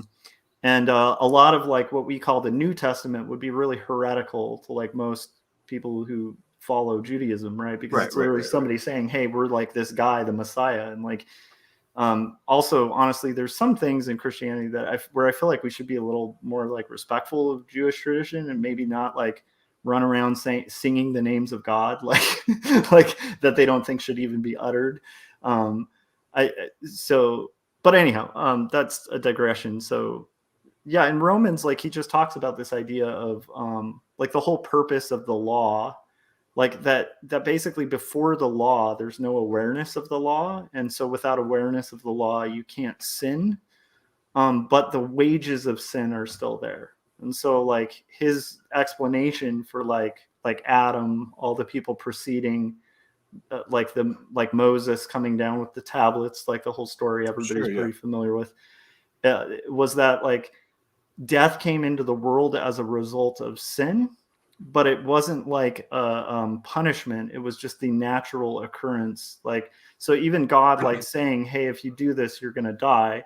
It wasn't that like he's saying like, I'm going to kill you because of this. It's just like, if you choose to like kind of go against the will of God, the natural result it is just sin, which may not make sense, but that's how Romans kind of explains it. So the idea is like people would die, but they're not under judgment of the law. They're just under the natural result of sin, which to me, I speculate might mean like entropy, weirdly enough. That's one theory I have on it, like where it's like, I think that might have been kind of like entropy might be part of like the curse of sin, where it's like the second we kind of get away from the creator, it's almost like getting away from like a plant getting away from the light. Like, I don't know, it just starts withering. And actually that might even match with like some Christ like stuff talking about being like the vine and the branches and like, I don't know. But yeah, like, so then when the law is placed, it's actually, according to Paul, it's the law actually isn't handed down from Mount Sinai to like tell these people like, this is the perfect law that you will successfully follow and then get to heaven. It was like, this is what God expects of every human being, right? And it's like the 10 Commandments, all of that. And then Christ clarifies, like, obviously when he, like, which I believe was like God coming to earth much later on, basically saying like the whole purpose of all those 10 Commandments is to love your neighbor as yourself and worship God as your only God. And basically like that's pretty much it. It's like you just are supposed to love people and like worship and honor God. Like that's it. That's the whole origin of all the and he even Christ goes like way further. Oh cool, Corey just hopped in the chats. Corey, it would be fun to have you on too, because nice. Corey's got like a different theology, but probably a similar take on this. But anyhow, so Paul basically lays out the idea that like the whole purpose of that law like is actually to show how shitty we are. I don't know if that makes sense. So not really, but go ahead, continue. Frank can hop in on this too if I get this wrong. Frank, I'm explaining Paul's kind of breakdown of how like sin and the law and like the purpose of the law and then like what Christ did to kind of fulfill that law. So I'm kind of explaining that. So anyhow, feel free to interject if I get something wrong. Okay. But I was at the point where Paul Pate. What's up? I was like, what? I thought you meant Paul Pate. I was like, oh, I missed a lot. No. Paul was explaining. Paul speaking of Romans. But Romans is a great book for this. Like it like Paul does this a couple times, but he kind of like clarified. Like he's a really good writer for like just getting an overview of like the broader theology and where a lot of that originates for Christianity. But yeah, so like his take on it, what he says, like that was revealed to him, was that the whole purpose of the law was to show how failed we are at achieving the law. And so to show how we cannot live to be with the lawgiver who demands perfection. And so without the law, you are not condemned by the law, right? Like kind of like if I were to tell Frank, like, Frank, you're in trouble because you hopped on my stream and you weren't supposed to hop on my stream. That wouldn't be fair, right? Because I never established that law, right? Right. Yeah. Now, if I were telling him that because, like, if he hopped on my stream, let's say, like, for some reason I knew that, like, by him doing that, it was going to lead to his death or something. This is a terrible analogy, but I'm just saying, like, then that natural result would occur whether I told him the law or not. But when I tell him the law, now he has cognition. And so the law, the purpose of the law is so that people can see how they fall short of the law, and then they can embrace the one way to be right with the law, which is with Christ. And ironically, it's because he's the only human being, who could fulfill the law. So how could any of that possibly apply to a baby? Because the baby is born into sin. Because sin is in our earliest ancestor, and the second that those ancestors broke with God, the second that first ancestor, so Adam, believe that once, like Adam Lore, that first ancestor, no, I don't think his last name was Lore, but pretty sure that's true. Adam, have you traveled through time? Well, it is the lore. It's the lore of Adam. But yeah, so like that's the general theology that like I believe in, is like the idea that like every human being is born with both the goodness of God, but it's corrupted by sin, and that corruption damns us to death.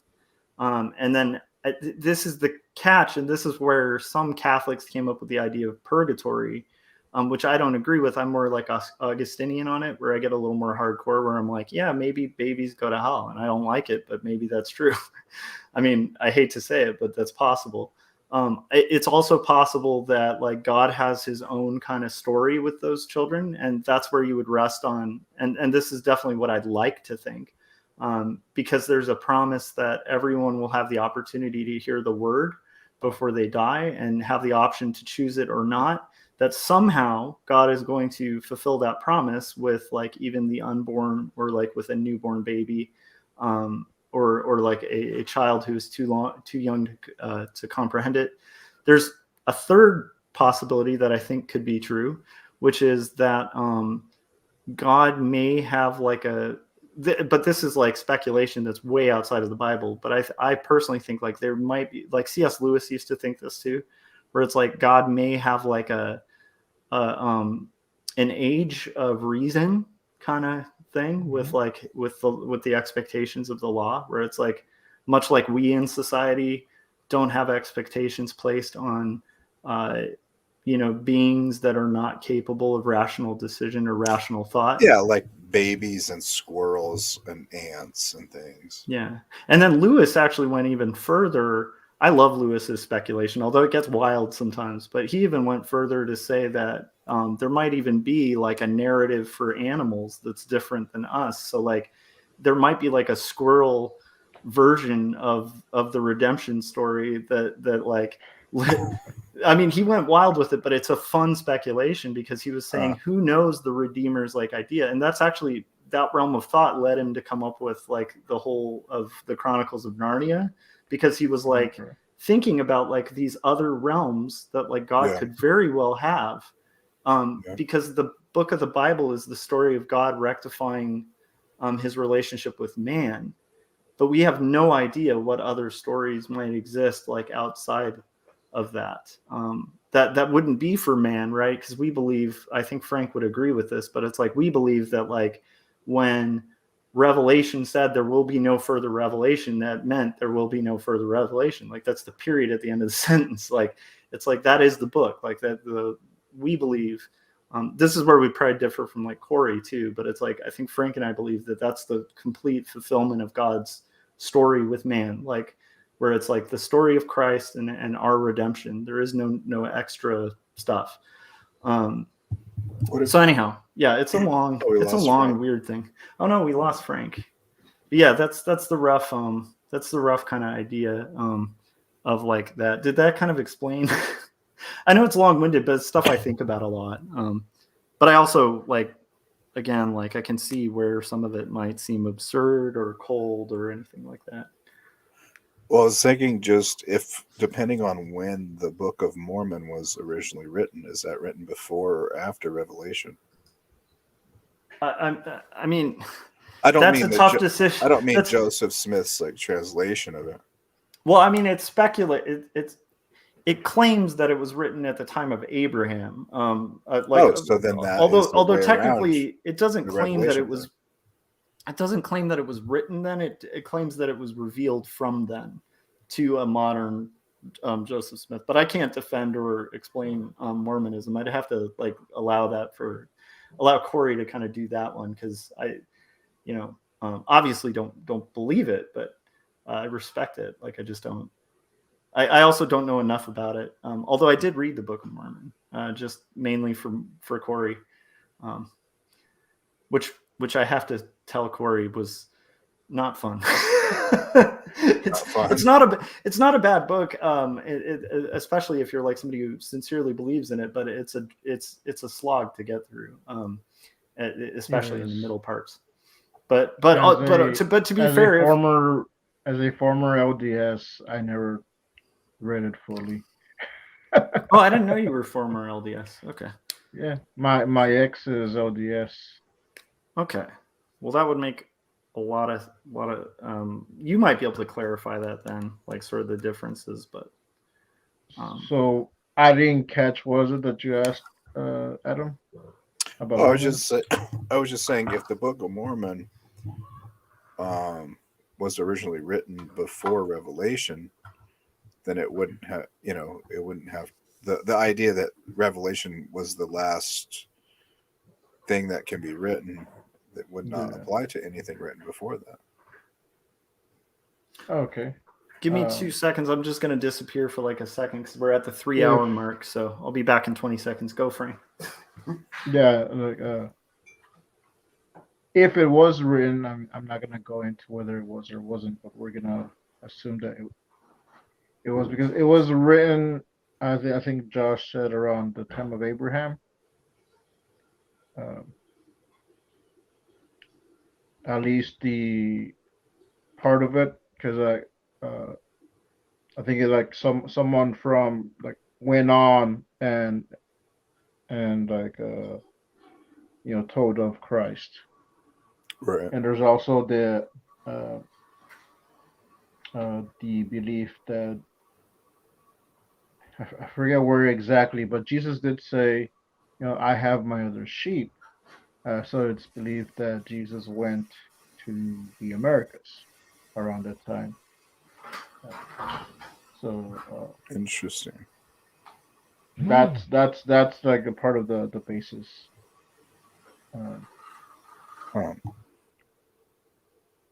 But yeah, it would have been around that time. It would have been after Revelations. It would have been sometime before. Corey would know more. Like I said, like I never read it all, and I left. So, but yeah, like it might not apply. But also, there are also books that didn't make it to the Bible. Right. Oh yeah, like the Apocrypha, right? Yeah. There's that. So just because it was written before doesn't mean it applied to the Bible itself, because there are books that like biblical, the Apocrypha. Yeah, like biblical historians like often cite like Josephus, who's like a historian at the time who happens to kind of back up a lot of accounts, like biblical accounts. But he doesn't back them up like theologically. Like he didn't. I from what I understand, I don't think Josephus thought that Christ was the Son of God, but he did like back up a lot of the historical events. And like they don't include Josephus in the Bible. Like it's sort of a there were these councils, like different councils, where they sort of sorted through a lot of the books and sort of threw out a lot based on like weirdly contradictions. I know there's still contradictions that exist too, that I think are explicable, but I don't have like full explanations for it. And that's where like I've talked to Frank about this too, like off stream too, like my own philosophy on apologetics as a Christian, which I do think we're called to do. But I don't think we have to, like, first off, I don't think the strongest case for Christianity is, I think there's strong evidence historically. I think there's strong evidence scientifically, but I don't think you're going to lead someone to God in a biology class. And I don't think even the case for God or Christ is like made anywhere but philosophically. Like, I think that's where there's a real strength. But I also find it awesome that it doesn't have to contradict like science or biology or anything like that. Yeah. So it's like, I don't personally, I don't like for instance, when you had your friend on, like, I guarantee you, I probably have some major theological differences with that dude. Adam, like With the guy. Brett? Yeah. Yeah. I don't even want to call his name out because I just kind of feel like yeah. Well, I feel like Brett he was a bad faith actor, that, so I don't that want to. man is with not Johnny. Brett, though. Yeah, because like this conversation we're having, like, I want to be clear, like, I'm not like, honestly, I have no interest in trying to change your mind, Adam, because I don't think I can, right? Oh, you could change my mind on something. No, I mean, I think I could change your mind and maybe get you to see things, but Especially it's like right now, man. Like, I need something in my life. yeah, but I guess what I'm getting need at Jesus. is, well, here's the thing, Adam. Well, If that's you the first needed, part of it. here's the catch, like, and I will talk with you and explain to you the reason for the hope that's within me, and then I'll be really brutally honest about what I believe. So I'll say things that are uncomfortable, like where you asked me about like whether it was possible that like babies are born as sinners. And as much as I don't like that idea, I do think by being a human being and having flesh and bone and being born, I think there's a heavy theological case for that. Like the fact that we are just born completely corrupted. Sure, yeah. Now, corrupted doesn't mean bad. Like, that's the weird thing. Like, bad by our standards, just bad by God's standards. Like, we're talking about like perfection. Like, if you have a white page and you want like a pure white page and there's a dot on it, most people might look at that and be like, that is a beautifully white page. But next to perfect white, like, it's never going to look, that's a really bad color to use because it almost sounds like a weird like race thing or something. So let's just say anything, like with if you perfect white skin. If I take like a perfect guitar, like I have some really beautifully built guitars at home. Like I have, I talked about that on the stream earlier. I have this Epiphone where they like meticulously like recreated like a 1959 Les Paul, and it's really beautifully made. And most people would think it was beautifully made. But if you put it next to like, if there was an actual perfect Les Paul, it would fail every time. Like no matter how good it looks to like people are used to an imperfect thing that's close, you know? So yeah, it's a weird thing, man. But like, but yeah, I think the misconception about Christianity a lot of people have is the idea that like you have this rule book, because you don't. Like that's the weird part about Christianity. And Paul's like really clear about that. Like there is no rule book. And actually it's like, Paul even tells us to like be really patient with Christians who think there is a rule book. That's like kind of his take on it, where it's like, hey, if like there's Christians who think like not eating meat like is like, he was even talking about like, and this is probably like very relatable to like listening to heavy metal or something that like has like Satan in it or something, like, right? It's like, which by the way, I don't do, but I wouldn't feel like that was going to send my soul to hell or like challenge my beliefs or anything, because I really believe that that like demons and all that stuff like biblically have like literally no power over Christ, and I literally believe I have Christ in me. So it's like I'm not super concerned. But sure, yeah, the kingdom of heaven is within you. Yeah, but Paul, like Paul talks about like there's like an actual passage where it's like, hey, if you're like eating dinner at a dude's house who's like a fellow believer, pretty much. I'm totally saying this wrong because I don't know my scripture as well as I should. I think Frank could probably quote it. By the way, when I say that about Frank, I don't mean that as a diss. Like I think Frank has spent more time studying the Bible than I have. He's been walking with God a lot longer. Why would that be a diss? And so I mean that as like the highest respect, you know. Yeah. But well, just because I know sometimes I can sound like kind of snarky or something, and I don't want it to be read that way. It's a compliment. Frank knows the Bible very well. I got it. But anyhow, his premise is like, hey, if these guys are like really uncomfortable with eating certain foods and they feel like that's what like God is going to convict them over, like the law is literally the conviction. So like if they're ruled by that law and they don't realize they're free of that law, like don't make them break the law that's going to damn them, right? Yeah. So it's like for me, if I have a beer, like I don't have like an alcoholism issue. I don't have anything like that. Like people in the Bible drink all the time. I don't think it's wrong to drink. But if I'm around a Christian who thinks it's like vehemently wrong to drink and they're really convicted that like it was grape juice in the Old Testament, which is like the stupidest thing I've ever heard, but I'm not going to have that argument with them. I just won't drink around them, you know, because I'm like, okay, well, you feel like you're held by that law and I will walk with you, right? Like, I don't know if that makes sense. Kind of like Frank is patient with me with knowing less scripture. It's like we're supposed to be kind of patient with the weaker brother. And I think in that case, I'd be the weaker brother with like my knowledge of scripture, right? Oh man, Adam, you opened a can of worms because I don't get to talk about this stuff a lot. So I like talking about it. I don't like arguing about it, but I like talking about it. It's fun. Yeah. Sure. But I'll go wherever you want, man. Do both of you guys? I missed some of it, but earlier you guys were talking about the Big Bang.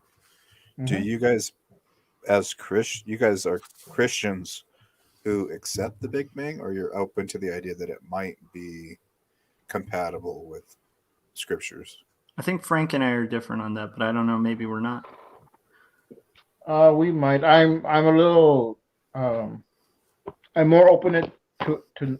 I'm more open to it now than I was maybe like 5 or 7 years ago. Well, maybe like a little bit more than that. But and like we were talking about earlier, like there are things that line up. So I do think that the Big Bang, that was something that God used. Like and like from what we were talking about earlier.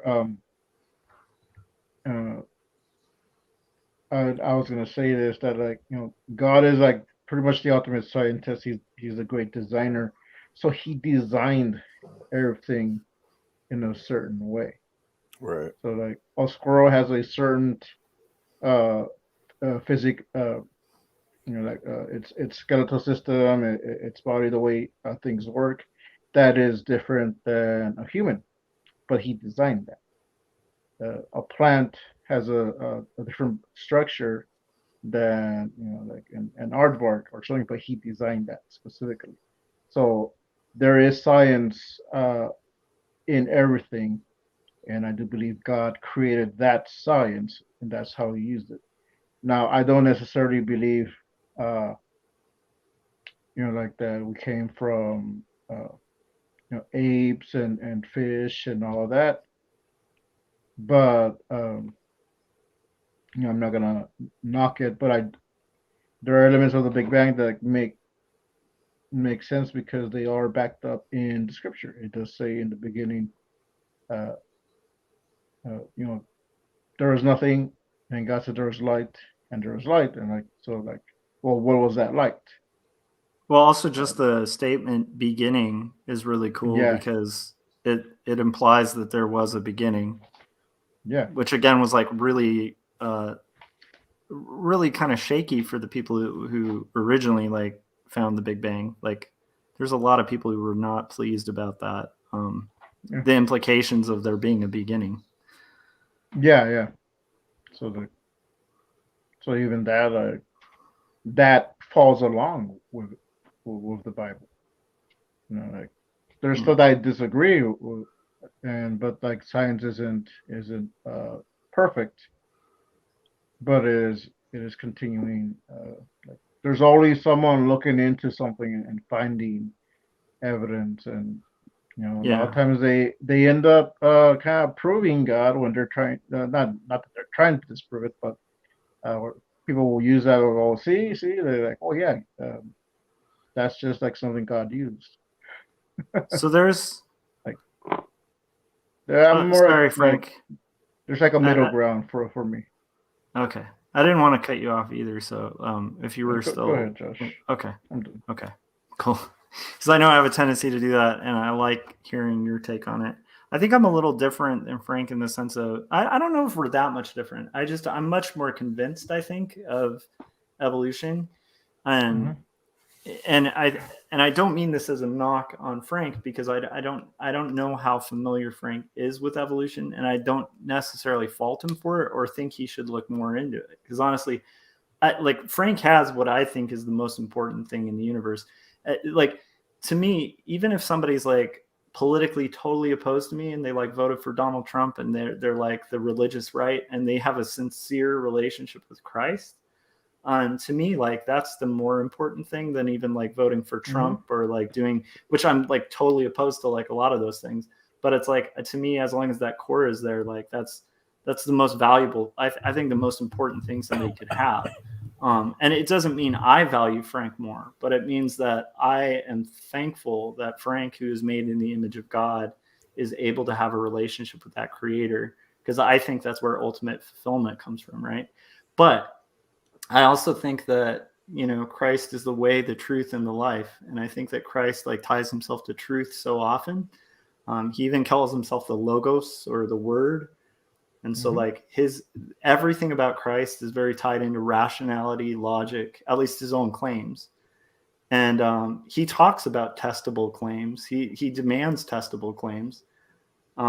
He gets frustrated with the Pharisees for like making stuff up that wasn't actually in the theology of what was claimed in the belief system. Like, to me, it's hard to like think that, like, I think if you're a follower of Christ, you have the compulsion, and even part of like what I mean, Frank did a comic on it, like the armor of God or whatever, like the idea of like what we're supposed to equip ourselves with.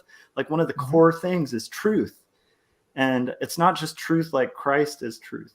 It's truth like observable truth. Like, there's a lot of biblical passages like where David's talking about being able to find God through like looking at the design of the whole world and like looking at like nature and observing. God's earliest call to man. Like, there's all sorts of reasons to think that we should be engaging and looking at science, because like Adam, like one of the first things God tells Adam to do is name the animals. Like, go find the animals and give them names. What is that? That's science. It's literally science. Yeah. It's the first. Wait. Naming animals is science. Yeah. Like, you haven't heard of that as a science? How is that You've named a science? bunch of dinosaurs on your stream. Who named them and categorized them and found their fossils and like found the families that they're in? Huh. I That's the guess origin of science. Is like, I mean, like at its very basic premise, it's like to observe nature and record it, right? that's Um, that's a starting point, but I don't think that I know what I'm saying. Like, observation and recording is well, counts yeah, I as mean, there's science. obviously like great things about modern science that I like, that I'm not going to claim Adam was doing, which is I think it's good to have double blind tests, right? I think it's really good to have peer reviewed journals, because like peer review is a process that allows for the fact that people are fallible. And like, again, we have a tendency, I talked about this at the top when we were talking about UFOs, but it's like we have a tendency to like Oh, find I two missed dots. that. Okay. Well, we have a tendency to like, as human beings, we like to make connections between like totally obscure points, and scientists are no different from that. So like the beauty of peer review is it's like a built-in system. Science is a really nice system. It's not perfect, but it's a very good system for getting rid of bad thought, illogical thought, and thoughts that aren't replicable in a lab or repeatable. But at its core, it still is about observation. there's a huge section of science that's about observation, and then there's a huge section that's about lab work and stuff like that. Sure, and yeah. repeatable I'm just tests. saying, I don't think that observation itself or naming something, like actually Richard Feynman had a thing he was talking about where it's like, I can't remember what it was. I'm gonna butcher it, but it's like they were naming off all these animals and plants and stuff. And it was like, I can't remember what it was. It was like he was asking this girl like what she knows about all this stuff, and she's like, name the different plants and name the different butterflies and stuff. And anyways, I don't know. I'm butchering it already, but his point was, you didn't tell me anything about nature. You didn't tell me anything about science. You just told me names of things. That's not science. Like that's just naming something. Like that's just. I agree, but I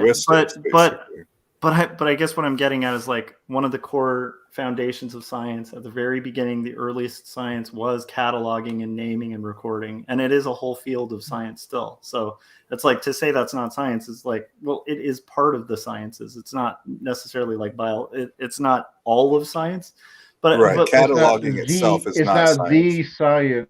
Cataloging is a science. That's why they call libraries library sciences, man. Like it is a science. Like it's part of science. It's not a laboratory science, but it is a science for sure, and it is a huge part of science, right? Like there's entire groups of people who like document and record different species, and that's all they do. Now, like if we're talking about observing the animals and stuff like that. Anyhow, I'm not saying that like it has to be taken that God was like calling these people to do science, but that's how I read it. I think that like what God wanted him to do was to actually observe nature. There is a call for people to be caretakers of the earth. And so like, I think that part of the observing and naming the animals was a call to science. Anyhow, there's calls to science all throughout, but even Christ himself saying to test my claims, right? And testing claims is a huge part of skepticism in science. So I'm just saying, as a Christian, I don't believe that it would be right to be a Christian and not to be paying attention to what is observable and what seems to be true, and trying to align that with what is true, what you believe is true, and constantly kind of being in that analysis. Because if one is true, then other truths should follow. And if there are conflicting truths, then there's something that's wrong. And so that's where, like, how I approach my beliefs, you know. I'm not saying you have to approach it that way, but that's just, I think, so the difference between me and Frank might be just that I'm much more convinced of evolution. But I think I mentioned this to Frank too. It comes with a real theological quandary that I still haven't solved. So. Yeah, and that's what we were talking about before I had to leave. Oh, the Big Bang, 100%. I mean, unless other evidence comes up, but it seems like very plausible. Okay. So, yeah, I'm with like most science on that.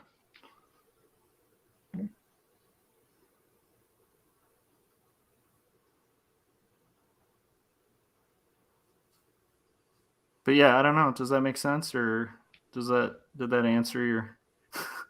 Yeah, it makes sense.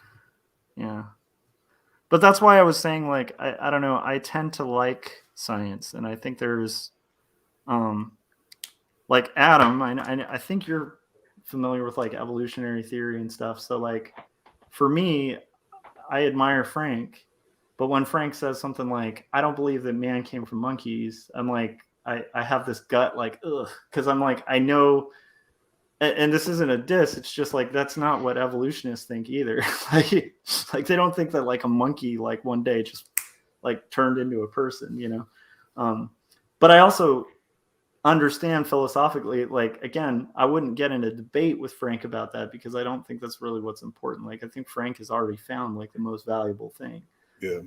But I just feel like I feel empathetic to people who are like believe in evolution like I do. I think that's just the route that God took to make man, but it does come with theological problems that I haven't really sorted out. Like Lennox, do you believe that man evolved? Like man was not created? Yeah, I mean, well, that's the thing though. Like Adam and Eve were not. I don't believe that evolution means not created. Like that's the weird part. I don't think that. But like the way the way Genesis describes how Adam and Eve came to be, Yeah. you don't believe that? I believe it. I just don't necessarily think it was like all literal, much like I don't think that God like rested in the way we rest. You know, when it said God rested, I don't think God like took a nap. You know, I don't know if that makes sense. Huh. I think there's some metaphor, and I think there's very much literal things. Like I think there was a talking snake. I think there was literally like an Adam and Eve. I think there was probably a literal garden. But as for like forming man from dust, what does that even mean literally? Like, have you ever seen something formed from dust that's a living being? That almost sounds like evolution to me. Like, I don't know. Maybe I'm crazy, but to me, that doesn't really sound. Well, what about the rib thing? The rib thing actually makes a lot of sense to me. I know Does this it? is weird. Yeah, because like I think the stupid idea of the rib is the unscientific idea of like then man and women would have different numbers of ribs. Like that's really unscientific. Like if my son like lost a rib and I took one out and gave him a transplant and I had another kid, they're not going to have like one less rib. It's just ridiculous, right? Yeah, but wasn't Eve created from Adam's rib? Yeah, and like that sounds insane, but then like the more we find out about like DNA, that doesn't sound like that crazy of a process to me. For the creator of the universe, it's like that actually makes a lot of sense. Because like we have like the genetic code like pretty much in most of our organs and parts, so it's like I actually find like this day and age that's a way less absurd story where I like you know you could almost like now almost buy a hypothetical story about a dinosaur being created out of a mosquito and amber, right? But like 50 years ago that story would be insane. So I don't know. But I also think God could do it any way he wants. Like, so Frank is right in the sense that like God doesn't need evolution to make the world. It just, to me, I think like if God made the world a certain way, it's going to look like it was made that way. So I feel like evolution seems to be the way that it appears things happened. You know, there's a lot of, I mean, there is the whole radiation, right, emanating from the Big Bang. So it's like hard to get around that. Like, what is that? Like, what is it? Hawking radiation or whatever? Like the cosmic microwave Yeah. background radiation. So It's not proven to be from the Big Bang, but it's not proven. But I'm just saying, like, it's been actually falsified. Like it's been disproved. You can't claim disproven a lot of times, but yeah, I was gonna say like there's elements of it that have been disproven, but if it had been categorically disproven, you wouldn't have like the majority of scientists like believing it. maybe you would. I don't know. Well, the earliest versions of the Big Bang Theory predicted that the CMB was supposed to be like 50 degrees Kelvin or something, or 150 degrees. That was their big prediction. There's this big hot explosion. But the guys that didn't believe in the Big Bang said that it should be like 3 degrees. It is 3 degrees. So already from the start, the Big Bang Theory was just wrong. But like again, I think most, and I'm not trying to do an argument from authority. I'm just saying like, but you're going to do an argument from no, because I'm not arguing with your take. I'm just saying like how I arrive at my take is kind of from authority to an extent of like I look at like what the majority of scientists look at and I draw my conclusions on life based on that quite a lot. And if I'm looking at a divergent view, I really feel like there has to be like some heavy guns like pointing that way. Otherwise, I got some heavy guns, man. And here's the weird thing: like people who make arguments against science will talk about unscientific beliefs as like a disproof of the effectiveness of science. But the weird thing is, if you look back to those eras, they weren't crazy hypotheses to have with the knowledge we had at the time. And so, like, there was a point in time. Well, the current Big Bang Theory isn't scientific. It doesn't follow the scientific method. It doesn't follow the laws of physics. It defies the laws of physics. It requires well, what part of it defies the laws of physics? Because I think like, almost all the new stuff that they added to try to fix it, like the inflaton field, inflation particles, dark matter, dark energy, things like that. But like dark The matter and period dark of energy. inflation. Okay, but dark matter and dark energy aren't just something that physicists came up with to solve the Big Bang. There's also like observable phenomenon in the universe that kind of imply that there have to be these equations that we're not quite seeing. Right? With like dark matter and dark energy, like a lot of that isn't necessarily all hinging on. Well, dark matter and dark energy are totally different. Yeah. But I'm Dark just saying like that's energy is needed for the Big Bang Theory to work. Got it, but I'm just saying like there's implications that those things need to be there outside of just the Big Bang. Like, I don't know if that makes sense. Like there's holes in the math Right. that need to be filled. Things that aren't possible, that are non-scientific, with no scientific evidence supporting them. Well, again, there's no I think inflaton particle. They just made it up. They invented it. There's no dark matter particles. They just invented that. Well, it's 100% fictional. I think that They've been looking for them. They can't find them anywhere. They're fictional. Okay, Adam, wait a minute. In science, just because you're looking for something and you can't find it, it doesn't disprove its existence. That's number one. That would be really unscientific.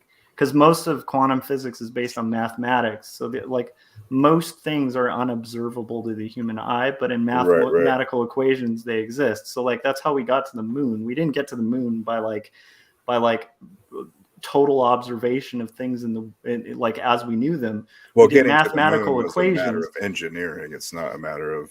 But that engineering and that piloting and the navigation was based on mathematical formulations of truths that had to be true mathematically, and we took a gamble on it. Yeah. It was. And we can do trial and error to see if it works or not. Yeah. So what I was getting at, which is not true for.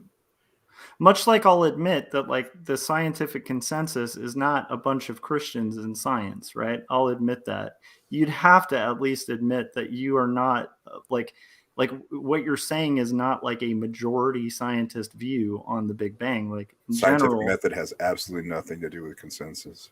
I know, but I'm just saying like at least admitting that and saying like, because making a bold statement by saying these were obviously proven unscientific, these equations are just made up out of thin air. I think you're in a minority position there of thinking that. I'm not saying that's wrong. I'm just saying like at least acknowledging that you're in a minority position might be important, with that. Yeah, I'm a minority. It's good. That's okay. I'm a minority too. Being a minority is not a bad thing, Josh. Hey, I'm a minority. What are you trying to say? Do I have to sing Green Day at you? Don't get me on pull quotes like Brett Keane style, man. Okay, so here's a question for the Big Bang believers. If the galaxies are moving apart, why are they clumping together? I don't think they are. How can there be clusters of galaxies if galaxies are moving apart? I don't think they are clumping together. No, it's observed that there are clusters of galaxies. Yeah, but a cluster doesn't mean it is clustering. Yeah, it does. They're clustering together. And then those clusters form superclusters. How could there be clusters and superclusters of galaxies if the galaxies are spreading apart? It's impossible. I'm the wrong person to ask on that one, man. No, you don't have to. I mean, it's just a simple question. How can it doesn't even have to be galaxies. How can something be moving apart if it's clumping together? I think that's actually very possible, but I think it would be like a harder question. It's kind of like the dinosaur thing you were talking about. Like it's got a similar sort of answer that's hard. Like it may not sound as accurate, like where you were talking about like fossils being found near water. And like there's a very like obvious, like a very clear reason for that wouldn't have to in water. Yeah, and what I'm saying is like there's a reason for that wouldn't have to make the jump. That therefore like all dinosaurs were in water. And I think in a similar, which is that like there's conditions where things fossilize that happen to be close to water. That actually is like provable and observable and repeatable and like doesn't require that leap. And I think in this case, like there's a similar thing where like I'm imagining just off the cuff that like I could have a cluster of things that are moving away from like the source of a Big Bang for sure. Like if I just How took can like, something be moving apart and moving together at the same time? if I were to take like 50 balls, right? I don't know, like they're all dots, right? And I just explode them, right? Yeah. They're not all necessarily going to go evenly in multiple directions, right? And then we have all this interesting stuff happening with like orbiting of planets, right? Gravitational pulls, like all sorts of weird stuff happening. And then we have this gradual movement of these particles, or whatever it is, these dots. Like some of these dots, if I just did a random experiment, like if I did a computer program to have like 10 dots just totally randomly move and just continually move out, some of them might They can't cluster. get closer together. By definition, they're moving away from each other. That's what the Big Bang Theory says. Again, they can cluster. I mean, if I don't The think theory is saying that there's more space in between the galaxies. So how can they get closer together? I think you just disregarded my entire point. If you did a simulation where you had 20 balls in one circle, right, on a screen, and you programmed it to randomly spread apart, you could end up with clusters. It's not a hard geometry thing. It's like you could end up with clusters. You really can't. It's not possible. Okay. It's not possible if they're by definition getting farther apart from each other. But I think that's where you're by definition get closer to each other. I think that's where you're getting lost, is like the origin point they're getting farther away from. It doesn't mean they're getting far away from each other. I think that's where you're getting lost. The Big Bang Theory. We're not talking, Adam. Theory states though. Adam, we're not saying they're all moving apart from each other. They're moving apart from the origin point, and that's where the clusters are possible. The Big Bang is teaching a single origin point. There is an origin of the Bang. It's not in 1.1 location though. Maybe like an earlier version. Maybe you're talking about like a really early version of the Big Bang Theory.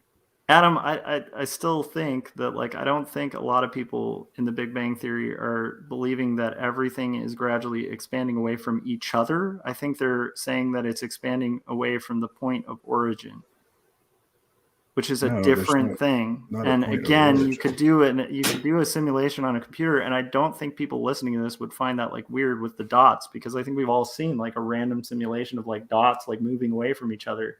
And when you talk about that, like, if they all are moving away from an origin point, it doesn't mean that some of them can't cluster further out. They're still moving away from the origin point, right?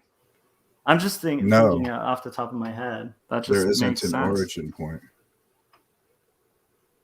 Right. So like Hawking radiation isn't stemming from like an occurrence and like moving outward. I guess maybe, I don't know. Maybe I'm misunderstanding what you mean by origin point. I'm meaning origin point. Does that make sense? Like, okay, the Bang happens here, right? You have Hawking radiation. Do you think there's a specific place in the universe that was the point that everything exploded from? I think a lot of people who believe in the Big Bang think it was like a concentrated area. Yeah. Huh. I think that's the idea of Hawking radiation too, right? Like Hawking radiation is like you have the Bang and then you have this expanding radiation that's moving out from an expanding universe, right? No, Hawking radiation has nothing to do with the Big Bang. Hawking radiation has to do with black holes and virtual particles, where there's two pairs of virtual particles that are formed and one of them gets sucked into the black hole and one survives. And it forms Hawking radiation. Got it. But my key point is if supposedly galaxies are spreading apart from each other, why is it that we observe that all galaxies are in clusters and superclusters? You're just totally the opposite of what the Big Bang Theory. But you're ignoring, like, that's just bypassing the point that, like, do you at least there isn't a simulation like what you're saying though. I could draw it, dude. I mean, I just like, I'm trying to draw right now, but I could draw it. It's not like a crazy concept. It's like if I have this, right? I have a bunch of dots that are randomly moving out, but they're still having some kind of, like, some of them can move left to right. Some of them can move, like, there's different impacts because of like craters and explosions and black holes and all sorts of gases and insane things happening. So you have some things moving one way and some things moving another, and they're on a trajectory outward. But like, it's not that crazy to think that like you can move away from an origin point and you can at the same time move toward a cluster. It's not like a crazy idea. I just drew it, right? Away from an origin point, you're still moving away, but toward a cluster. It's not But this like a is crazy what's idea. wrong with your diagram is that the Big Bang Theory doesn't say that things are moving away from an origin point. It says that all galaxies are moving away from each other. Galaxies. What Yeah. are galaxies? Boy, that's going to be a Galaxies like a collection, a bunch like of a stars. cluster. Yeah, like a big cluster of stars. Yeah. So you're saying like their theory is that like the clusters are moving away from each other. Yeah, they literally teach that there's new space generated between galaxies. They can't cluster if there's new space generated between them. They can't group together if there's always space added between them. Okay, I think we might just have a point of disagreement here. But like I will feign like I don't have like a perfect knowledge of the system, but to me, my like just my knowledge of spatial like the way things work, it just doesn't seem insane to me that I could be moving away from my car and closer to my wife who's also moving away from my car. Like it's not a physical, like it's not a conundrum. Like it's Right, totally but possible. that's based on your idea that they're moving away from an origin point. That's not what the Big Bang Theory teaches. The Big Bang Theory teaches that galaxies are moving away from each other. Okay, that's a much different theory than what I'm familiar with, but I'd have to kind of look into it. Because like under my understanding, like the reason those galaxies are moving away from each other is because there's a point of origin and there was like an explosion that is causing reverberating effects, including black holes. Which, by the way, the existence of black holes was formulated and figured out based on the Big Bang Theory, which is why like Hawking radiation was like really important for like kind of establishing the Big Bang Theory, because it kind of proved that black holes exist. And black holes were one of those little holes that's unobservable. And we knew mathematically had to exist. And like, again, just because we couldn't observe it doesn't mean black holes don't exist. So just throwing that out there. But because I was just remembering the Hawking radiation stuff. But yeah, it's a weird one, man. I don't know. You don't have to believe in the Big Bang though. Like, because I think you believe in like I know a lot about the Big Bang. I know what I'm talking about. A lot of what you're saying about Hawking radiation and black holes is just not how the theory works. Okay, but like you also believe in like what? Like an expanding and contracting planet? Yeah. Okay.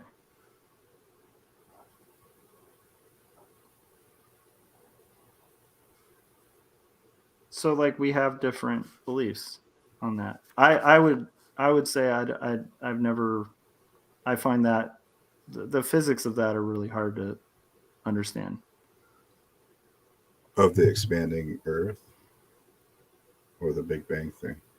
Of a planet cyclically gaining and losing mass or evolving. Like. Oh, well, it's not that it cyclically gains and loses mass. It loses mass overall, but there's a part of the planet, the crust and mantle, that kind of expands outward at some point. It's not gaining mass at that point, though, and it just has to do with pressure. All the hundreds of miles of oceans and all the thick atmosphere, once it dissipates. Oh, Corey helped me out here. Sorry, in the chat, he said taxonomy is the branch of science concerned with classification of organisms and systems. And then Chris was saying more space being made, not things drifting apart. Yeah, that's what I was saying.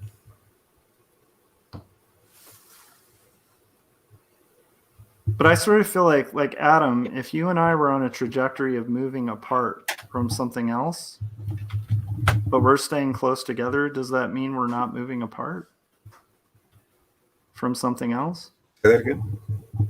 Like, If we're on a trajectory from an origin point, like an explosion, right? not So- even from an origin. Like, I'm just saying, like, is it not possible Or like for, leave like, it moving. We're walking away from 7-Eleven.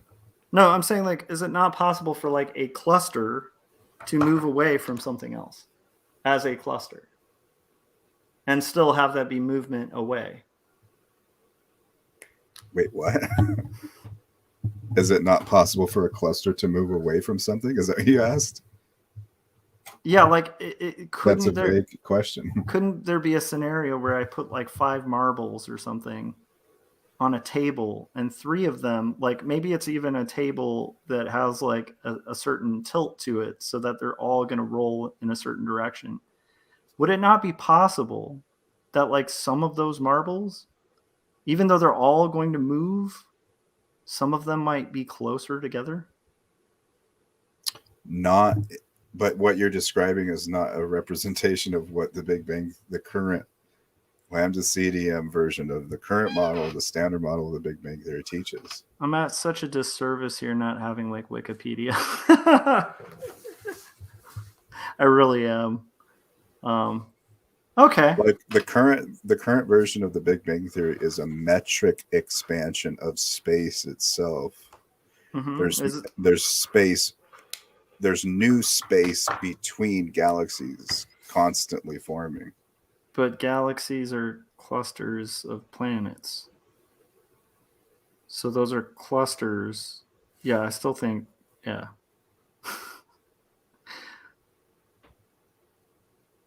I'm confused on this one now because I'm like, if galaxies are clusters of planets, and you're telling me the current Big Bang Theory is saying that galaxies are moving apart, you're saying clusters are moving apart from each other. Yeah.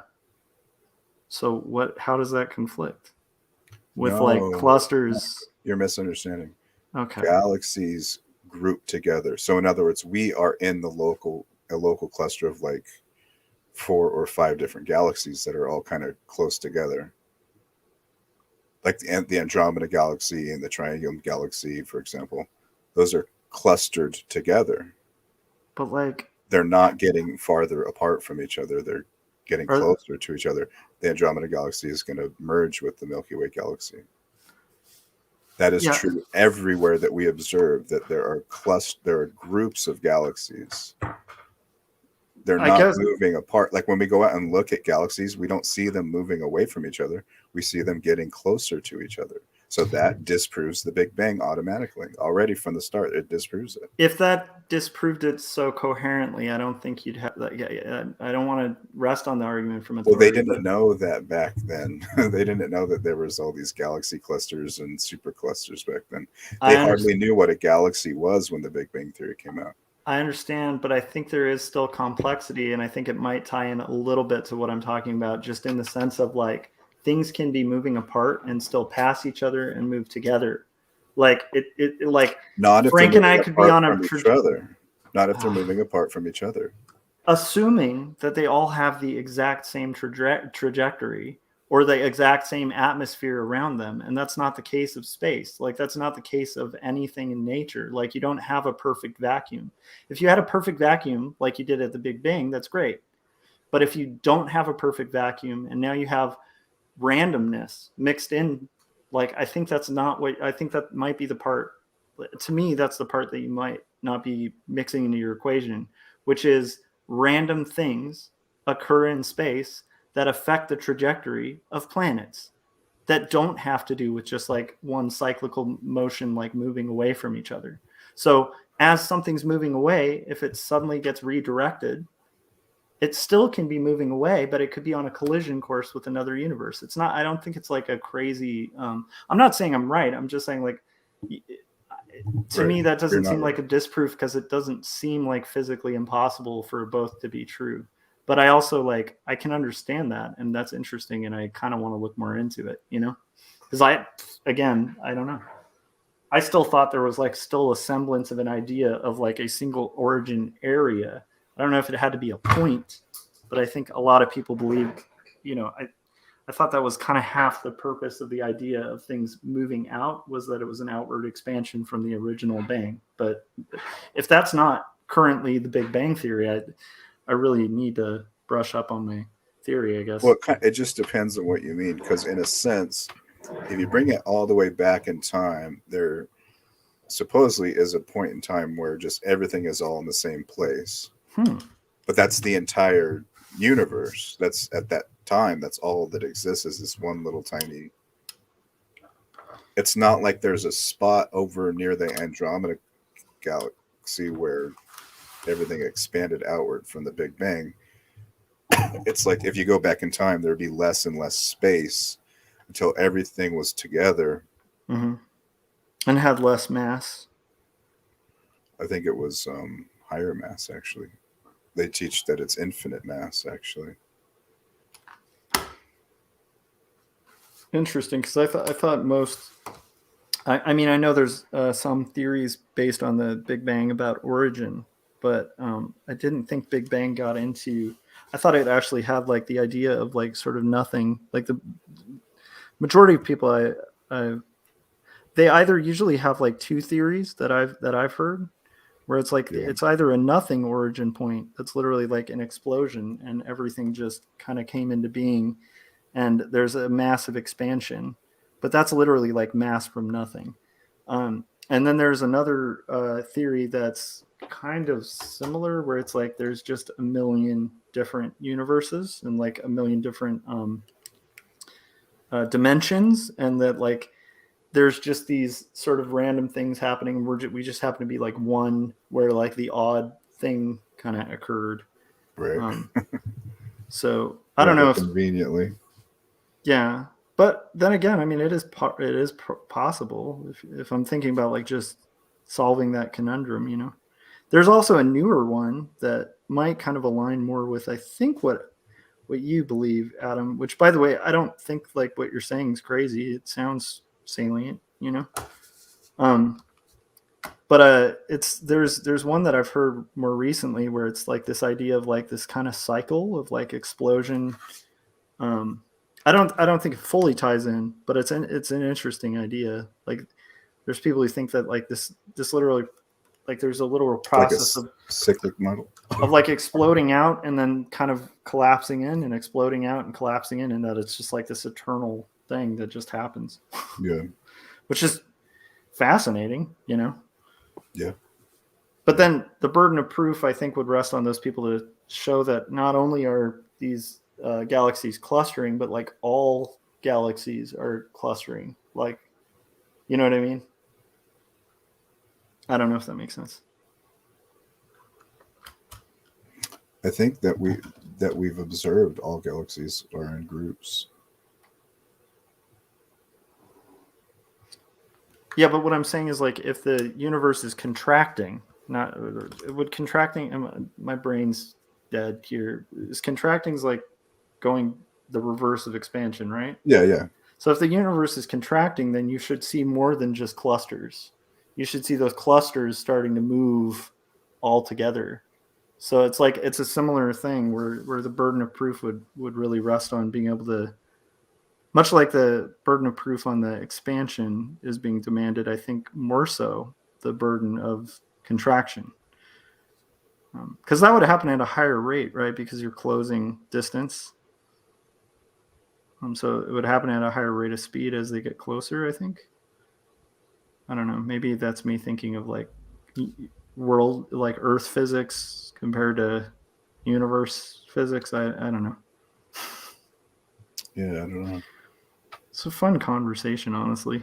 I don't know if you're having fun with it. I'm having fun with it because I have no idea. I'm actually kind of talking out of my ass on some of it because I really don't know. I'm not a physicist. I'm an artist, but yeah. I'm not a physicist. I'm a lover and an artist. Just so we're clear. Frank is a notoriously famous lover.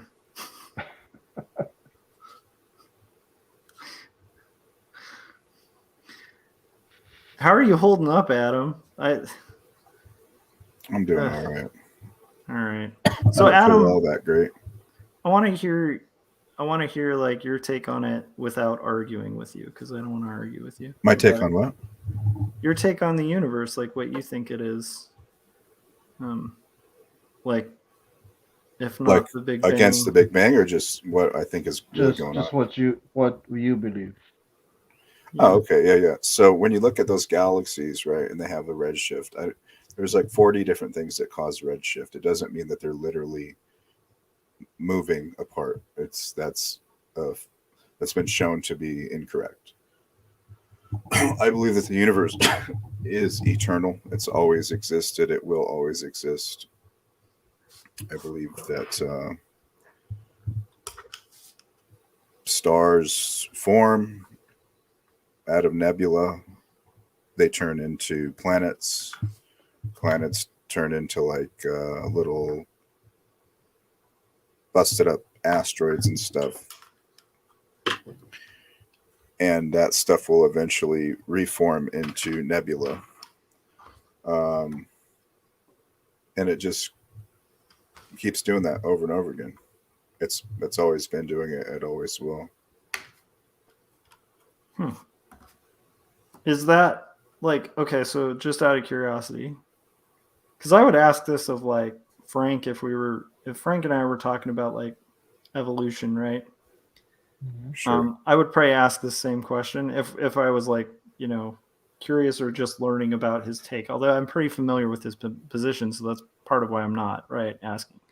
But I would say like, does the science, like, is this you being similar to me, where I'm like, okay, I have this account in Genesis that very much like if I take it on its face, it seems like there's like 7 days where God made the world, right? And like there's all these things that seem to conflict with like what I read in science, at least from what I understand, what my limited understanding can understand from science. Are you approaching this from that same rationality where you have a belief system and you're setting it aside and looking at science for what it is? Or are you having a scenario where you're taking your belief system and letting that inform the science that you are kind of intrigued by? I don't know if that makes sense. I don't understand what you're saying, because both of those assume that I'm committing fallacies. I just take a look at what the evidence is, and I've been readjusting my position accordingly as I learn and find out what's right and what's wrong. Yeah, I guess I was just trying to. I think one would not possibly be a fallacy, right? Because I think like, I don't know. It's an interesting view. I just like wonder if that came. Like, so if Frank were to tell me something about Ken Ham, Yeah. I would be a little suspicious that like his finding Ken Ham might not have been him being intrigued about science and looking at like where current scientists like stand on things, or where like peer-reviewed studies have kind of arrived. And I think that like maybe he was looking for science that would fit into his belief system, right? Okay. I don't think that would be a crazy assertion. I don't even think Frank would argue with that. Like, right? I think most Christians are going to like look at like Ken Ham or like the what is that museum with like the Noah boat that they built and stuff. Mm-hmm. The Ark and Contras.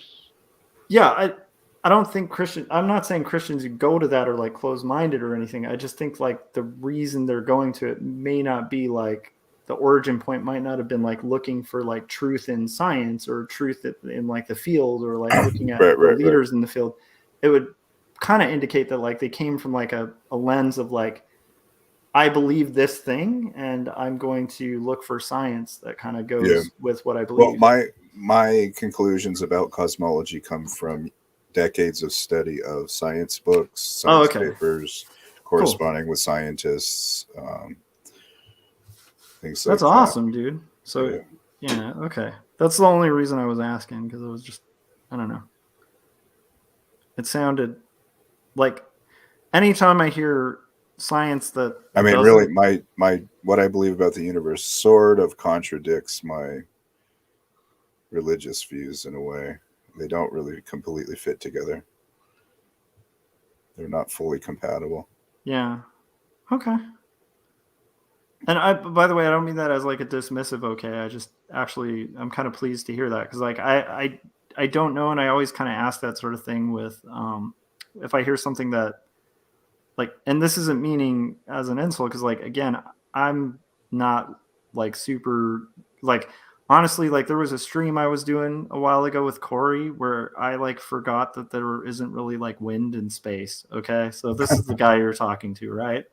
Oh, there's solar wind. But I have like I do have a thing in my brain that that like when I hear something that's like kind of contrary to a consensus that I'm fairly familiar with, even though I may not be able to like recite it off the top of my head, Yeah. I have like a little meter that goes, wait a minute, right? Um, and a lot of this has gone in that territory.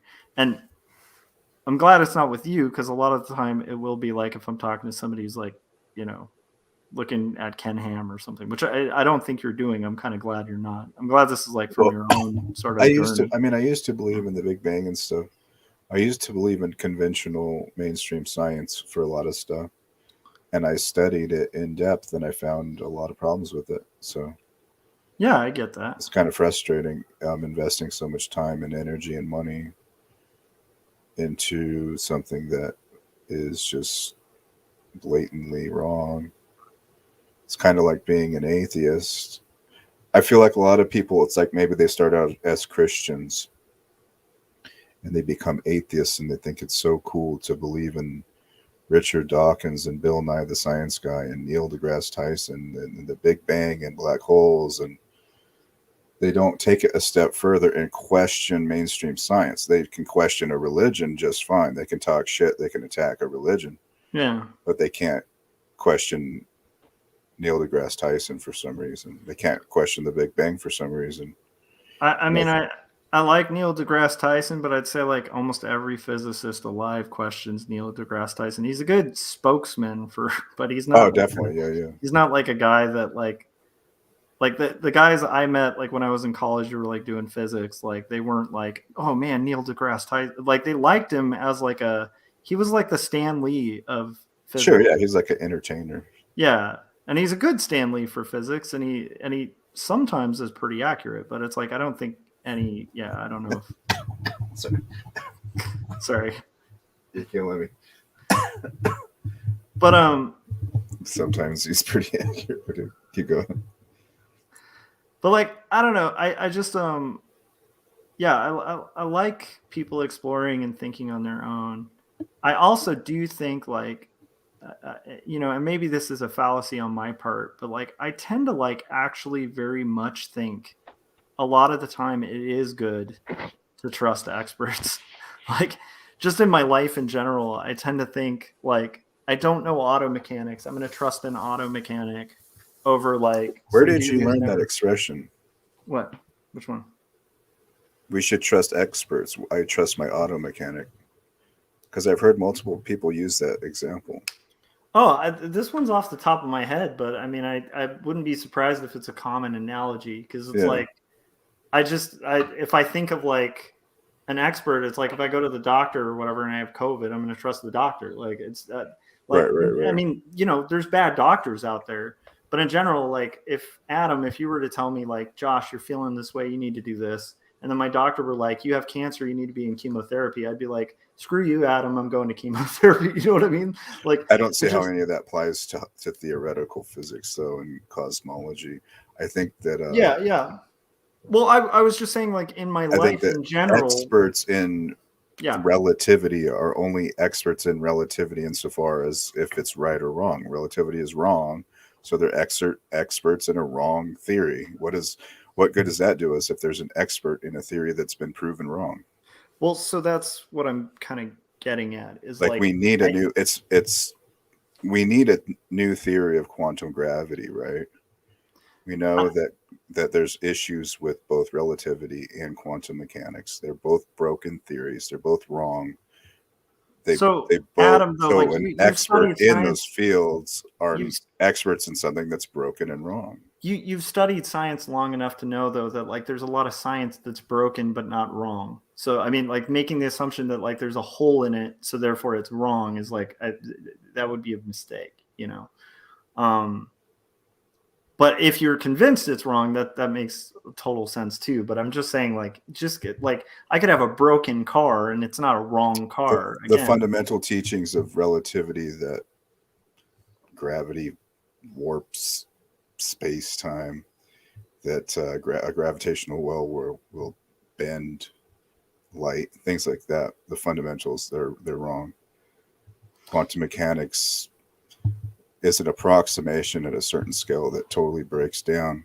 The implications of it are totally wrong. It's just it's something that works at a certain scale. So the fundamentals of it foundationally is completely wrong. It breaks down.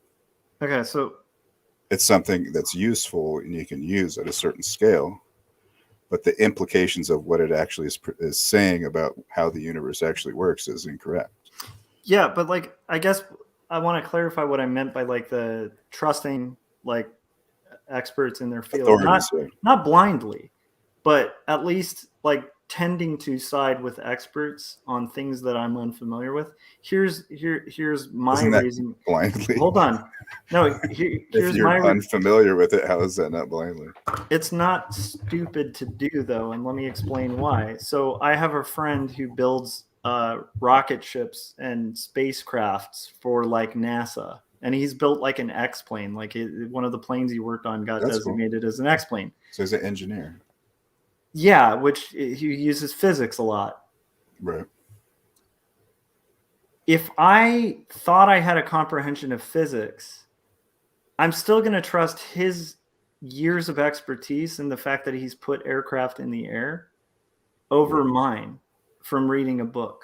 Well, obviously, but that's doesn't really say anything. Like, so no, it says quite a lot. It says that I would be. I'm just saying, like, and engineering is different from theoretical cosmology and things like that. Engineering is a trial. You can prove that it's going to work. You can do the work and see if it works or not. Adam, I'm just using this as an example, and I think it's a fair example because I'm just talking about like why I tend to defer to like experts, and with physics it would probably be more mathematicians, but but I'm just sticking to like someone I know, like as an example of why I would trust him on his expertise, because I can read as much as I want and I can get a good understanding. And it doesn't mean he's always going to be right. And it doesn't mean I can't challenge or question like what he says about his expertise in his field. But to be honest, when I talk to him about even just like flight, my brain does not compute. Like it's like me trying to talk to him about comic books. And he's like, I got lost on like, what is feathering again? Like, yeah. And he'd be an ass to like assume he knows enough about comics to kind of talk to me about comics. I will say also, I have a really good friend who's a professor of like mathematics at like Oklahoma Baptist University, and she makes math jokes, and I don't comprehend them because I'm not really good with math. So if I'm not like incredibly good at math, and there are people who can do calculations and math jokes who aren't physicists that I can't even follow, then why would I be so arrogant? And I'm not saying you're doing this because I think you actually are more into math and numbers and stuff. But for myself, I would be arrogant to assume that like I'm somehow capable of understanding a mathematical equation, which most of physics is based on, quantum physics even more so, like crazy formulations. And quantum physics is a lot more fuzzy, but it's just like, I kind of have to defer to the people who know it. And again, like maybe some of them are wrong, but I have a suspicion they'll be closer to the truth than I will, where I struggle with like anything beyond like basic algebra or statistics, you know? I don't know if that makes sense. It makes sense. You believe the authority because you don't know about the subject, so you trust an authority on it. But from what I've read of the subject, Adam, you don't think that they're probably wrong. No, I actually trust my intuition, and from what I've read about it, Adam, like what you're saying is not aligning with what I have read that has made sense within that industry, not just because it's from authority, but just because I read a lot of science stuff for fun. So it's like, it's just sounding a little suspect. And for me, because Sounding suspect. yeah, because you're making an extraordinary claim. And again, like What's my extraordinary claim? You're making quite a few, right? I don't know what you consider an extraordinary claim. So that the current most common theory That the lambda CDM model, the standard model of cosmology, is not true. Mm-hmm. I think that it's pretty easy to show that that's the case. But how am I going to comprehend you showing me that if I don't understand Well, the formulations in general? if you trust authorities, I have plenty of authorities that are saying the same thing that I'm saying. True, but they're like, I have friends who are like, against vaccines, and they can cite doctors who will say how horrible the vaccines are. I think engineering and medicine is different than theoretical physics and stuff. I like, for me, I don't really like break like things. Medicine is something where you take medicine and you find out if it works or not. Mm-hmm. And like theoretical physics isn't really like that. We can't zoom in and see string theory stuff. We have to kind of figure it out in other ways. Yeah, and how do they cross-check physics? Because they do actually have a thing they check, right? Well, for certain things, it just depends on what scale of physics it is, But like, how do you come up with like a big, like, let's say you're presenting a big theory in physics, like what do you present it with? Is it words? What do you mean?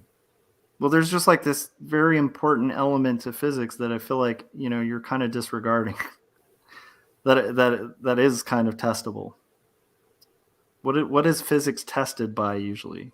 Is it tested by like theorists and philosophers? Well, are you talking about experiments? I'm saying, like, if we're talking about theoretical physics, like, what language is that usually done in? Well, it's done in English, German. They use math equations. They use visual models. They use animations. Okay, one of those languages doesn't have like isn't super specific to a certain territory, and it tends to be how physics are judged. What was that one?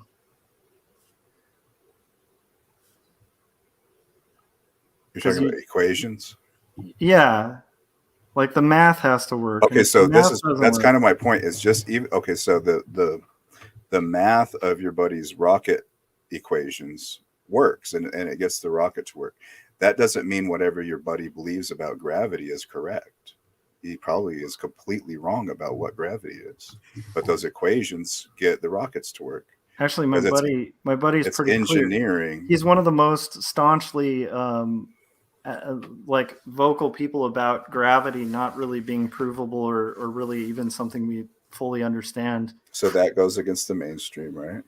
Not really. Most people I know who are engineers would actually agree with that. That's not against the mainstream, I don't think. That gravity is totally different from what the people in the mainstream think it is? That, like, I think most scientists understand that, like, a mathematical equation or a mathematical understanding of the universe, if you're trying to quantify it with words and vocabulary, this is one of the reasons physicists hate Neil deGrasse Tyson. Not all of them, but some of them that I've met. It's that, like, there are things in physics that you cannot possibly describe in words, and you can only describe in math. And like, that's one of the reasons that it's such a specific field, because it's only debunkable most of the time by great mathematicians. So like, even people who poked holes at like Einstein's theories didn't do it just by going, well, that doesn't make sense. They had to actually show equations where what he was talking about broke down. And to me, that's where I'm like, I will trust someone who does that and does it effectively enough to where it sways, the status quo. But I'm not going to buy like one doctor telling me that vaccines are bad when I see the consensus of doctors and just like my own internal logic saying like, hey, like these vaccines seem to be working. Like, I'm not seeing these like mass deaths or side effects from the vaccines, whereas I am seeing a lot of people getting this terrible virus. So I'm going to go with like the consensus on that. That's the only reason I was bringing up the other examples, is just like, to me, I don't think it's silly to like consider experts, understand that like if somebody is like capable of a certain level of math that someone else is not, then you might want to actually talk to the person who's capable of the math. Just because they're capable of the math does not make them right. But I'm just saying, like, it's, you know, like if I'm, again, like it's just kind of a process where you're using your own internal logic as well as like kind of deferring to experts at certain points. There are times in life where it makes sense to defer to experts. And for me, it does with physics, because I just don't get it. Like I've listened to a million people try to explain a black hole, and I still can't comprehend a black hole. Well, I think you're making the flaw that I mentioned earlier, is that you're sort of taking for granted that they're experts in something that they're correct about, which is not necessarily true. I didn't. That's putting words in my mouth. I literally said, just because they're experts does not make them correct about it. However, if like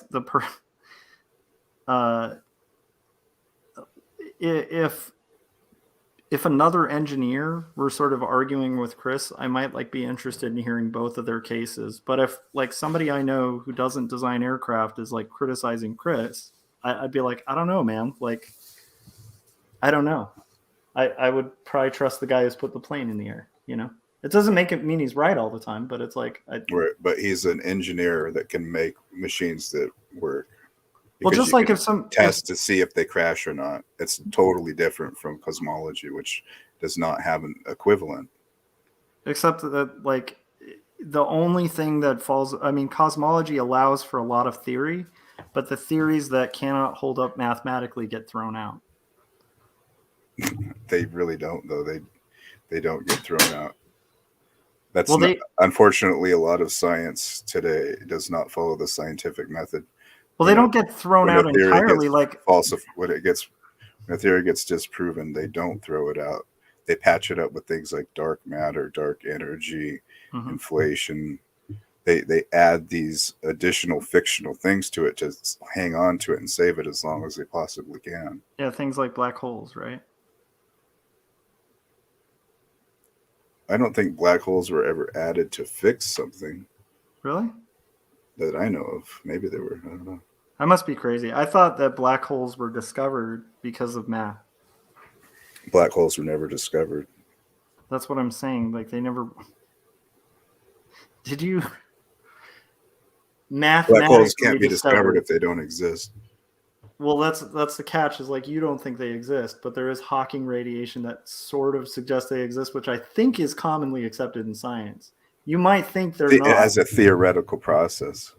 Well, the Hawking radiation is a theoretical process about theoretical particles that probably don't exist. The reason that Hawking was looking for Hawking radiation was based on the speculation that if black holes were real, I believe it had something to do with like the event horizon and something of the black hole would create these rings of radiation, and they looked for them and found them, and we're like, holy shit. So they found Hawking radiation. From what I recall, yeah. I don't think that you're correct about that, Josh. Okay. I gotta look into that. Because black holes haven't even been discovered. How could they have discovered Hawking? They're undiscoverable, but yes, I understand. Although they have observed the effects of an event horizon and Hawking radiation, so I don't know if that is measurable. I think the radiation itself was measured, but yeah. In a black hole? No, that's the whole purpose of Hawking radiation. It's not coming. I'm sorry, but you're just wrong about that one, Josh. Okay, I feel really ill prepared, and again, like without Google here. But don't be a Google scholar. Listen to Adam Lohr. I know this is an area of expertise for me. I'm more of an expert in this on the subject than a lot of the people. But see, that's status quo authorities. but the Adam, consensus scientists. to be fair, I've talked to, and I'm not saying you're this, but I'm saying I've talked to flat earthers who've read a lot more currently about like the globe and stuff like that. And in order to kind of like engage with a flat earther, I still like would have to like brush up on some basic stuff. But in general, I'm still gonna have like a gut feeling when somebody's claiming the Earth is flat. Like, it's Right, just. well, that's not Wait, really it's relevant not? to what we're talking about. Well, you're claiming that black holes don't exist. That goes against quite a lot of modern Well, science. The guy that first found the equations and stuff to describe black holes was Albert Einstein. Uh-huh. Do you think Albert Einstein believed in black holes? No, Why not? I have no idea, dude. Huh. Well, Albert Einstein correctly believed that black holes are impossible But I think because that they require it an was infinite Einstein's amount. equation having a hole in it. Yeah. It's black hole, like it's a singularity. It's when the equations break apart and bust down. Uh-huh. A black hole requires an infinite amount of energy and mass and stuff. It can't exist. Well, And the idea that mass holds in light is has not been verified. see, now I'm like confused because I thought that like there were areas where physics break down, so like mass kind of does not apply in a black hole. But maybe I'm crazy here. Black holes, a theoretical black hole, which is a fictional object, has infinite mass. Okay. And again, like, a lot of people think the round Earth is a fictional object, and if they make that claim, I would, again, like I might not have all the equations in front of me to prove So you it. believe that strongly in black holes, which is something that no one's ever observed or photographed or anything. Well, I feel so like strongly that you compare me to a flat earther. I think that's a bit absurd. No, I'm not trying to compare you to a flat earther. I'm just trying to explain my skepticism. Well, you have multiple times. Oh man, you did compare me to a flat earther twice just now. Well, to be fair, I also kind of like an anti-vaxxer too. Well, I was just explaining like my tendency to fall back on skepticism and skepticism of what? Anything that goes against the mainstream? Yes, but skepticism Why does do you have not so much faith in the status quo? Why do you have so much faith in authority? Adam, that is almost like equating me to a flat earther.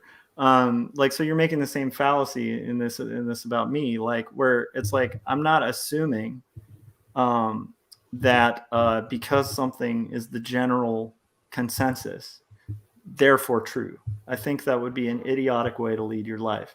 However, I think that if you're talking of a field where like there is a general consensus for something and someone makes a bold claim about it that is not among the general consensus, it behooves the person making the claim to provide extraordinary proof of that claim, and it behooves the person who's I got tons of stuff. I understand, Adam, but like you're talking to a guy who is not like for fun casually reading books about this like on my free time. Right. So like again, I casually read science every once in a while, but it's like it's not really an area of my expertise. I would defer to an expert in that scenario until I hear extraordinary claims, which I haven't heard. I've heard you say a lot of stuff isn't true, and at least in a way I can comprehend. And that might be just me being dumb, but it's like I haven't really heard anything that like disproves Hawking radiation. You sort of said Hawking radiation. I think you're confusing Hawking radiation with something else because it is like totally not something that's observed. Hawking radiation is not something that they went out and like looked at. Okay, it's a thermal radiation, which is measurable, by the way. Radiation is measurable. That's why it was a big deal. Thermal radiation. It arises from the steady conversion of quantum vacuum fluctuations into pairs of particles, escaping at infinity. Infinity, huh? Oh my goodness! Black hole formation. It is connected to black holes. This is insane. Yeah, it's created by black holes. Redshift and the structure of outgoing light rays. I think that's the stuff that was measurable. The origin, observing it, verification of his prediction is almost probably impossible due to low temperature of massive black holes. Yeah. The apparent, so far, It's just indeed, no theoretical, small, Josh. yeah. All this stuff is fictional and theoretical. Theoretical doesn't mean fiction. You're making a creationist mistake, man. On that one. Hawking radiation is fictional. Black holes fictional. Quantum vacuum fluctuations fictional. Virtual particles fictional. Interesting. Escaping at infinity, that's fictional. So if something is a theory you disagree with, it's fiction? Well, it's made up. Like it's not a real thing. It's fiction. Okay, so there's no like scientific math behind it that like, again, like a lot of people believe isn't fictional? Oh, yeah, a lot of people do believe it's not fictional. Okay. It's the status quo. It's the mainstream. It's Yeah, so that like that's It's the all I was kind of consensus. getting at, Adam, is like I'm not trying to discount your belief. I'm just saying like it's helpful if like it's acknowledged that it's like you have a differing belief from like, you know, quite a lot of people on that. But, you know, I don't know, just presenting it as a theory would be kind of, I think, helpful. You know. Yeah, but it doesn't matter if my view is in the minority, my view is correct and the majority is incorrect. The Big Well, I Bang would Theory hope has you would been- think that like the Big Bang Theory has been disproven like 100,000 times, and they keep changing it every time it gets disproven. They change it to a different version. They add something new.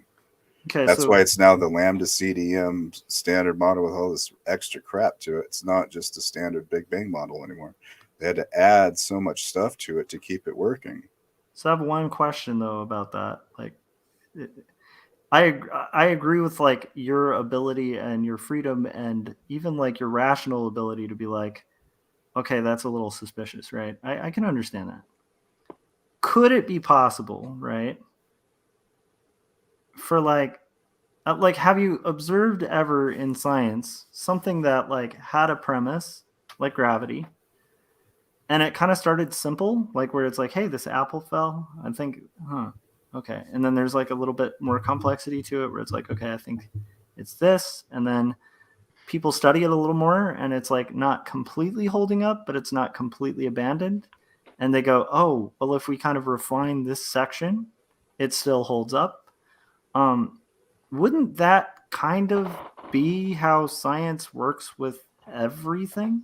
Like, our understanding of DNA, like where it starts out as like DNA, and initially they didn't know to look for like RNA or nuclei, and then there were things they found in the original model, and then they knew to look for RNA or like for nuclei.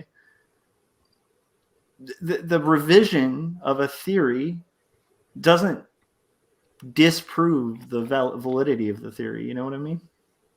No, I don't know what you mean. I think that you're right that most science does that, but I don't think it's what the scientific method is supposed to actually be. When you falsify a hypothesis, you're not supposed to just invent something that doesn't exist, that defies the laws of physics, that is not a real particle, that's not a real thing. You can't just invent something in science. So it's not scientific. So the standard Lambda CDM model is not a scientific theory because it has Lambda is dark energy, cold dark matter. Those are both fictional things. So it's not scientific. You can't just invent stuff in science and just make it up. And well, in that it theoretical exists. science, you can't do that.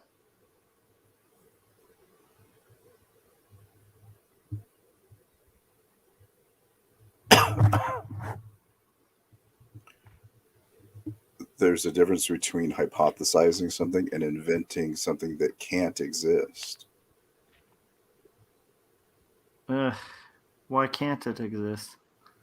It's exotic matter. It can't. Like, you would have to change all of the laws of physics for that stuff to exist. it's not just ordinary matter that's kind of cold and dark somewhere. It's like this bizarre, exotic form of matter that has all these made up properties. Yeah, like neutrinos kind of stuff. No, like it's just like made up imaginary stuff with all these magical properties. Well, neutrinos are like I think would fall into that, right? It's like these weird little particles that are fundamental to like. I don't know if neutrinos have properties that are impossible in the standard model, but dark matter and dark energy are impossible, are cannot exist in the standard model. So you need a new model of particle physics, and there's not a scientific model of inflation. It's not scientific, and that's not just me saying that. That's your mainstream scientists saying that. It's Lauren Krauss saying that. Not the Lauren Krauss. I guess I just am again like I think if they're seeing flaws and adjusting the math, I would think like, oh, that sounds to me like standard physics and kind of how it works. And there's quite a like from what I understand of theoretical physics, and again, I'm not like an expert on it or anything, but it's like I believe there are a lot of hypotheses out there. I believe to be called a theory, it has to have a lot of backing that's a lot beyond, like far beyond just a simple hypothesis. Right.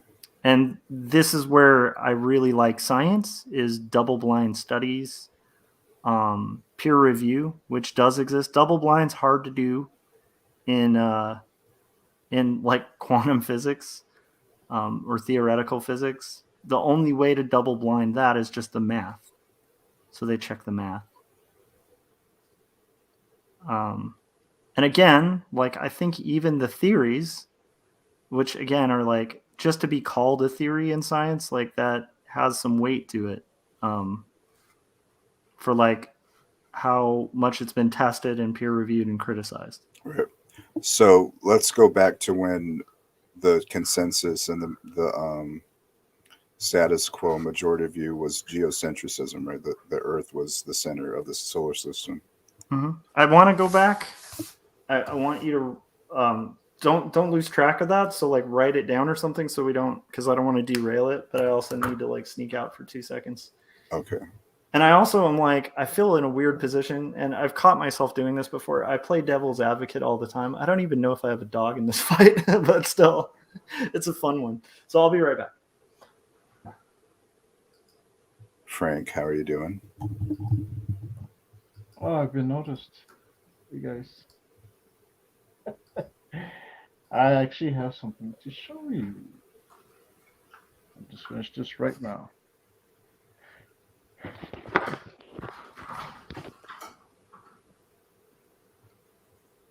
Oh, nice. That's how I envisioned Captain Anarchy. That's like after the desk, right? Yes. Nice. Can you send that to me? Yeah. Let me see if I can make him a little bit taller, though. Because now he's shorter than. All right. I did want to acknowledge the chat. I think Corey said he's typing from a hot tub, and I think they felt like we derailed from paying attention to chat. I apologize. We did. I actually am usually caught better at we that. did. I tried to like get your attention so we can address the chat. But so I've been sending messages to the chat. Because I was gonna say like I'm in an unusual situation. I'm usually, even though I'll get derailed and go on tangents and stuff, I usually do a pretty good job of keeping track, I think, of the chats. But what happened is my iPad, for some reason, has gone black like multiple times. I have to check the sleep settings on it. But so I haven't been able to see the chats unless I look this way. So I apologize, you guys. I will say, if you have a chat that's like urgent, like super chat that boy. I'm just trying to squeeze money out of all of you guys. I'm just kidding, by the way. And then Brianna, I think very rightly said the mainstream scientists I've met never claim to be that like their theories are like absolute truth. And I agree with that too. I don't think like this is the part that's suspicious to me about the conversation. And again, like it would be suspicious if anyone was making any claim where they're saying something is entirely fiction. That to me is like that sounds kind of unscientific to me. Like to say that like a prevailing theory in science is complete fiction to me is like a really bold assertion that somebody who might even think like it's like 80% possible that it's not true. Like when I talk to somebody who's like heavy in the science, like that's generally the claim that they'd make. They'd be like, you know, the Big Bang is like the prevailing theory, but from what I've looked at, like I think that the odds of it are like a lot slimmer than people are giving it a chance to. I don't meet a lot of like people who are heavy into science who just be like the Big Bang is like completely 100% false, or the people who believe in like the expansion and contraction thing with the Big Bang. That's like a newer theory. I've heard those guys like interviewed, and like they rarely make the claim of like the Big Bang didn't come from nothing. They say, oh, we've done these like studies and it looks like that might not be the case. It's like there's a certainty, I think, in some of the things that I'm hearing that like makes it is me certain uncertain. because it's been disproven. And see, that makes me all the really versions uncertain. of the Big Bang so far have been disproven. All the versions have not held up entirely. Yeah, like most theories, right? Like there's holes in gravity, but people haven't abandoned gravity.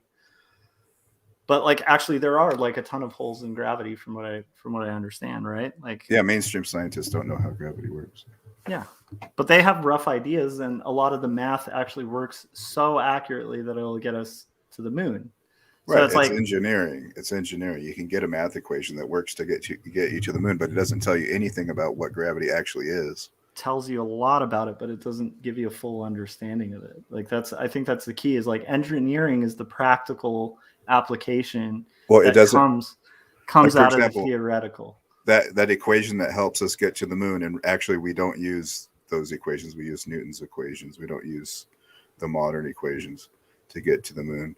But those equations don't tell us if gravity is a wave, if it's a particle, if it's warped space-time. Mm-hmm. It just tells us the amount of numbers that we need to adjust to do the thing to get an object to do something that we can test in real life. By trial and error, we can find out if it works or not. That's I guess that's what I'm getting at is like, to me, I believe that's how science works. And I think that like people don't just bail on the theory. They instead like go like there's applicable things within this theory. There are some holes in this theory. And I think there's like a certain percentage. This is where I'd have to like talk to an actual scientist, but I believe there's a certain percentage where if there's enough holes and you can't close the gaps, especially when it comes to like mathematical theorems, then the theorem is disproved. And honestly, it's supposed to, but they don't. Well, yeah, but like this is the part that I have. Okay, this is the part where I tend to also find it really strange, and not you, just like any claim. Generally, I'm used to having this conversation with friends of mine who are like believers in the literal 7-day, and I'm not trying to make a comparison, Adam, to you. I'm just saying like this same skepticism pops up in my head where it's like.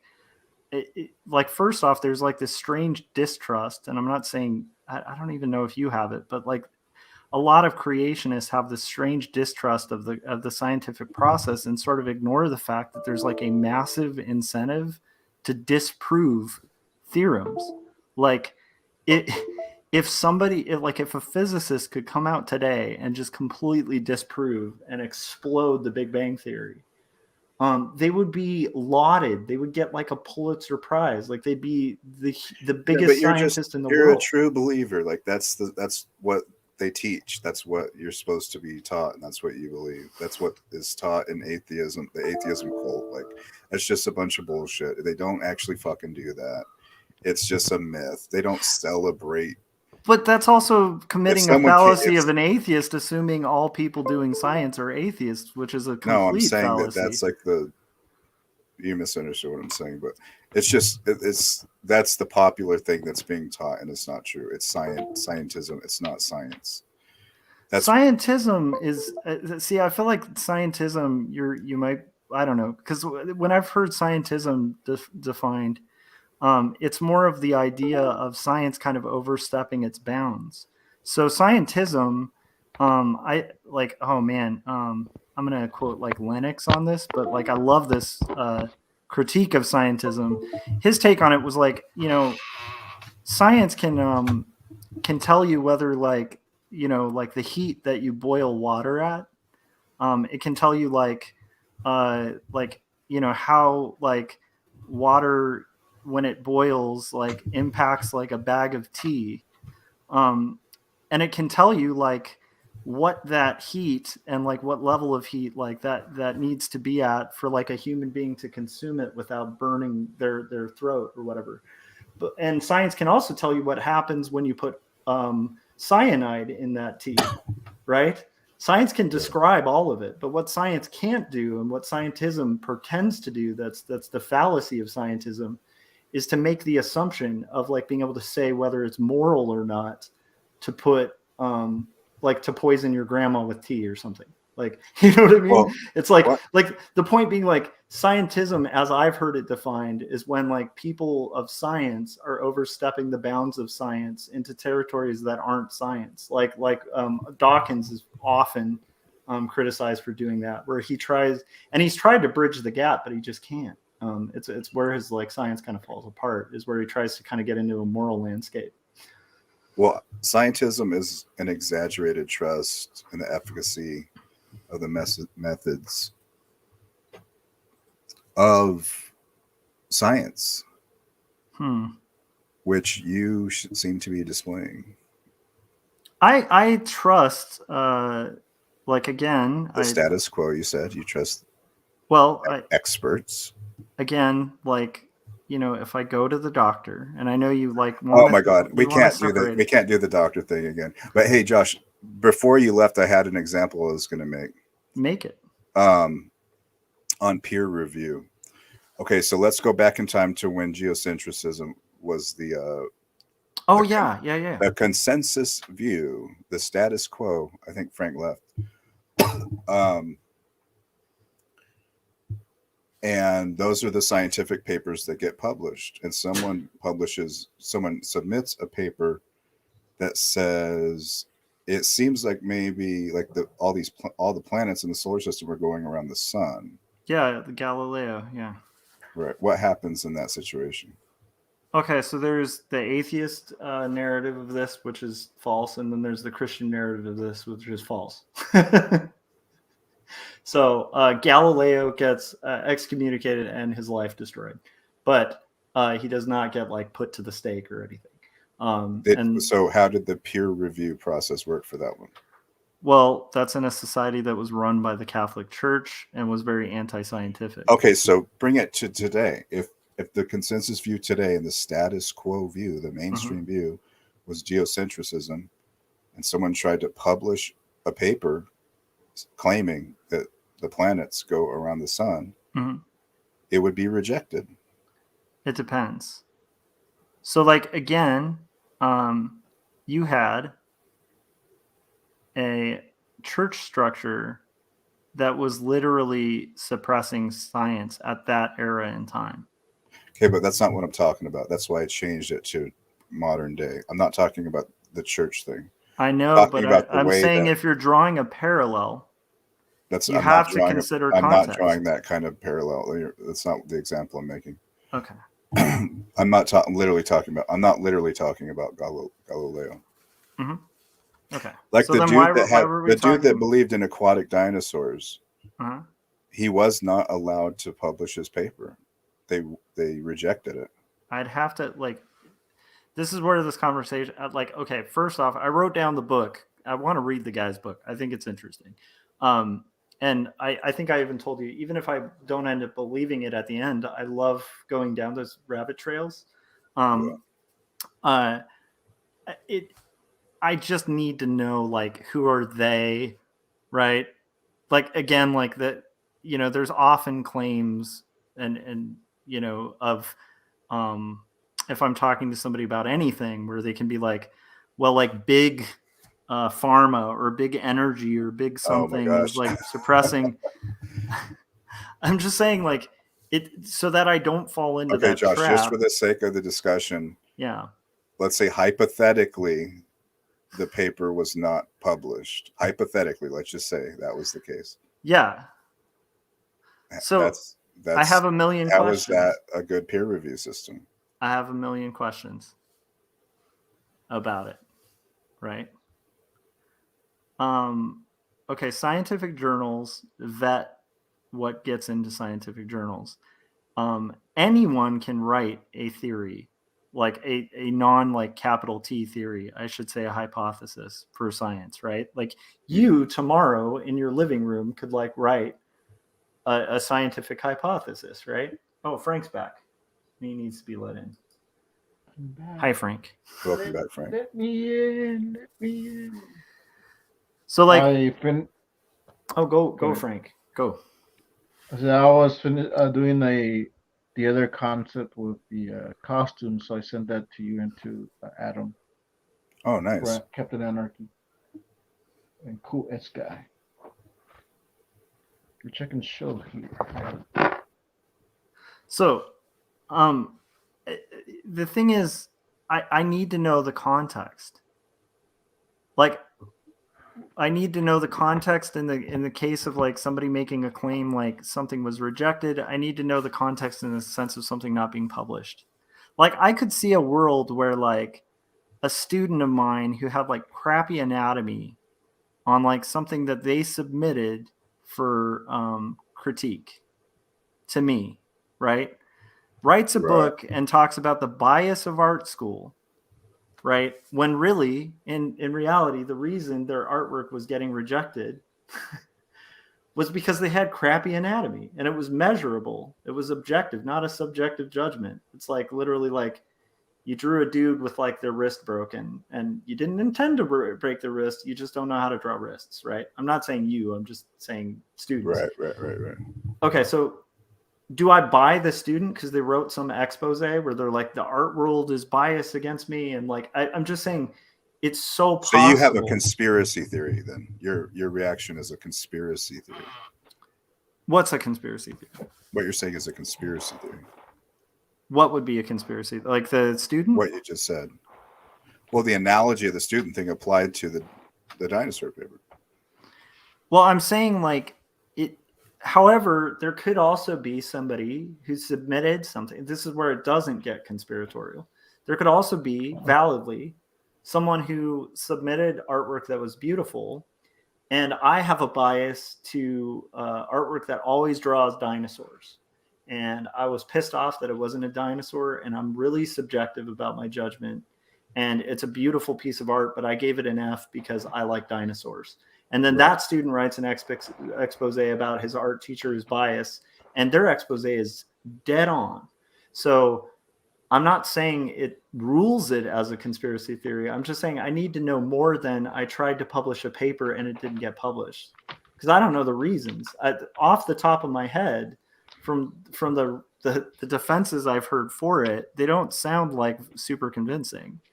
The reason it wasn't published, it was rejected by the status quo, the mainstream paleontologists, because it went against the status quo.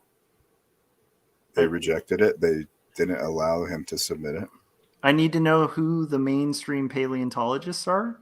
I need to know what the paper was, right? Like that's the point. Like again, like otherwise we are in that kind of territory of like, well, this wasn't business. just like some random guy on the internet. This is a well-established scientist. He's with accolades. He's a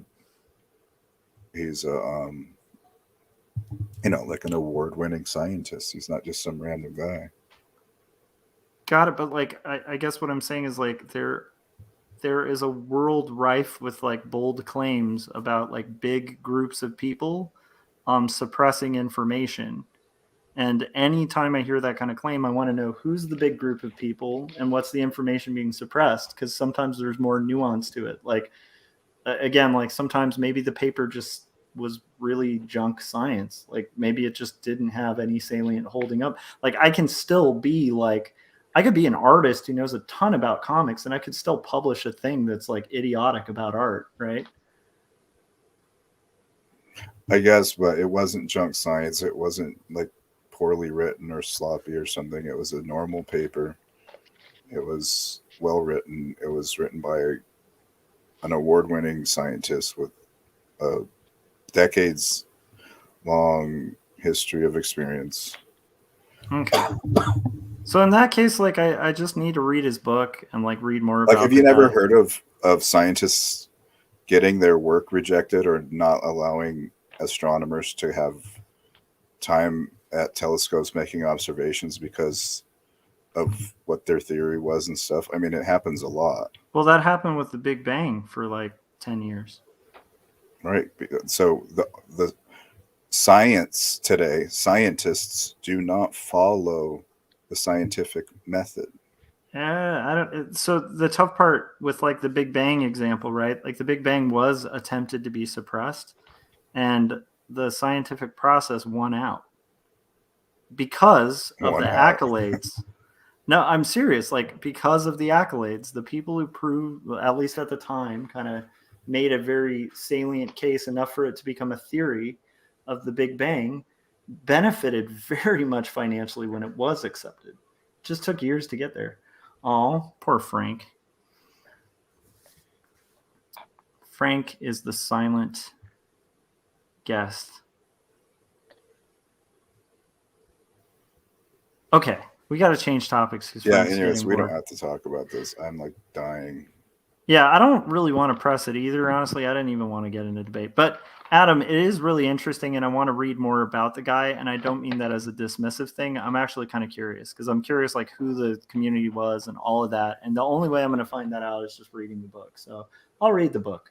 Yeah, it's fun because he's talking about the peer review process and how it's full of shit. Yeah, It was funny because you and I were, I mean, you were bringing up peer review the other day, and it's like in that book, he's talking about how it just doesn't work the way it's supposed to. I mean, I don't think it's a perfect system. I just don't want to make the fallacy of like people who criticize. And I'm not saying you're this. I'm just saying for myself, I don't want to make the fallacy of like the people who criticize the FDA because there might have been a little bit of corruption to the extent where I'm like not going to trust like a food grading. Like in general, like there's a historical case for like the FDA having done some really incredible stuff for at least preventing people from getting like massive diseases from meat because of the grading system of meat. So it's like I don't want to throw the baby out with the bathwater just because there's inherently problems in a system doesn't mean the whole system should get thrown out and like completely dismantled or second guessed. You know, like, but I do think like there's probably like some very big problems. I mean, I've been in academia before, and it's like, you know, there's definitely politics. There's a lot of stuff in academia, but like, you know, much like the system of democracy that I'm not willing to abandon for anarchy or whatever. I wouldn't say democracy is perfect. I wouldn't say a democratic republic perfectly corrects for it, but like, I'm not going to throw out the whole system just because a few things aren't working. I'd prefer to like revise it and adapt it because I like a lot of parts of it. So I don't know. That's kind of my take on it, but we don't have to like, I really don't think we should get into a back and forth, especially when you're sick, man. It's not really fair. Cause like, honestly, if you were like right now, you're probably pretty much crushing my point of view on this. Cause like, I haven't even read Well, up my on this. goal is not to crush your point of view; is just to correct the mistakes in what you were saying. Yeah. And my point is like, you probably have done that very effectively. So like, I want to be really clear. Like my goal isn't like to debate or win a debate. I just, like, I think we should shift topics for Frank. Cause Frank wants to hang out and talk. So why don't we talk about something more fun? What's up, Frank? Frank, What's you on just the derailed agenda? our debate. You got to have something hot, like a good, awesome hot topic. Get us into something. We got people Well, in the chat needing content. I got an exclusivity. We're not having a Turaco tomorrow unless someone wants to just come on and just me, because Anna's got stuff to do. So I decided to give her a day off. You're alone on That's the too bad. Tarako? Well, I think we're just not gonna have it, but unless someone wants to just come on, because that's like we didn't have a guest, and Anna had like just other stuff to do, and she didn't like didn't feel like talking when she had stuff to do. When is So if someone Tarako? wants tomorrow at 7 p.m. Central. So if someone just wants to hang out with me, then I'll do that. If not, then like I'll probably just take a day off. Monday, actually, which actually is today.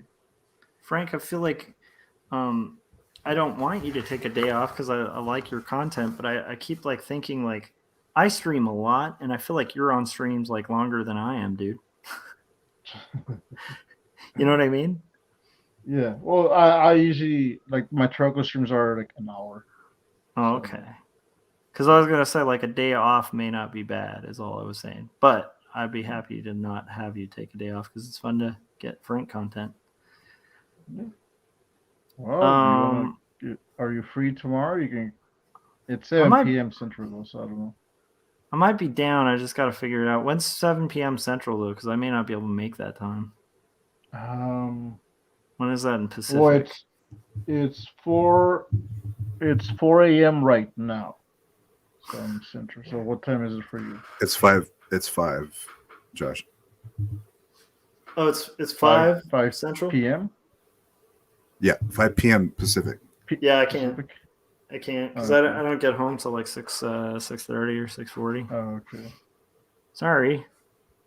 That's all. I was gonna ask Corey, but he just left to get work done.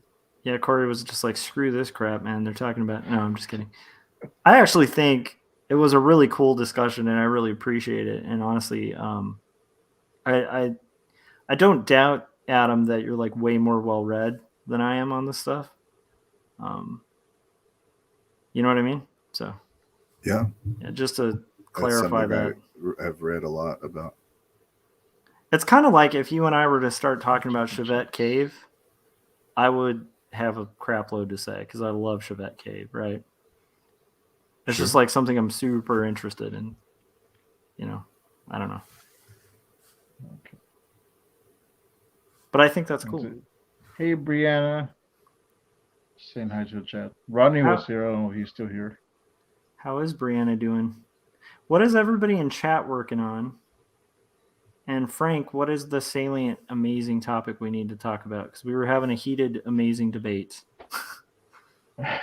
Well, you can still have it. I was like, but like I want to chime in and say like I don't know if I should leave or not. Adam, just like take off. Adam, help me out here and put the pressure on Frank to give us a topic. Let's see. Oh well, I don't know if you saw the character designs. How do you think those turned out? I'm excited about them, man. I like the idea of the story. Like absurdly, like I'm a little worried that I like it so much. Does that make sense? Mm-hmm. Adam, does that story scare you at all? Like the awesomeness of it? I just think that it could become the most popular thing. Does that scare you a little bit? It scares me a little bit. That's what we'll be known for. Yeah. That's why I would prefer to use a pen name or an alias. Well, we've been talking about it on stream for I don't know how long. So it's out there. And it's not a story I can publicly talk about like on my channel or hey guys, I'm doing this anarchy comic. No, it's really cool. So there's this tree and Jesus and Judas. That part, like, it's so funny because it's like I was surprised by that part myself. I'm not against it. I just was like, "Whoa, Frank!" Well, if it's gonna be cursed, but I like the idea of it, and it like initially I was like, "Huh," and then I thought of like it inspiring a band, like, and I was like, "Okay, this is perfect for like especially the junior high metal kid." In that in a conversation or like a DM I sent Adam after he sent me his designs. because I was thinking about the powers and everything, and I was like, oh, like I got it. It's the desk or whatever object it happens to be, but right now it's a desk. It kind of like enhances your own your inner, like what you think is it unlocks your inner inhibitions. So Yeah. like the kid that becomes the super cool S guy, he doesn't think he's cool, but he wants to be cool. So he draws that cool symbol. So the powers are coming from what he thinks being cool is, and I think they could evolve. So I think with the Anarchy kid, uh, and that's why like I wanted him to be kind of like a metal rocker type, but then it could evolve as he learns more about anarchy or something. Yeah, you As should have his him go view through the changes, whole. the power changes. You should have him go through the whole stage of like anarchy music listening. So like he could go from like, like start out with like some metal, and then like he gets into the Sex Pistols, and at that point he has like a very bad understanding of anarchy. The Or maybe he's fornicating more guns. violent at that point. Like maybe he's more of like a Johnny Rotten type where he's like hated by like. Wait, it's not Johnny Rotten that was hated. It was Sid Vicious. So like make him more like a Sid Vicious type that's like, throwing bottles at girls' heads and stuff, and like really hated in the community. Jeez. Like honestly, I will say this: like if you guys like read some history of the Sex Pistols, like, and then just how they were viewed within their own scene, like, they were like, yeah, Sid Vicious was not like this like perfect martyr who like got like misled by like Nancy or whatever. It's like, no, this was like a violent, like shitty little teenager that like gave no craps about any other human being, but also happened to be the worst member of the band, the Sex Pistols, and have some fashionable styles. Hot take, guys. Corey's back in the chats. Oh, Corey's back. Corey's back. So how's it going, Corey? He would love to be a monster or be killed. Either way. Be a monster? Taken out of context. What? Ronnie said, okay. Oh, I'm just heading to work. I usually do my comic work after the day job. Also, my comic book is a big open world, so if anybody wants to be a monster or get killed by something, hit me up. That's what Corey says. I would love to be a monster or be killed. Oh, okay. That makes a lot of sense. Thank you for giving the context there. I was a little worried, man. And Ronnie's gonna message him. Brianna's working on a big project, but she's gonna document her stuff. That's awesome. I want to see it. I think it's funny because like I have to do some client artwork, but I'm gonna have to do it tomorrow. I thought I was gonna do it tonight, and that's not gonna happen because I've instead decided I'm going to do my paneling, and then hopefully I can do that freelance stuff tomorrow. Have you guys ever had like, okay, I have a topic, but I also want to disappear for a second because, oh my gosh, Frank, have you noticed this?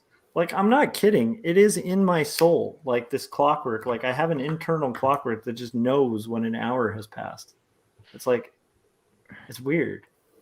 Have you noticed that? Because I'm like, it's about 5. Like, oh, okay, yeah. Like it's time to disappear for a second. So, but I do think I might have like a kind of fun divergent topic. I also want to check in.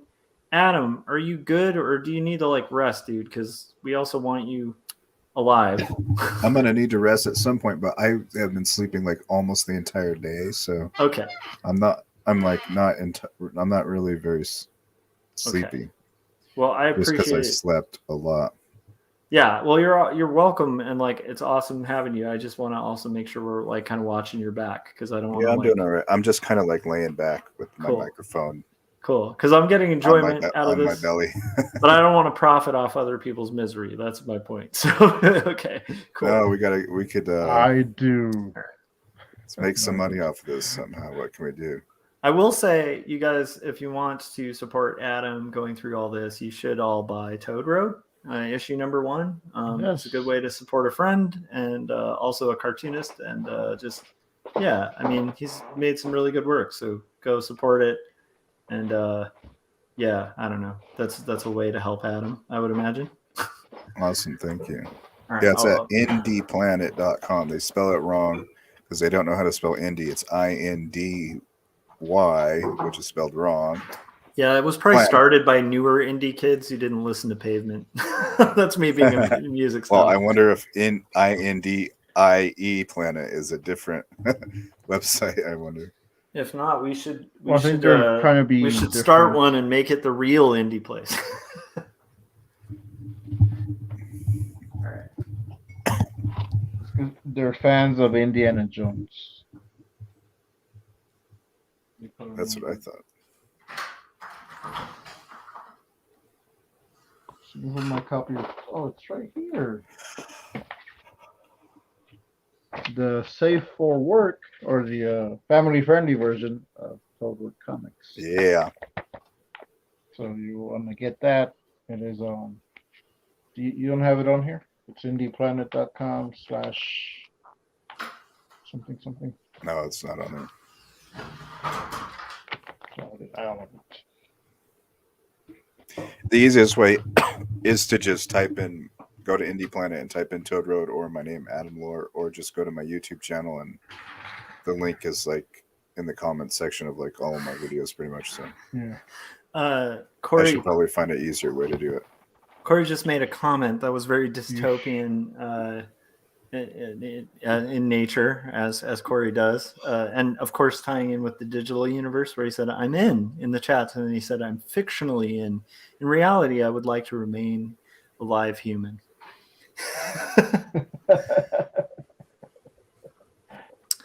Okay, so have you guys ever had, like, I had a moment of like utter rage and panic today. And it was literally just based on these arbitrary guidelines. Like, I had to look through my list of stuff that I'm supposed to get done today. And it took me like 5 or 6 freakouts to just like look at my list and realize that like half the stuff on the list is like an arbitrary deadline that I can move. Do you guys ever get that with like art stuff? I don't know. I don't think so. No. Might be unique to me. I live my life by lists. Well, not by lists, but I guess by lists. Like, I've realized this about myself, but like I'm a systematic thinker. And so like I thrive when I have like set systems. Right. And there's other people who are like totally different, but like it or not, I'm kind of systematic. So like that makes me really strong at like finding flaws and I'm like finding better structures, but it makes me really weak at like kind of adaptation to change. And I think that ties pretty directly to like my little suspected like I suspect I'm slightly autistic, and I think that's kind of the realm of autism that I reside in, is like very routine oriented. Mm-hmm. Which is strange because I enjoy when things are outside of routine and sometimes being spontaneous, but in general, like I thrive when I have like a structure set for myself that I can repeat. So I rely on lists because I like also am super ambitious and I take on like way too much. And so I rely on these lists. I thought that might be a common thing, but that might just be a weird Aspie type thing. I don't know. I do make a lot of lists and then remake them. Yeah. And then remake them. Yeah. And then change them and make them again. And then remake them over and over again. I relate to that. This is my check this out. proof of concept, right? This, boom, look at that. This is one day. And actually, this is one of the 5 that I made today.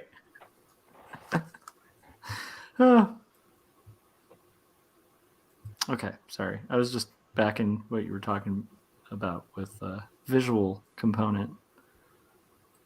So yeah. Anyhow, I was just like feeling all sorts of like weird pressure.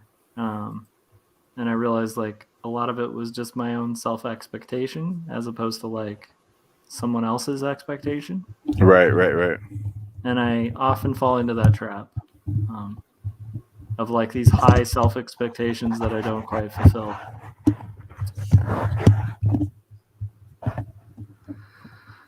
So anyhow, yeah, that was my day. It was interesting.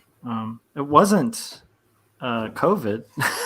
Like that's I think out of bad days, I think Adam, you win the bad day award. It's the award no one wants to win. Yeah. You know? And just like really bad COVID. Like Yeah, you didn't get the mild. Oh, so It's it is eased up, COVID though. after all? Yeah. My first test was negative. My second test was positive. That to me, I don't want to speculate. I'm not an expert, and I rely on experts. But that sounds like Omicron, because like the earlier iterations of COVID like would trigger a test pretty quickly. Like there weren't a lot of false positives or false negatives or whatever. But like this newer variant is like really sneakier. As if it has like some kind of conscience or something. But Well, part of it was just it was 2 different types of tests. yeah, So I was told that the type of test that I used was not as reliable as the one at the hospital. that makes sense, right? Because I think they do a whole thing, right? I don't know. I don't even know. I mean, I know that they stick a thing in your nose. I don't know what they do with it after that. Yeah, because I could imagine like they probably have access to like more stuff to like. Dude, man, I was not paying enough attention in biology classes, but from what I remember, it's like it has something to do with like a pH or something. Because it's like I do remember doing tests where you would like dip you could like put like a substance on like a little piece of cardboard, and then you would dip it in these 2 different fluids, and it would change color. And I think that's like a similar technology, but I think that like a test can be more accurate by like having access to like more kind of fluids that cause like different reactions, so they can kind of get more targeted. So that would make sense, you know, but that's my like, I don't know. There is a part of me that like really wishes that I could understand science a little better. What's holding you back? Time. Not having the time to do it. That's like this isn't a pursuit that I take lightly. Like I do that. I do pursue it. You have like the intelligence for it, right? Like you have a high IQ to comprehend the concepts, some of these higher concepts. I don't Make know. sense of it all. I mean, I the older I get, like the more I realize like I'm not as smart as I used to think I was. So, like I was a kid who was in honors classes all the time, AP classes, like debate team. Like I went to like the state science fair when I was in junior high. Like I have in general been like a very like academically intelligent person, and I used to think I was really smart. You used to. Yeah, but like the older I get, like the more I just realize my own limitations. Like there's no possible way. Like I really admire John Lennox a lot, but and I think he's intelligent, and I think he'd be a hard guy to debate. I don't think any of us would hold water to anybody who goes to Oxford in a debate. Just honestly. In terms of debating or what? Probably debating, because I mean and I'm just saying like the like if you threw a stone, right, like at Oxford, the likelihood of landing on somebody with an incredibly high IQ, it would be a lot higher odds than if you threw a stone at like the local JC near me, you know? Right. Or like looking on YouTube. Yeah, but like, so like it, you know, I would never like fool myself to think that I would hold my ground. Now, if I did, that'd be cool. But so I know I have limitations, and also I know they have limitations, right? Like I don't expect. Are you saying because of his debate tactics, or because of his superior intelligence and knowledge? Well, or a little bit of both. In the case of Lennox, I think it would be both, right? I've never actually watched Lennox, but I always hear about him. He's fascinating. I haven't watched.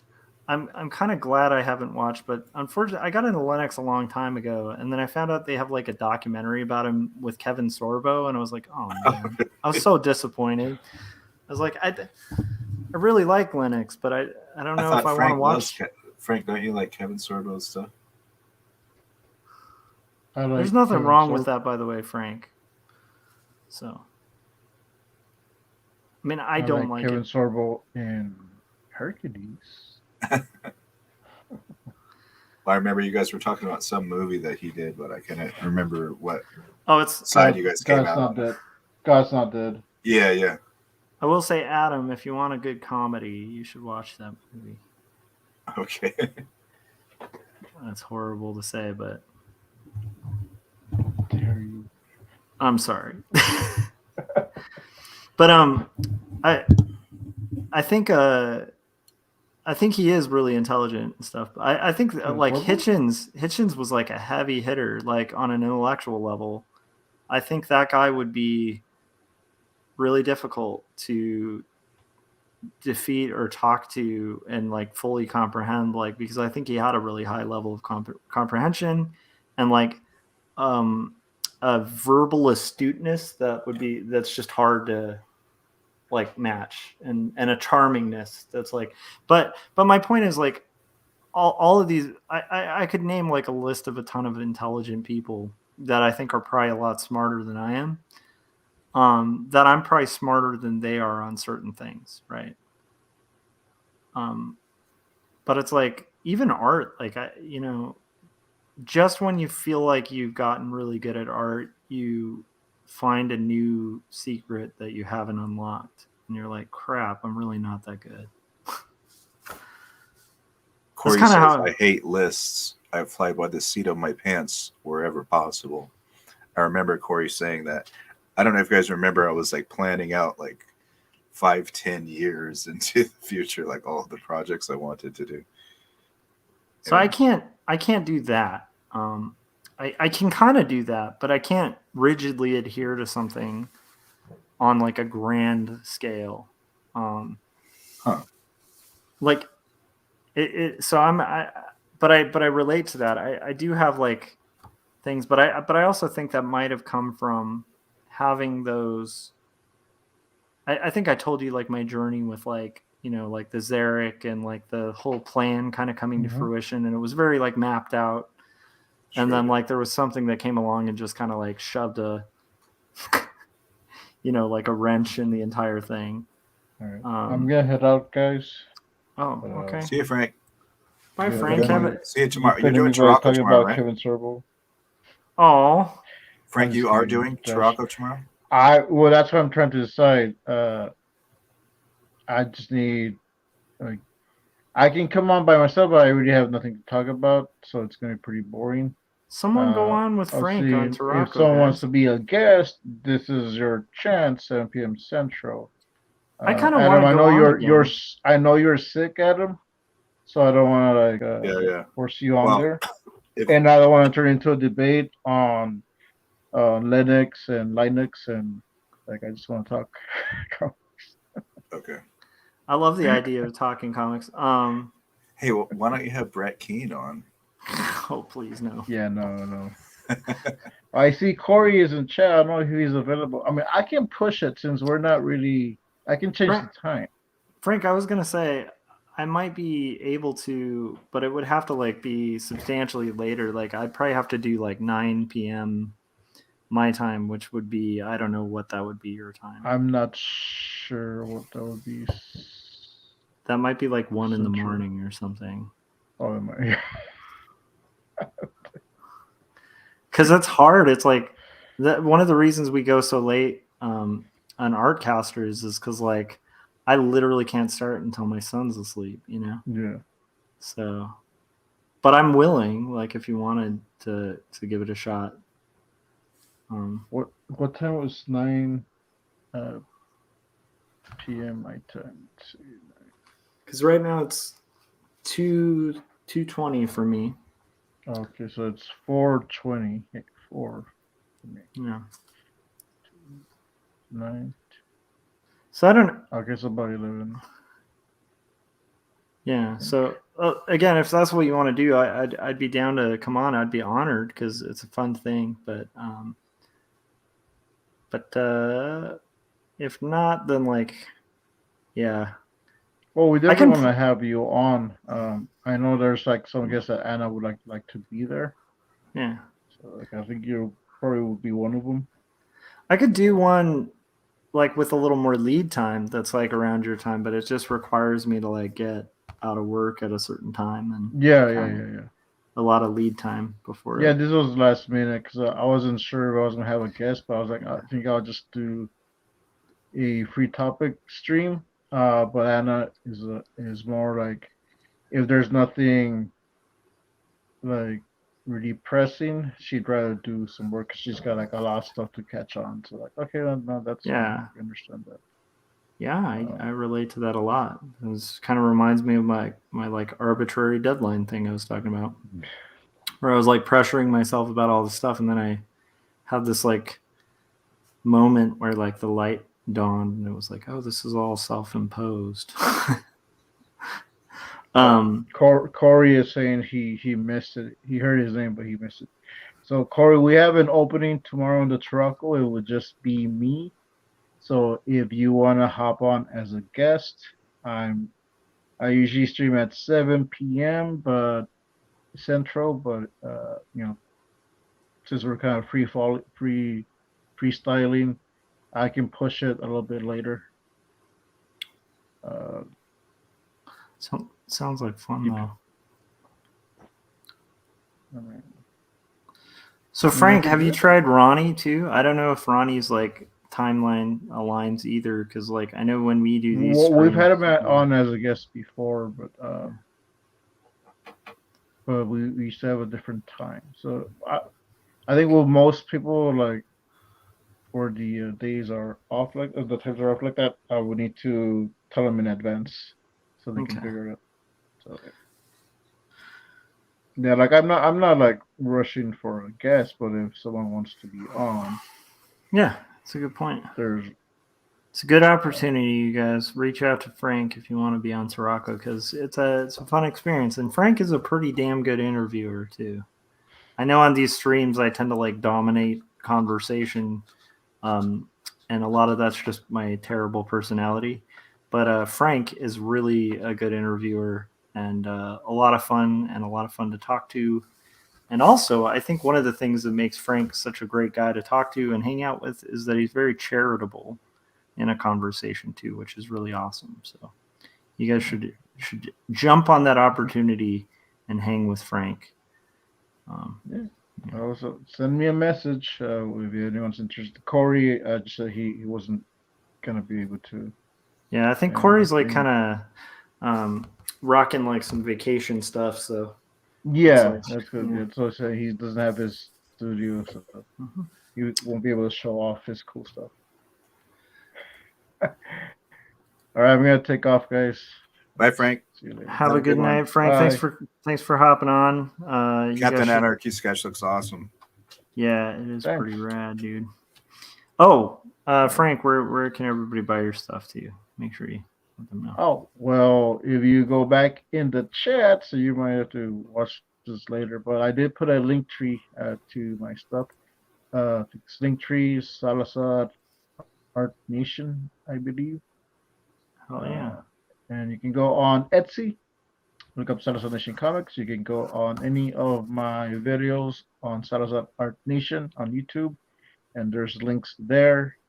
You can buy some mini comics. You can go to the Teespring stores. There is T-shirts. There is mugs. If you go on the Truckle Creative Cast Teespring, anything that you buy on there, I split the profits with Anna. So you'll sort of be supporting two creators. And same thing Two with the for the Captain, price of one, you guys.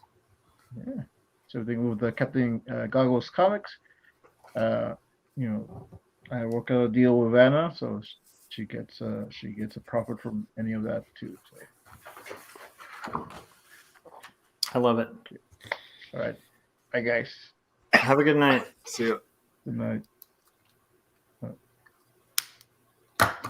Oh, it's 2:30. I wonder. I can do another 20 minutes, but Adam, also, if you're tanked on the COVID thing, we can call it now too. So it's up to you. No, I'm all right. I can last another 20 minutes. Hell yeah. Awesome. Okay. I'm going to disappear, refill my coffee, and then we're going to rock another 20 minutes. All right. Let us know in the chats too if there's anything in particular you guys wanted to talk about. I'm kind of curious about the sort of weighing self expectations versus others' expectations, and then like how much of that is like, I don't know. I think it's an interesting thing to like talk about when it comes to art, but that might be a territory only I want to go into. And so like, again, I'm curious like to hear what you guys have to say in the chats as well as Adam when I get back. So, but I do need coffee to make it this last hour. But the cool thing is there are 2 panels now. So if I can get through 3, I feel like Adam is a magic genie who, for some reason, when we're conversing, I end up getting a ton of work done. So, which is the whole point of these streams. So, I mean, for hopefully everybody. But yeah, I'll be right back.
All right, so Brianna proposed something, I guess, earlier in the chats. I was looking. I don't see what she was talking about.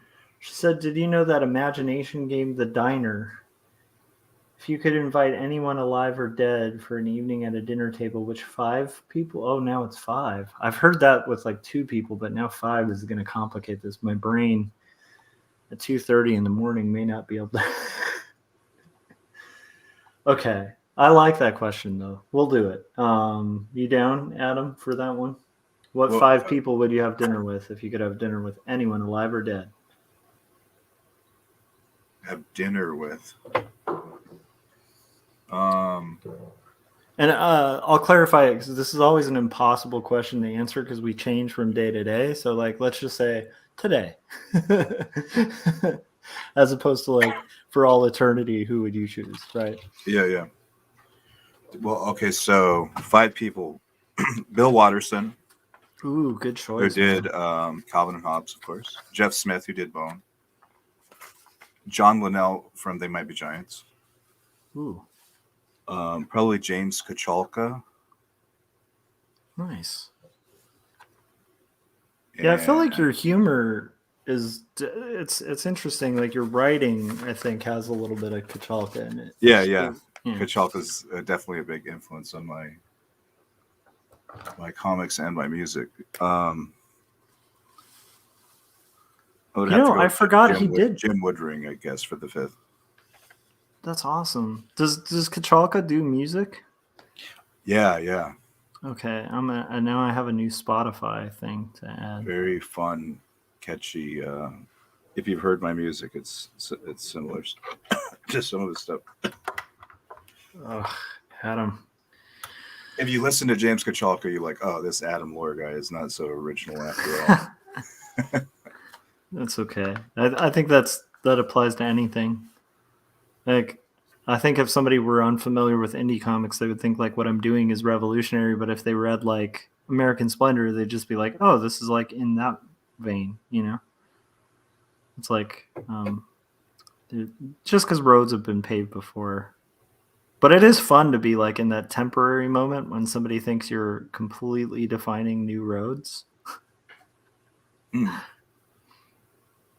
So you see American Splendor as a big influence? I don't know if it's as much of a big influence. I just think that, like, oddly enough, we've just ended up. I think the interest that Picard had in writing aligns with my interest, and I think a lot of it just has to do with like. I really find slice of life stuff just like super fascinating. I like truth, and I feel like there's this kind of exploration of that in a lot of Picard's work. Yeah. And like a real attempt to get very authentic. So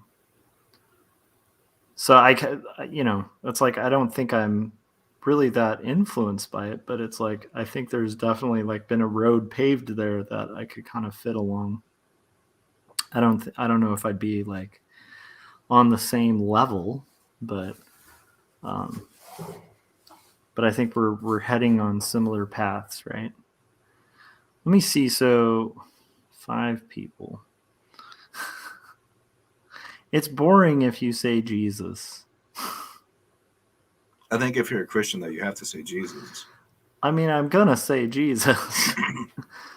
I would think even if you're a non-Christian, I think that's a pretty standard one because a lot of people I know are just fascinated and kind of interested in like, what did you mean by this? Or, like, I don't know. He's an interesting guy. Well, I was thinking too, it's like you're just having a meal, right? Yeah. And it's a meal it's a group of 6 people. So I feel like it might be like the frustration of having an opportunity to sit and talk with Jesus, and you only get to talk to him for like 5 minutes and then he leaves. Like, that's might true. Be worse than just not talking to Jesus. Or you like ask him a question and he gives you a parable and then like reveals that his parable won't make sense to us, but he'll reveal that it makes sense a little later, and you're like, no, like, to give it now. I need it now. Yeah, but I'll still say Jesus is like one of them, as cliche as that is. I would love to talk to Ian MacKaye. He's one of my heroes. Like, he's kind of like a Watterson type to me. I put them in the same camp. Like, just pure. I'm sure he's got flaws and stuff like that, like everybody.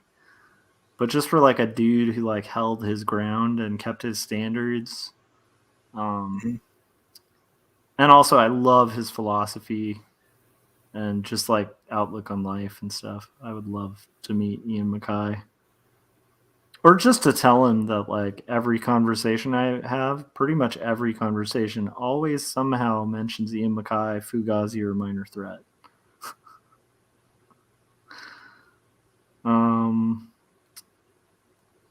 I think I would really enjoy meeting J.D. Salinger, although I don't know how pleasant that meal would be from what I've read about the guy. But he's my favorite writer, so that would be cool. could actually put to rest some of the questions about him, you know? There you go. I guess for people, and I mean, Adam, I think you're probably familiar with Salinger, but for people out there who may not be, J.D. Salinger is notoriously a curmudgeon-y character that was really hard for biographers to document. And I'm actually listening to a biography of him right now, but like, which is interesting because it seems to be like that it's going to reveal a lot of stuff.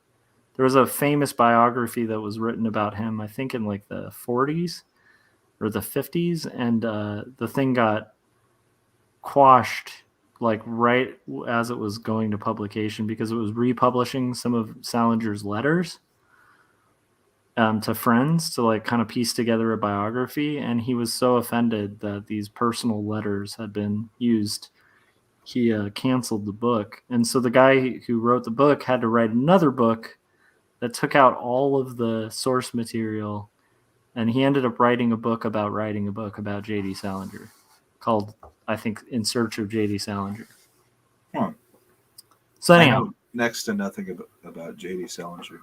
okay, he's a really interesting figure. He's like had ex-girlfriends write books about him and stuff. He got into some very interesting like religious practices that were very like Buddhist and Hinduist. Like he kind of had like this weird kind of version that I don't think was like a like an official religious version of like meditation and stuff, but like according to a lot of his exes and stuff, he was a very strange fellow where like he'd like insist that they ate like frozen peas for a week and stuff. It's like some really weird things. Oh, interesting. But he was also Was he a recluse? 100%, yeah. Okay, yeah. And a lot of it was just I think that's the only thing I really knew about him. Yeah, and a lot of it was disillusionment from, you know, he had fought in the war, like World War II. There's some weird stuff too. I think he ties in with Hemingway. Like I think he met Hemingway, like they were like on the front lines or something together. It's really interesting.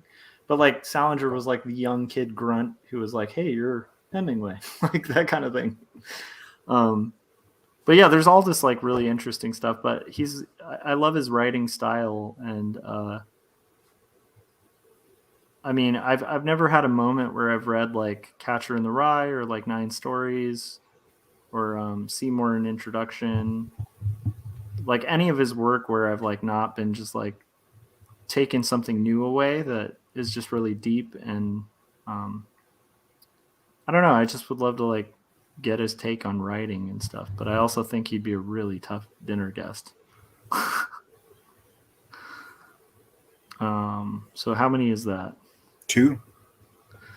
Salinger, Christ. Oh, Ian Mackay. Okay, I got 3. Oh, 3. Sorry, yeah. I didn't think about the interaction. Like you're going to have Salinger sitting next to Jesus. How's that going to work out? Oh, I think that would be amazing because you know, that would be a pretty easy way for people to like find out if he is the way, the truth, and the life, right?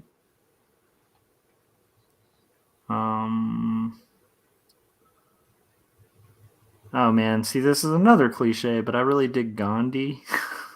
Really? Yeah, I had a whole phase when I was a kid where I was like obsessed with Gandhi. I thought he was really cool. I don't know if Gandhi would still be on the list, but I'm going to throw him on the list today because we're talking about a list for today. So that's 4. Wow, I went really... if I threw Mother Teresa on there, which I wouldn't, I want to throw out there, like, the reason I wouldn't is ironically Christopher Hitchens, because, like, people can... Oh, interesting. People can dislike Hitchens all they want, but, like, one thing that a lot of theists don't realize about Christopher Hitchens is before he got into the debate game, he was a killer journalist. Right. Like, killer journalist. Like he was the guy who, like, if he was at a press conference and asked you a question, you would be, like, swallowing like in fear, because you'd know that he was going to expose you for everything. And he did that, a very, very sweeping expose on Mother Teresa. Yeah, I saw that. And it is not pretty. The missionary position, he called it. Yes. But I'll also say, like, just some of the facts and evidence that he presents is like, it's really hard to dispute, and it's hard to come away from that and like hear people be like, wow, you're a saint like Mother Teresa, and not feel like, ooh. Yeah, I heard some similar stuff about Gandhi too. Yeah, there's some dark stuff about Gandhi, I know, but I still like the mythical one. The mythical version. Yes, I want to meet mythical fake Gandhi. I don't want to meet the real one. Well, it was like he was like a certain way when he was younger, and then when he kind of became more religious, he kind of changed his ways, I think. Yeah. And a lot of his flaws kind of like you could find in like MLK as well, which is sad because I really like MLK's philosophies and teaching, but he was a flawed man, you know. This is the tough thing about this question, right? And this is where it gets all heavy, and I'm probably taking this way heavier. I like that Brianna was like, it's a light topic. I'm like, I take everything and take it real serious and make it real dark. That's a talent of mine. But yeah, like one of the downsides of meeting your heroes is always that they're human beings, you know. So there's always going to be something you find out where you're like, ooh, that kind of sucks, Yeah. you know. Like I bet if I met Mackay, he'd say something where I'd be like a little shattered, you know, because I kind of look up to him. So I'd be like, oh man, like that's too bad, you know. Or worse yet, he'd just think I was like a douchebag, and I'd be like, oh man, thought we'd hit it off, you know. Okay, where are we at? 4? Or was that 5? I think I might have gotten 5. I think you did 5. Yeah, I think I got him. Oh, Adam, you need to go? That sounded like a go cough. Not quite. Okay. Did I tell? Okay, this is weird. Today I was driving. I had to drive to Valencia to go to like a Barnes and Noble there because like one of the things my publishers want me to do is like start going to stores and booking signings. Yeah.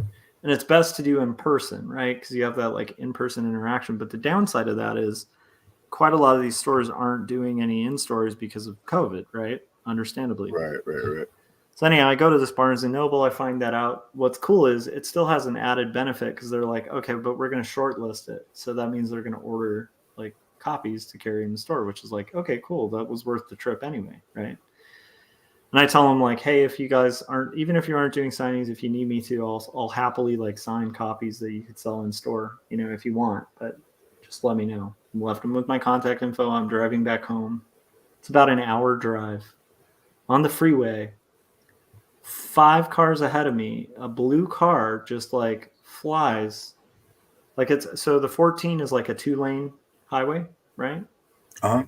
Like 1 lane, like there's a part in it where it's only 2 lanes going one way, 2 lanes going the other, which is a really thin freeway for LA style traffic. And there's a part on the 14 where you're like, kind of like if you went off the road, you'd be flying off like a hill, and there's no like, you just fly off and then, you know. And a car did that. It just on a turn kind of started doing this and just flew off. And it went like this and then quickly like that and boom. And I was like, holy shit. So I don't know if this makes me a bad person, but like 5 cars ahead of me, 4 cars like pulled over to check to make sure the people were okay and like made a call and all that. I checked to make sure there were people. I noticed they were like multiple ones were on their phone, and so I kept driving. Does that make me a horrible human being? I don't know if I am qualified to answer that. I hope that doesn't make me a horrible human being. I mean, I checked to make sure there were people there handling the situation. Presumably, there would be a lot. There's a lot of people coming by, right? Well, there were already that's what I'm saying. There were already 4 people who had stopped their cars and pulled over, and like one group was checking. Like 4 people were calling the police. I called the police on my way home just to let them know. Wait, what part is it that Not you the think police, 911, to let them know there was this accident. Sorry, what? What part do you think would make you a terrible human being? Just 5 people have it. I called the police. I can keep driving. Instead of sticking around just to make sure. Instead of checking for myself. Huh. I'm only asking that way question now and on your way to retelling the work, story. or what were you doing? I was just on my way back home from going to that store, and I have like a crap load of work I have to do at home. But the main thing was also just like I couldn't figure out like a good spot to like stop, which is like insane. Well, there's already a bunch of people there. Like, yeah, it sounds like they got it covered, and if they don't, more people are going to show up anyways. yeah, that's kind of what they told me on like the 911. The like 3 people had already called, and they had people on their way. So like I kind of covered my bases, but I still was like, I could probably from that like pull like an idea that I'm like a horrible, selfish human being, you know. But I will say, regardless, like one of the most absurd things, and this isn't the first time I've seen something like that on the 14, was like seeing a car just fly off of a freeway. It's like there's these moments in life that are just like super surreal where you're like, is that real? Like it just looks like insane, you know? Wow. And I've seen that, like I see that kind of thing. That's the other thing. I might just be jaded too, because I see accidents on the 14 all the time, like all the time. Like, and I'm not talking like mild ones, like, you know, I've seen a car like flip upside down, like an action movie, like it lifted off the air and flipped, like spinning off the embankment or whatever. It didn't lift off the air on its own. Like somebody was like trying to change lanes, tapped it, and then it just. That one I stopped, but it's just, you know, to make sure everybody was okay and stuff. But Did you see Corey's answers? it didn't. Dave. Oh wow. Dave Filani, Joseph Conrad, Abraham Lincoln. Ooh, that's good. Akira Kurosawa, and Sergio Tapia. I noticed he didn't say Joseph Smith. I noticed that too. Sorry, Corey. You're no longer allowed at BYU. I'm just kidding. Those are really good answers, actually. And then Brianna said, I have to Google most of those names. Those are good names, though. Worth Googling. Let's see. As someone trained as a nurse, it is actually better if people don't hang around when there is already sufficient help. Anything for professionals to move through and work with these. That's kind of what I was thinking. But I still had that moment of like feeling terrible. It sounds like you did the right thing. But it's also just weird to think that like a car can just fly off a. I mean, it makes sense, but it's still like weird. It's a strange thing. Doesn't seem all that weird to me, man. Cars are dangerous. Well, it's kind of magical and amazing that like that doesn't happen to every car. You know, like considering the freeways around here, it's like it was definitely a reminder of me of like how lucky I am that I commute that often and have never flown off an embankment.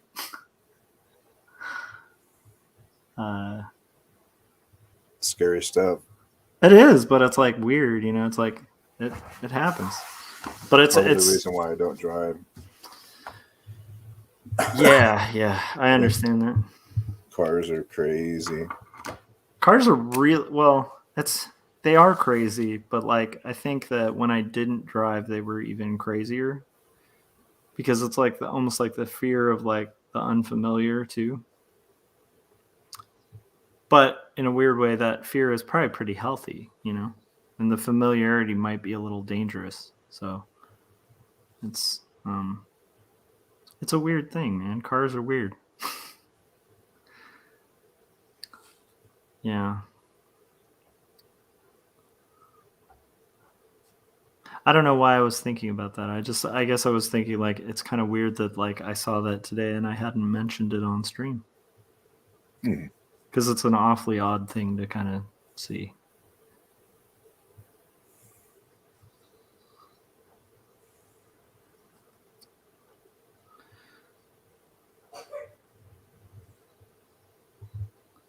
So what are you up to then if you're like right now, just kind of hanging, laying back? I'm like laying back with the microphone like on my belly. Well, I'm kind of glad I can keep you company while you're down and out. It must be a little boring, like as well as terrifying and painful. It's like, Yeah. Well, it's nice when I was in the hospital, like before I really knew what was going on. Like you guys were streaming, and I could just like kind of get my phone out and chat. I didn't even think about that. That's kind of cool. I'm glad we kept you company. Yeah. Those waiting rooms. Yeah, because I was there. I was there for a long time. I was there for like 4 or 5 hours. Yeah, because it's what, urgent care or something? It was the emergency room. Okay. Why did I think urgent care? Anyhow, those emergency room waits are a disaster. Yeah, they were really busy. I think that would be a really tough job. Hot take here. Controversial opinion. This is my new bit that I'm going to do on the Working in stream. an emergency room during the COVID pandemic might be kind of a difficult job. Yes, like you guys, I know this is a hot take, but I think like being a doctor or a nurse might be a really tough job. Maybe. I don't know. Does anyone else get that? Or is it just my crazy hot take? I'm going to do that from now on anytime I say something like slightly obvious.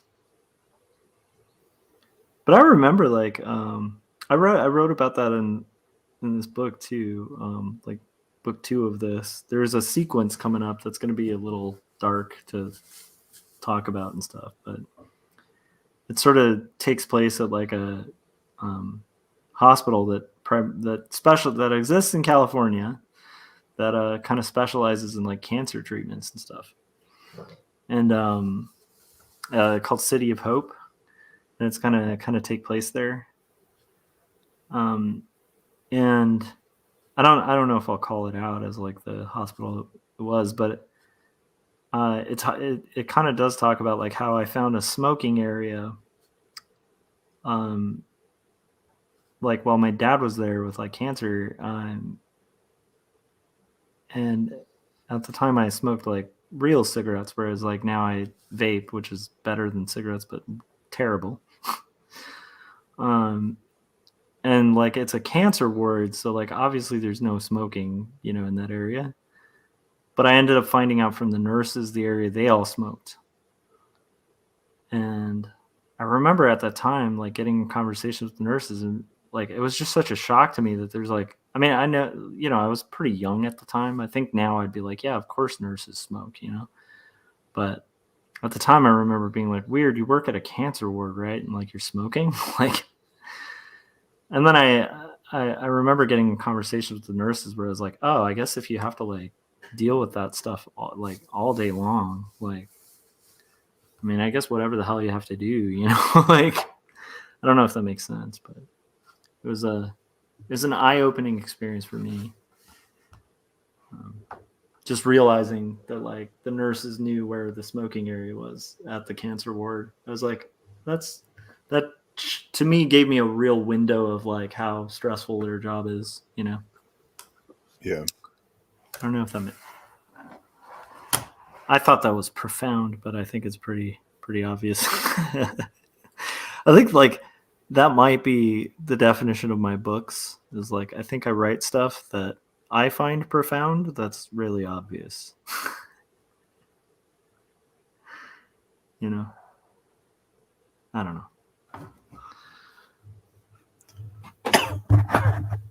I think it might be. I don't know, because I feel like I do that at times too. Or like I Yeah. tend to get, like I'll get into like the complexities of something before I get to the early, like obvious, simple, foundational stuff.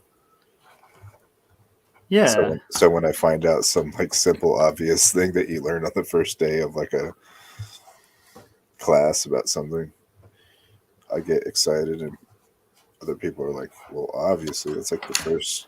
It's like the first thing that you learn."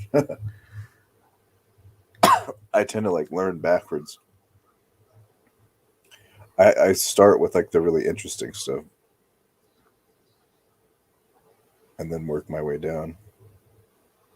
Oh, I get it. So you start with like the more complex and reduce. That's not a bad approach, though. Yeah, yeah. Like for example, I've studied like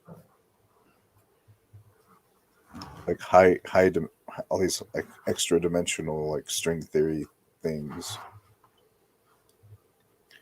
but I don't know very much about just like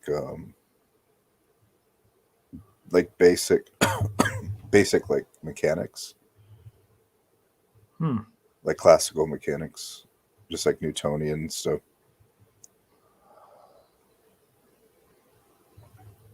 But I know all about like 10-dimensional Calabi-Yau manifolds and all this stuff.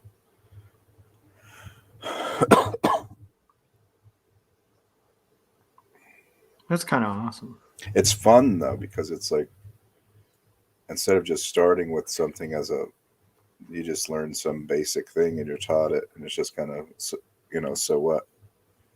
It's like if you work your way backwards, when you find those little pieces, it's like this missing piece that explains so much stuff that you didn't really quite understand. Oh, that kind of makes sense. Like it makes everything like fit into place in this like super exciting way. That's kind of interesting, actually. I could see that because if you start with complexity and work your way down, like when you get to something simple that sort of solves like one of the more complicated things, you're like, oh my gosh. Like, whereas if you go from the simple to the like complex, it can just be really daunting and overwhelming because you're just getting from like really simple, very like what looks very black and white to like these areas of gray that like can get so intimidating they can make you question your existence, right? Yeah. Yeah. I can Like in understand that. mathematics, for example, I got hung up on algebra. I feel like so much of um, middle school and junior high school and high school was like just like 10 years of fucking algebra.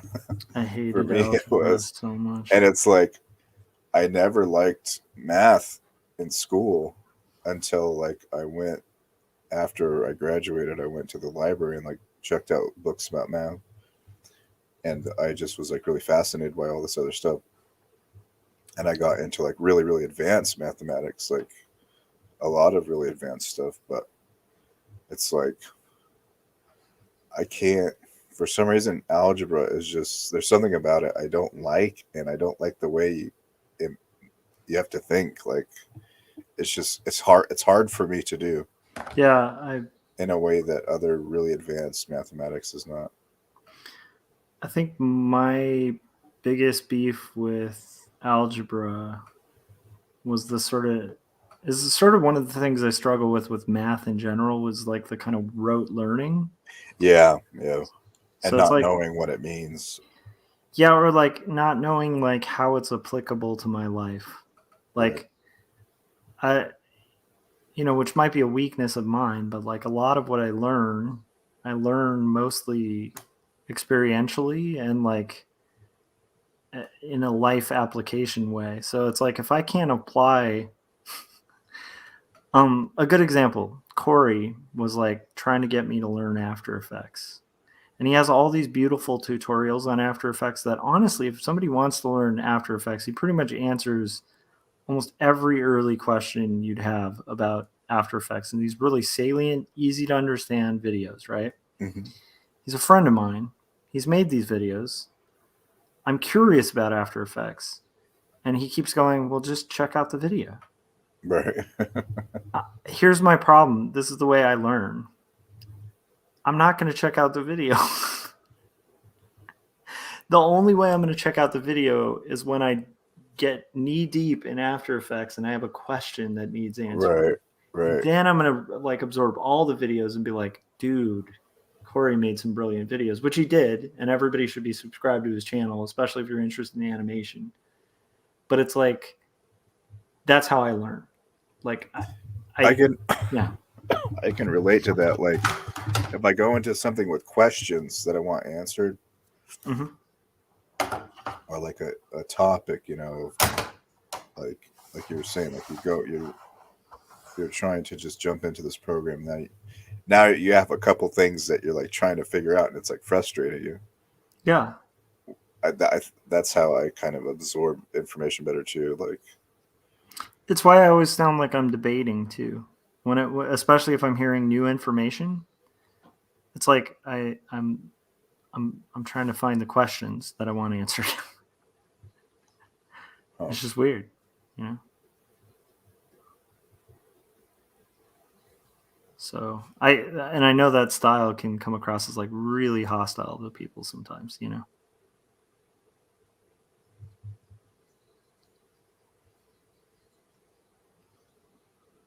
So I feel like Adam, you and I have something in common there, possibly. that we're argumentative and hostile. So basically, we're assholes, and I'm glad we established that. No. I think it sounds to me, I don't know. I empathize because I feel like we have similar learning styles, you know. Yeah.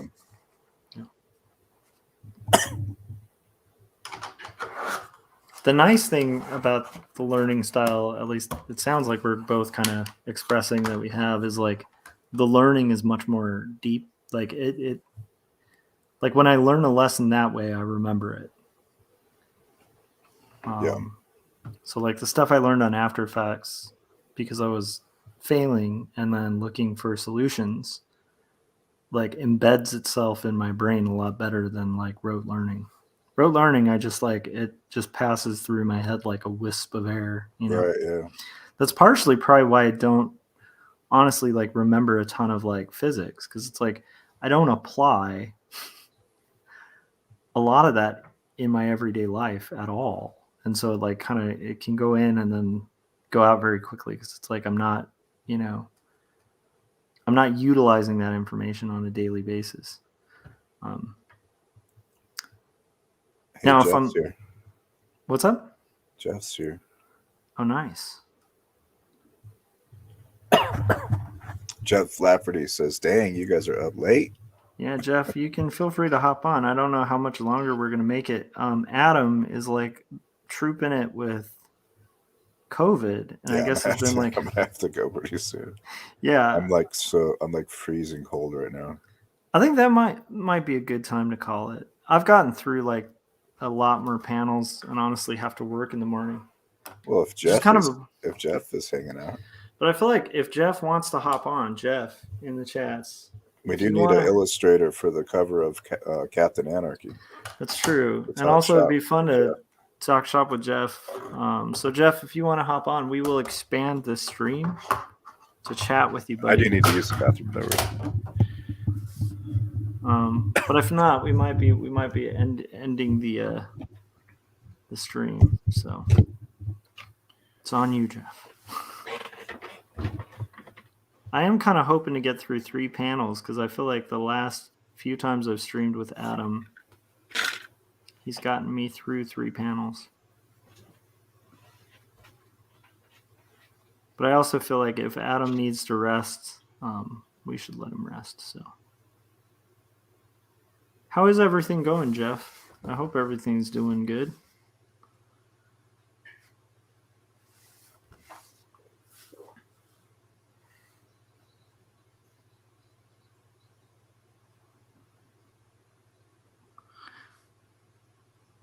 as I was saying to Adam earlier, I had like a freak out moment today where I just had all these things that I was hoping to do on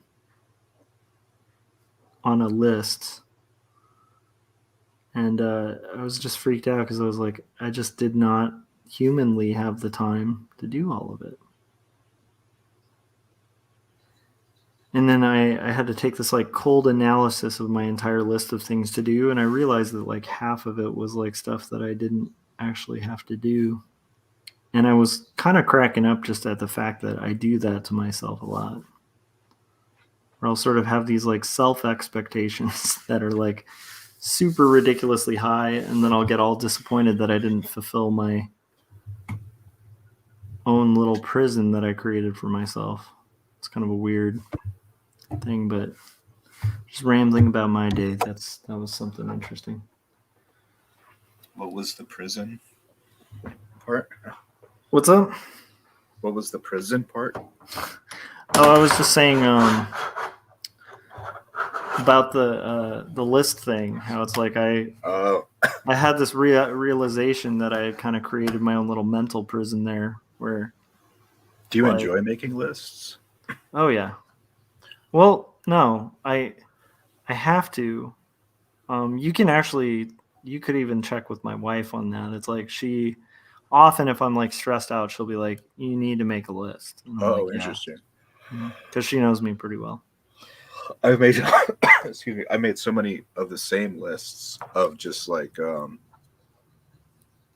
my albums, which songs are going to go on the albums, comics, which order I'm going to do the comics in, which stories are going to go in which issue of Toad Road, like just over and over and over again. And then I'll lose the list, so I'll have to do it again. Like, yeah. And like with an album, it'll be like the order of the songs. I'll spend a lot of time like figuring out what order of the song sounds best on the album. Stuff like that. But yeah, if I'm like working with somebody else and it's like I'm doing that, they're just like, they just can't even believe what I'm doing. They can't understand why someone would do that. Yeah, I don't know if my lists go to that extent, but I think they do to an extent. But like, it's funny because like people in my life like tend to understand them because I've explained them and stuff. And like for me, it's always very utilitarian in my head, at least, where it's just like I don't do well with chaos. And so it's like I have to kind of make some sense and order of things.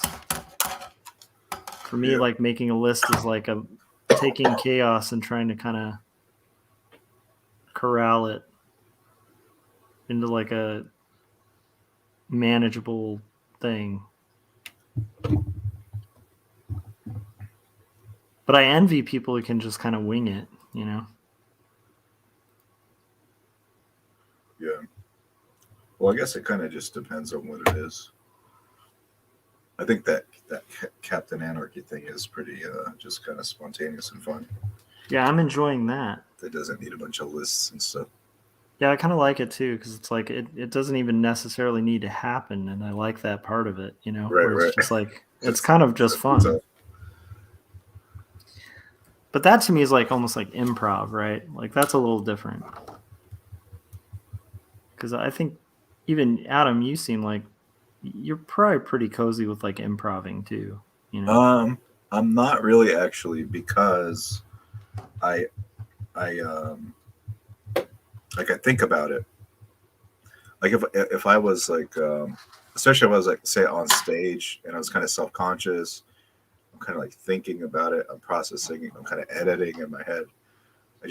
I can do like one or two or like excuse me, like 2 or 3 takes and then I got it down. Like I can write something fast, but I can't just improvise. I guess it depends on what it is. I guess I can improvise comics pretty well. Yeah, it's a tough. For comics. Yeah, it's tough for me too because I can't improvise without like structure. But if I have like an underlying thing to kind of riff off of, I can have a lot of fun with that. But I think I would have like real issues with like making that like a I don't know if I could do that for like a career, you know, like Yeah. um Well, without going off on a tangent, did you say that on the political? Maybe this might have been somebody else that said this. That on the political compass thing that you are the same spot as either Gandhi or Mandela, or was that somebody else? no, I wouldn't have said that. That's been someone else. Do you know who you would be like on a similar spot as? Sanders? Kind of. I'm more pragmatic. Like Stalin? this is so Stalin. Just joking. I'm just Yeah, that's true. You're like looking at names. so like are you like a fan of like a more kind of Nietzschean philosophy or that of Adolf Hitler? Wait, what? It's like, wait, what? No, that's a good question. I think I loved Sanders. I'm also pleasantly. This is going to make people really unhappy, but I've been pleasantly surprised and not like fully approving, but like way more impressed by Biden than I was during the candidacy. Huh. Particularly because he got that infrastructure passed. Oh, did he? I haven't been keeping up with anything. I used to watch this podcast that talks about politics all the time. Yeah. And they haven't been doing their show for a long time, so. But I also feel like I've been falling behind. We're potentially on the verge of like a giant war, so maybe it's not so great, but I'm not sure how much control. But yeah, I'm interested how far left or right and authoritarian or libertarian you are on the political compass. Ooh, okay. We can have this conversation for 20 minutes. Yeah, we don't have to add commentary to it. I'm just interested to see where you land. Oh yeah, I was just throwing out like I'm gonna disappear and have a smoke. I want to have this conversation for 20 minutes, and then I gotta bail because I can't. I really should too. But I do want to talk about it. So let's do 20 minutes. After this. Okay. Cool.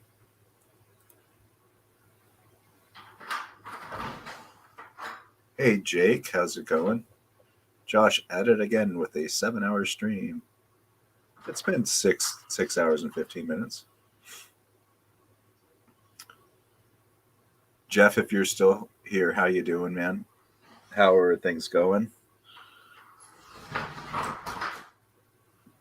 Jake, if you just tuned in, I think we're going to go another just like 20 minutes. So it's weird. I like Bernie Sanders a lot. He's probably one of my favorite political figures and probably aligns with most of my values. I spent time volunteering for Cenk Uyghur's campaign locally, so I am pretty far left. But I disagree on some things with the far left, and I also really don't like the branding. And I feel like, honestly, I think Bernie shot himself in the foot the second he called himself a socialist. Huh. Although I get the reason for it, I think it was a calculation of like, kind of like if I talk to like a hardcore Republican and I just beat him to the punch and say like, hey, I'm a huge bleeding heart liberal, you know, like, I don't know. It's like, I kind of understand the idea of him being like, you're going to call me a socialist, so I'm just going to call myself a socialist. I kind of get that. I also get that like earlier, a younger Bernie Sanders was much more of a like hardcore socialist than the much later seasoned Bernie Sanders.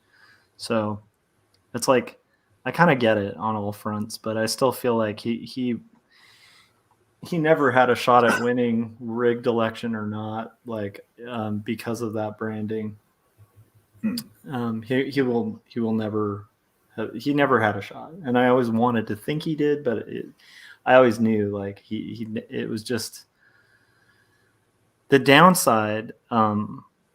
And like the thing, I like democracy, but the downside of democracy, like a democratic system, even in a democratic republic, which I like that it's not pure democracy, although I don't like the electoral college, but that's a whole different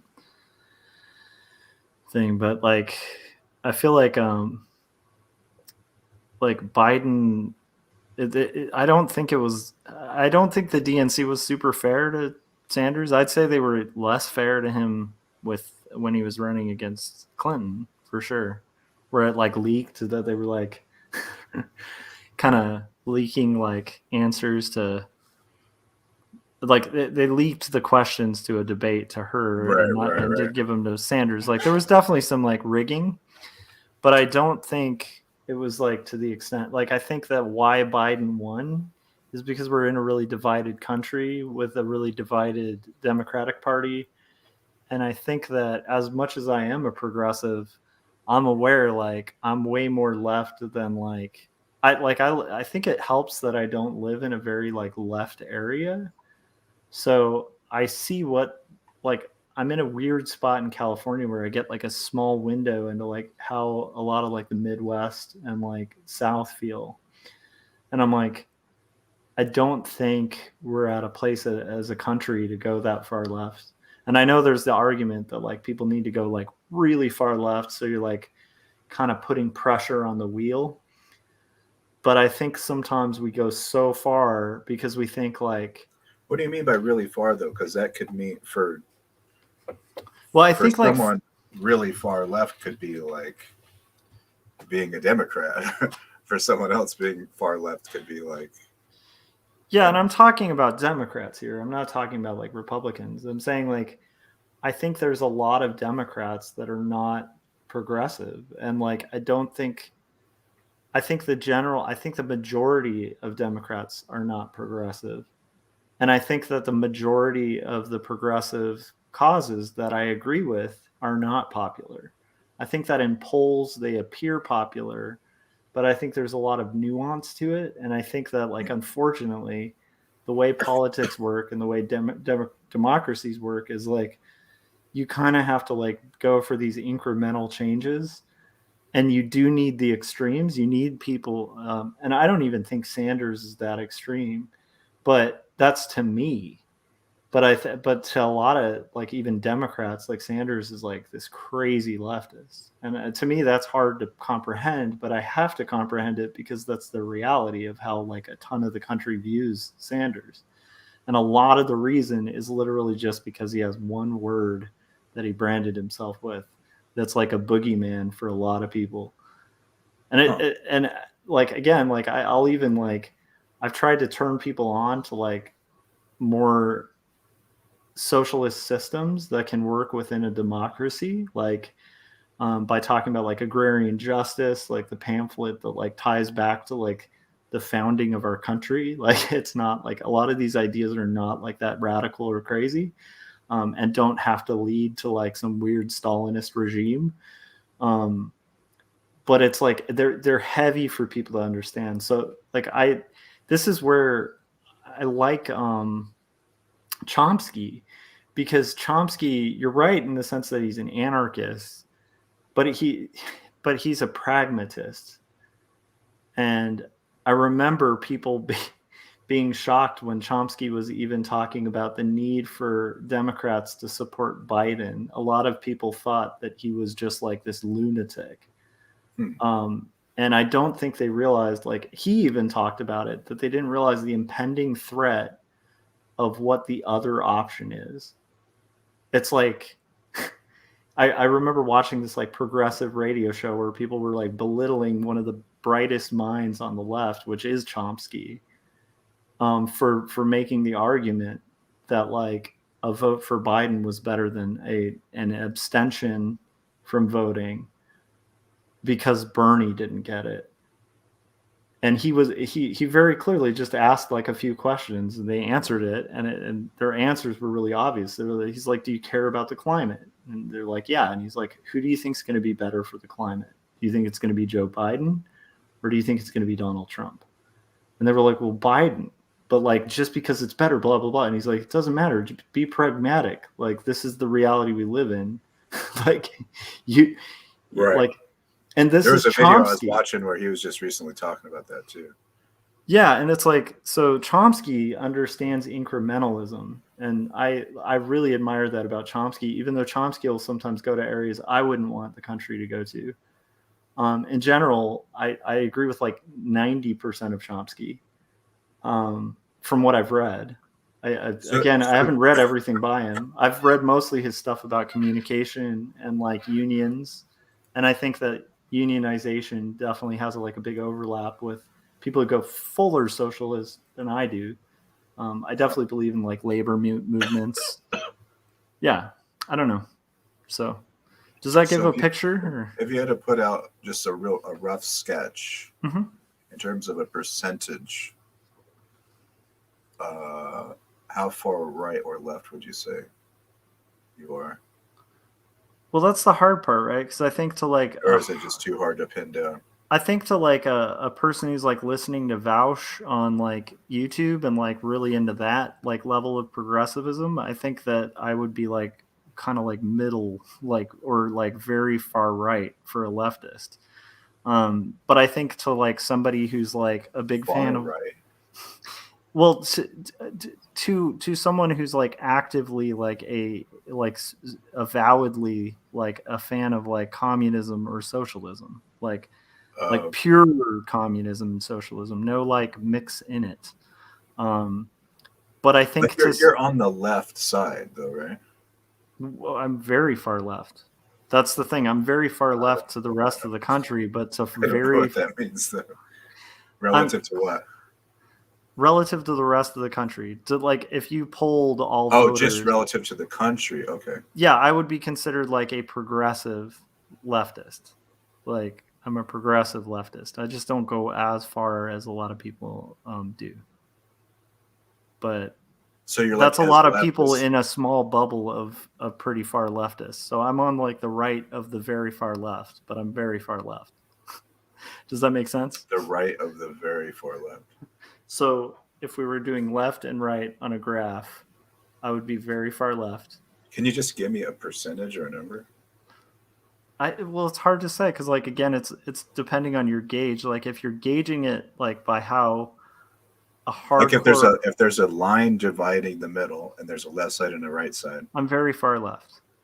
So what percentage of left?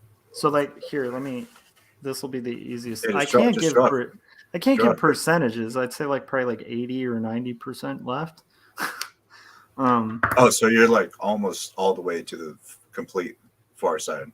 Okay, so we have like middle, which I think is a bullshit position. Nobody's on the middle. You have right. You have left. I'm here. Okay. There's people here who would say I'm here. Right. Okay. But I'm here. Okay. So what I want to know is, okay, so you're there. Yeah. So you're further left than like Bernie, I would say. No, because that's the weird thing. That's the weird thing is like the people here think that Bernie's here. Can you keep that out? Bernie's here. I'm trying to just ask you like a really simple question. Yeah. But what I'm saying is like on that the graph, country. This is why Bernie didn't win, and I hate to say it. Bernie's here, whether you know it or not, to everyone in the country. So right? Okay, but Josh. Yeah. Josh. On the authoritarian libertarian scale, the up and down part of that, where are you? That's my question. On the libertarian scale, I'm probably very libertarian, but I'm not going to call myself a libertarian because libertarians have destroyed the right, not right. Yeah, I don't go so far libertarian where I think we can all live in communes and get along without law enforcement. And I'm not saying it has to be enforcement from the state, but it has to be organized. And at some, like, I just think a lot of the stuff when you go too far, Like you can go far, but if you go too far, it starts collapsing on itself. And to me, So, but I'm going to show my graph. Where would you put yourself? This is my nutty Can you just part. like tell me where you would put yourself on the ground? I'd be far left. With No, Bernie. on the authoritarian libertarian part. Far libertarian. I already told you. Yeah. Yeah, but can you put the dot? Sure. So if we got like libertarian and what is it, authoritarian? Yeah. I would be like probably here, where Bernie is. Oh no, well Bernie is up. Bernie is way up in the middle. According to this, yes, he is. So you're like pretty close to Chomsky. I'm very close to So you're Chomsky. basically I just don't take the full anarchist. You're basically an anarchist.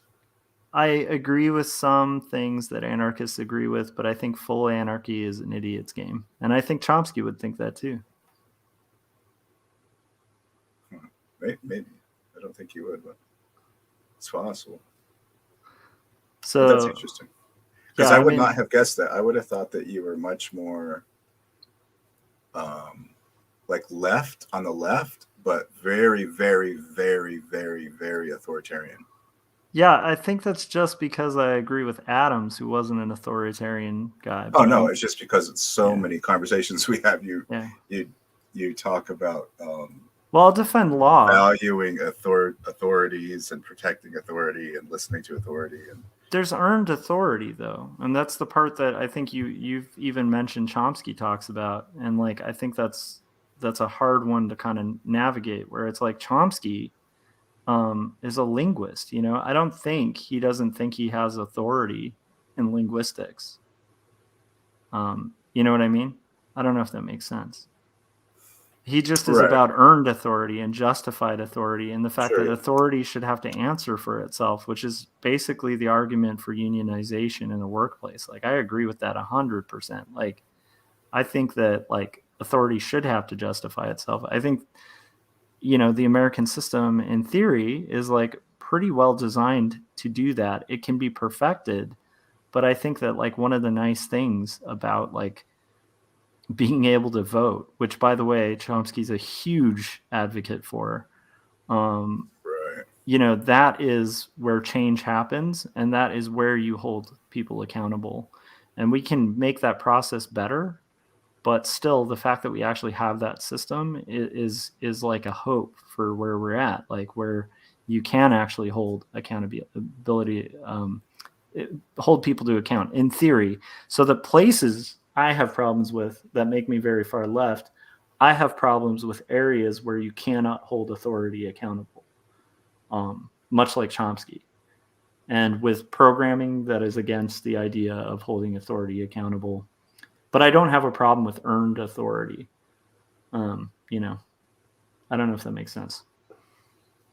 Not really, but so like meaning, my friend who builds aircrafts is an authority on aircrafts, and I don't have a problem with him being an authority on aircrafts because unlike me, he can actually make an airplane fly.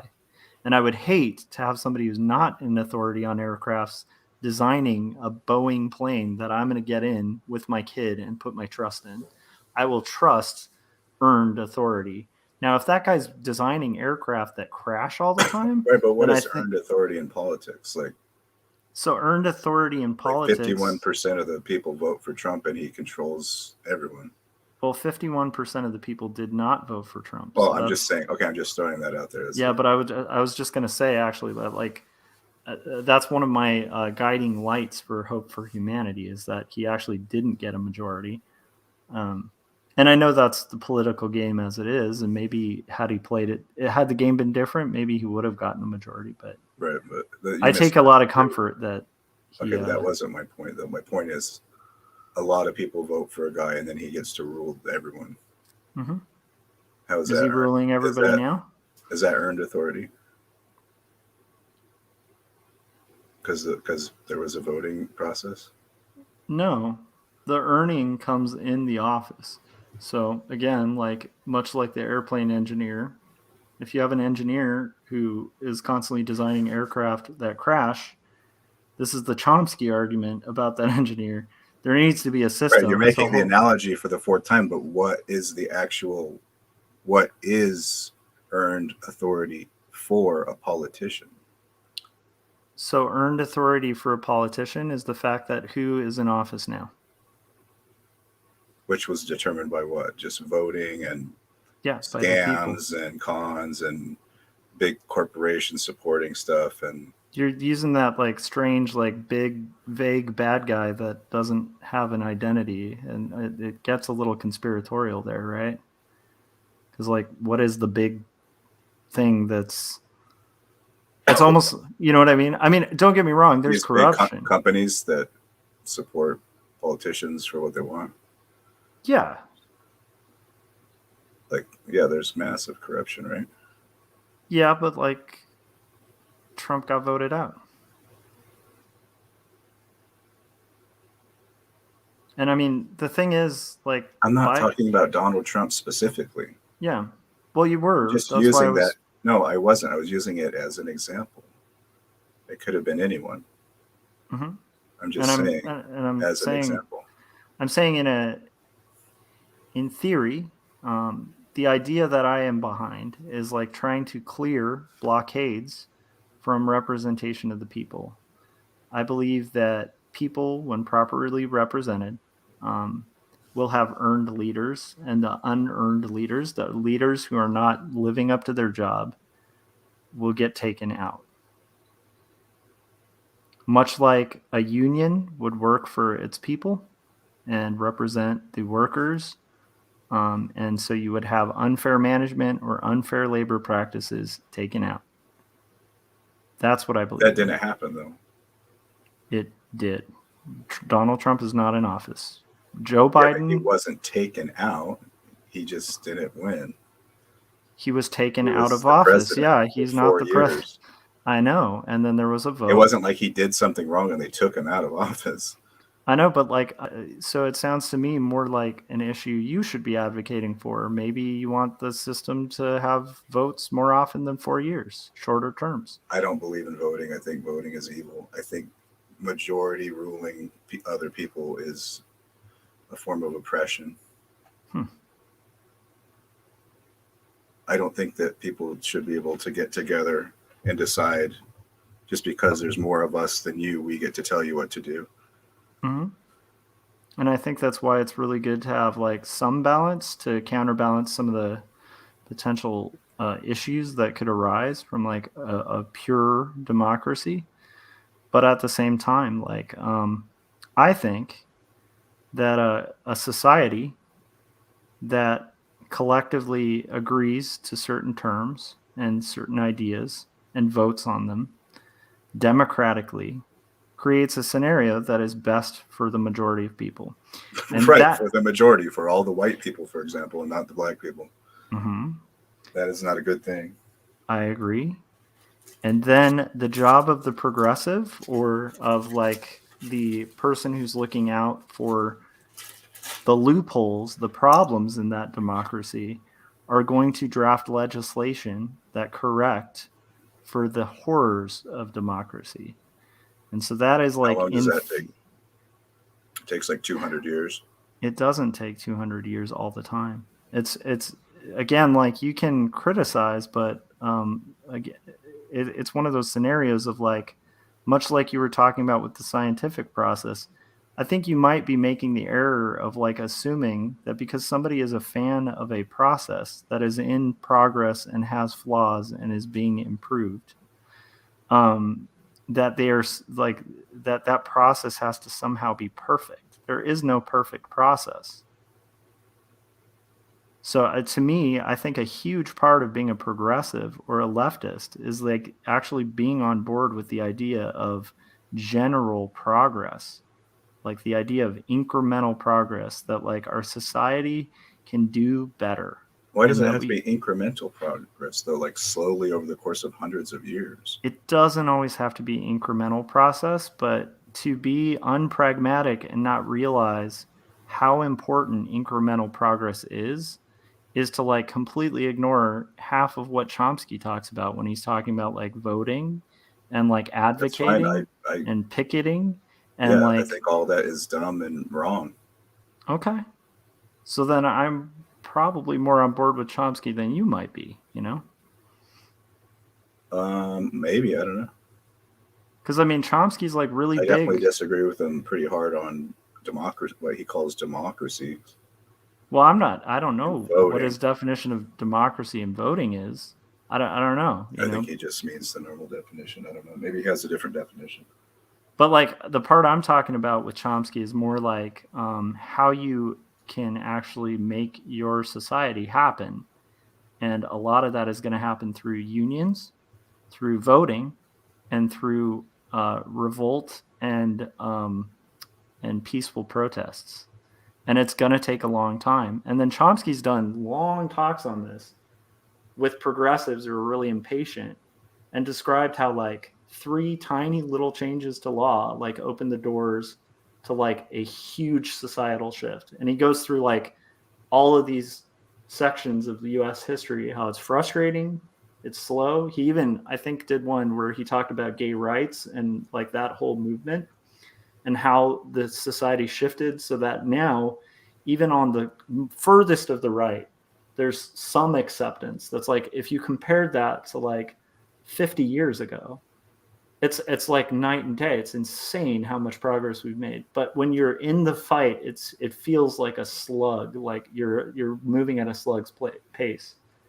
And unfortunately, that's systems in general. And everything in life runs on systems, and systems have incremental change. And sometimes it'll be a lot of incremental change, and then it kind of clears a pathway for a huge, sweeping, quick change.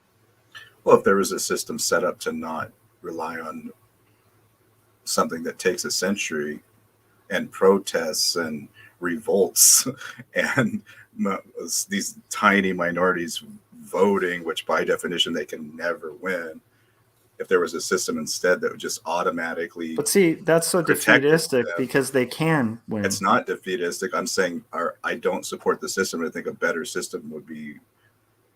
But you were saying minorities in this system do not win, and historically, by definition, a minority cannot win a vote.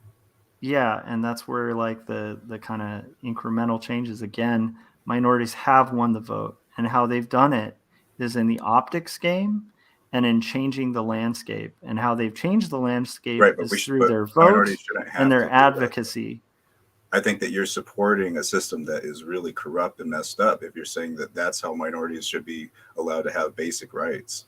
No. That they should have to go through these revolts and I think that in a fantasy world, I think decades that and Adam, I think that in a fantasy world, everything can work out for everybody perfectly, and that it's not going to require incremental work or like working within systems that are already built. But I think in the real world, like much like in a fantasy world, I'd like to have whatever career I want. But in a real world, I have to pick a career. And like, if I don't, like, I'm going to have struggles. Argument for slavery. I'm not justifying it. That's why you're like, that's you are. Totally, I mean, so how are you not justifying? That is a completely. How are you not justifying? Because it does sound like you're justifying. How am I not justifying slavery? How are you not beating your wife? Come on, this is not slavery. No, you brought up slavery. I said that's the same. That logic is the same argument for slavery. It's not the same argument for slavery. It's actually the argument that like Martin Luther King and even Malcolm X at his most extreme made about ending slavery, about ending like segregation. Like, you know what I mean? Like, actually, if you read Frederick Douglass, that's actually a huge thing he talked about ending slavery using these tactics that I'm bringing up. So it's not the argument for slavery. It's how they ended slavery. Hey, we don't live in a fantasy world. We can't change the system. This is just how it's set up. I didn't say you can't change the system. That's you putting words in your mouth. I'm saying that you have a system. You can't just blink and make the system better. Right. Changing systems takes work. And unfortunately, I this is where I agree with Chomsky. I feel like there's a lot of progressives who are like the kid who's like walking into a build, like you have all the kids, and this is just an example, but it's like you have all the kids with their building blocks and they're making little castles. And then you have the one kid who's like, the castle's not perfect and knocks them all down. And then nobody's left with anything better. They just have a bunch of rubble that they have to clear up because one asshole didn't want to take the time to actually change it. That's the thing. I feel like we have structures and some of them are corrupt and you change those structures. But I'm not a fan of the idea of just like annihilating all structures and pretending that's going to work out well. Because again, Well, I didn't say that. Well, I'm not saying putting words. I'm, no. I'm not even saying you're saying that, but I'm saying like this goes back to my chart, which is like here to me and here are like best friends. Like they're the same. How? Because this line is a freaking circle. And the people who are on the extreme, the most extreme left and the most extreme right are like, have the exact same logical problems, have the exact same result of society, and go so far that they literally like could high five each other. It's why like I can actually listen to like a YouTube video of a white identitarian and they sound like a libertarian socialist, like a far libertarian socialist. That's way further left than Chomsky. They'll make the same talking points. And it can be really creepy because it's probably also because they're higher up on the authoritarian scale. Depending, but there's a lot of overlap. And to me, I think the big overlap is like the whole thing's messed up. Let's explode the whole thing. And I tend to be a person who's a progressive. I don't believe in just exploding things. I believe in progress. I believe in building on things. I don't think like we should go back to anything. I feel like going back is actually worse quite often. I'm not saying it always is worse, but I tend to side with the idea of like, if a clock is broken, you fix the clock and maybe you modify the design of the clock so that it works better. You don't have to just break the clock and try to figure out time all over again, because then you're just having to rebuild the same thing and you end up with the same problems. I don't know. That's my take on it. It's weird. I'm not saying I'm normal in that, but I do think it's a less fun way to look at it, where it's like I imagine if I was around in the time of slavery, it would be really frustrating that I couldn't just snap my fingers and make it end. But if I were around in that time, I couldn't. What I could do is like get politically involved. If there was a war about it, I could enroll and enlist and fight those bastards who were actually justifying it. And like, you know what I mean? I hear what you're saying. Or you could do what the abolitionists did. It's hard to see where you're coming from, but I hear what you're saying. Well, where I'm coming from is just like, I hate to say it, but it's real. I feel like the other version of this is a fantasy world. And I don't think it's bad to like maybe try to achieve a fantasy world. I think that the objective, like maybe the end goal is the same, but I think the approach to getting there has to be really like, again, in a country where 80% of the people wanted Biden in the Democratic Party, we can't expect them to want Bernie. And how are we going to shift that? If Bernie's going to get all of the changes that we want. Yeah, but why should they decide for me who gets to rule my life? What if I don't want Biden to rule my life? Well, this is where you get that like weird conservative 80%. Backlash of like, well, you can live in another country, like if you don't like a democracy, go move to a non-democracy. Which country do I get to move to? That's a good question. I don't know. That's up to you. Or all the countries are fucked up. Okay, so we're in agreement on that. So like, or you can take the approach of like, how are you going to change it? I don't have the power to change it. They have, Yes, you do. They have You do. trillions Listen and to trillions Chomsky. times more power. Chomsky's full of shit on voting and democracy. They have trillions times more power than I do. They have tanks and atom bombs. They have So it sounds like trillions of dollars. They control everything. So that sounds like an argument that would justify slavery. And with that viewpoint, I don't know if anything would have changed, right? I don't follow the reasoning on that, but Okay, so the people who ended slavery and fought against the majority, and fought a war of ideas and like shed blood and like did protests and fought a war, fought against a machine that was so installed that it seemed impossible because it started as a minority. yeah, but how many people were there? There were thousands of people at least, right? How many thousands, millions? There's not a million people that have the thing I want. But I'll never be able to get the thing I want. But that's I'll never be able to live the way I want to live. Well, no one's able to live the way they want to live, even in like. I just mean in the most basic sense of like just basic societal standards. Yeah, I agree with that. Huh. Things are not what we want them to be. They never are. The goal of a progressive or even an anarchist or a socialist or whatever your viewpoint is, obviously there's like a way to refine the system and try to make it better. And I'm just saying, like, the thing I like about Chomsky's pragmatism is like he's actually pointing out a path to get there that you could start today. Whereas like a lot of idealistic I can't do that though. I can't support evil people though. Okay, then you continue getting Trump. Like that's how it goes.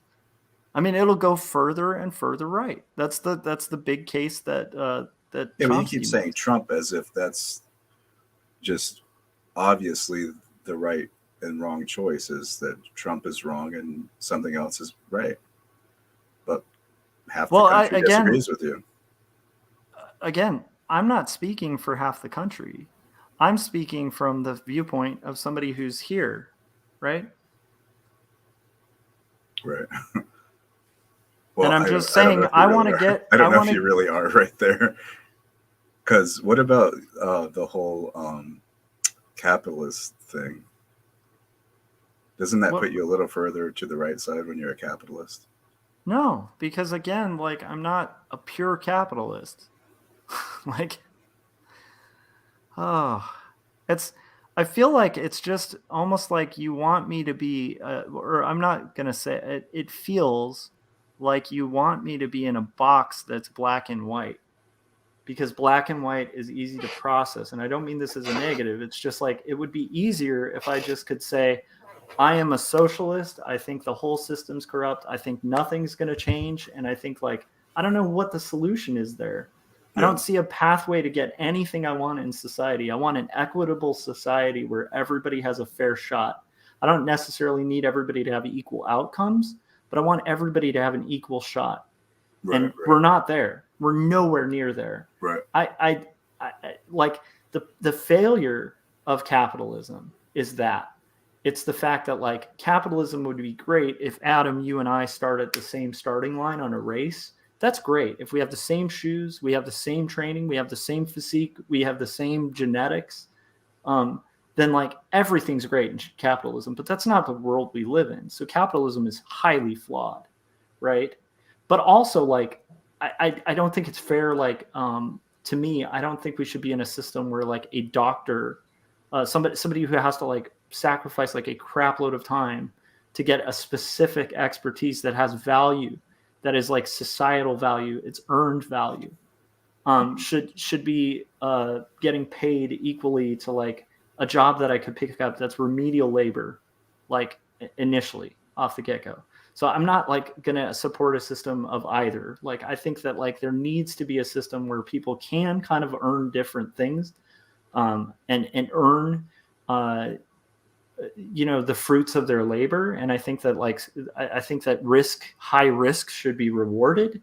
Like if you have to take a mass risk, I think those are benefits of capitalism. But I think there's a big blind spot, which is it only works if everybody has an equal shot.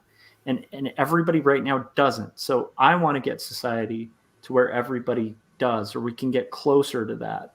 And I want to get society to where workplaces are more equitable to human rights and where workers have more say. And maybe we even have like a vast amount of co-ops. Like co-ops might be awesome. I think we need to prove them in the market, and I think we can, but we can't advocate for that if we have a bunch of people who just want everything to go full socialist tomorrow and just get pissed and then work against the most progressive candidate that will get in office in favor of a fantasy candidate that no one is behind and no one is supporting, and then like try to shove like the Green New Deal on people's throats instead of like doing it in a smart way where you get Green New Deals, but you brand, you work with people like Joe Biden, you work with the devil if you have to get there. That's politics. That's reality. I think that's really evil. It doesn't matter. Really, that's my really, point. really evil. I know. Life is like, this Like is why I'm a burn in hell Christian. level evil. Yeah, this is why I'm a Christian. I like literally think the world is evil. Like I don't. Work I think with the devil. That's pretty evil. if you haven't heard that hyperbole and you thought I meant a literal devil, I'm sorry. Well, what I mean, You've never heard that term before where it's like, hey, you work with the devil if you have to. It's not like, I'm not saying that you should actually go down to Georgia and sell your soul to the devil for like a super skillful musicianship. You know what I mean? what does it mean? Work with evil people? Yes, because everyone's evil. And some people are more evil. And I'm a Christian, so I think that like everyone has the capacity and the tendency to be evil. So like, I think that we need to work for the good and find our better nature. And if I have to, like, again, like this also might just have to do with like having to lead. Like if you've ever been in a position where you have to lead a group of people, even if it's on a trip, like, and it's just a group of friends and you somehow earn the leadership position because no one will decide where to eat. So you make the call. Guess what you instantly have to deal with? Politics. Anytime. A group of anyone who's more than 4 people, there's always politics. There's always compromise, and there's always evil. That's at least that's the reality I see. So it's like I can't. For me, I don't want to. So like 4 people can't just get their own food that they want to eat. Sorry, what? 4 people can't just eat whatever they want. 4 people? 5 people. You said if you're the leader of 4 people, you have to force them to eat whatever you choose. Sorry, I thought you said poor people. Okay, 4 people. Why not just they can eat what they want to eat? Yeah, they can, but it's going to complicate the trip. Now the trip's going to cost more, right? Is it? Just stop right there where there's multiple restaurants. People get out of the bus and go get what they want to get. Mm-hmm. Instead of forcing people to do something that they don't want to do. Adam, I like this idea, but I'm just saying, stopping the bus and getting what you want to eat yourself. It's a fantasy. I love that idea. I love this idea of just everyone eating what they want, but come on, man, like, it's a fantasy. No. You're living in a fantasy. It makes me question. This is where I'm like. I've been on a bus before, Josh. I'm trying to have a good faith conversation here, and this is making me question the faith in it because I'm asking a sincere question of like, if you've had the experience of having to like kind of rally together a group of friends on a trip where you have to share a place, like you're all sharing your resources so that you can get a room. Like this is in a reality situation where we're not all millionaires, right? So like we all pitched in for an Airbnb. We all want to go on the trip. Mm. What happens? Like inevitably, like you end up with somebody generally, whether they want to or not, making a call, leading. You end up with people making compromises for like where people stay in the house. Like, and you definitely make compromises for eating, because nobody in their right mind on a trip has the time to stop for everyone, especially if it's a bus. I mean, if you're talking about a bus full of like 40, 50 people, do you think?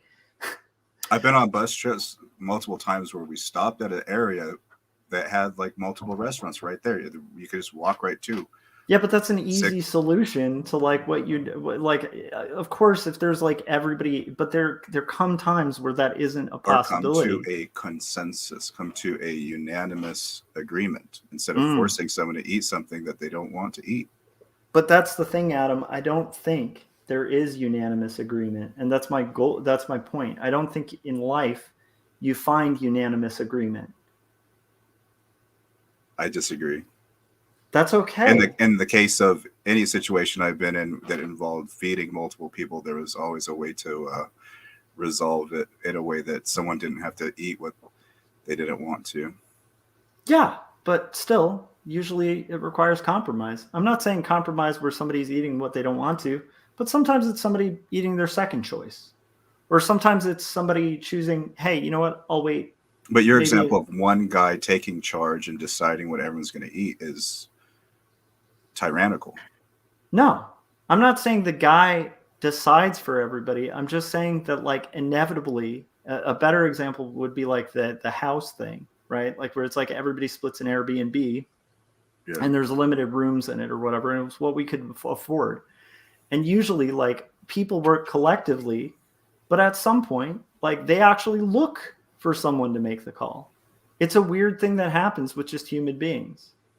And so quite often there's one friend in a group, and it changes all the time in social dynamics, that will just be like, you know what, fine, I'm going to make the call.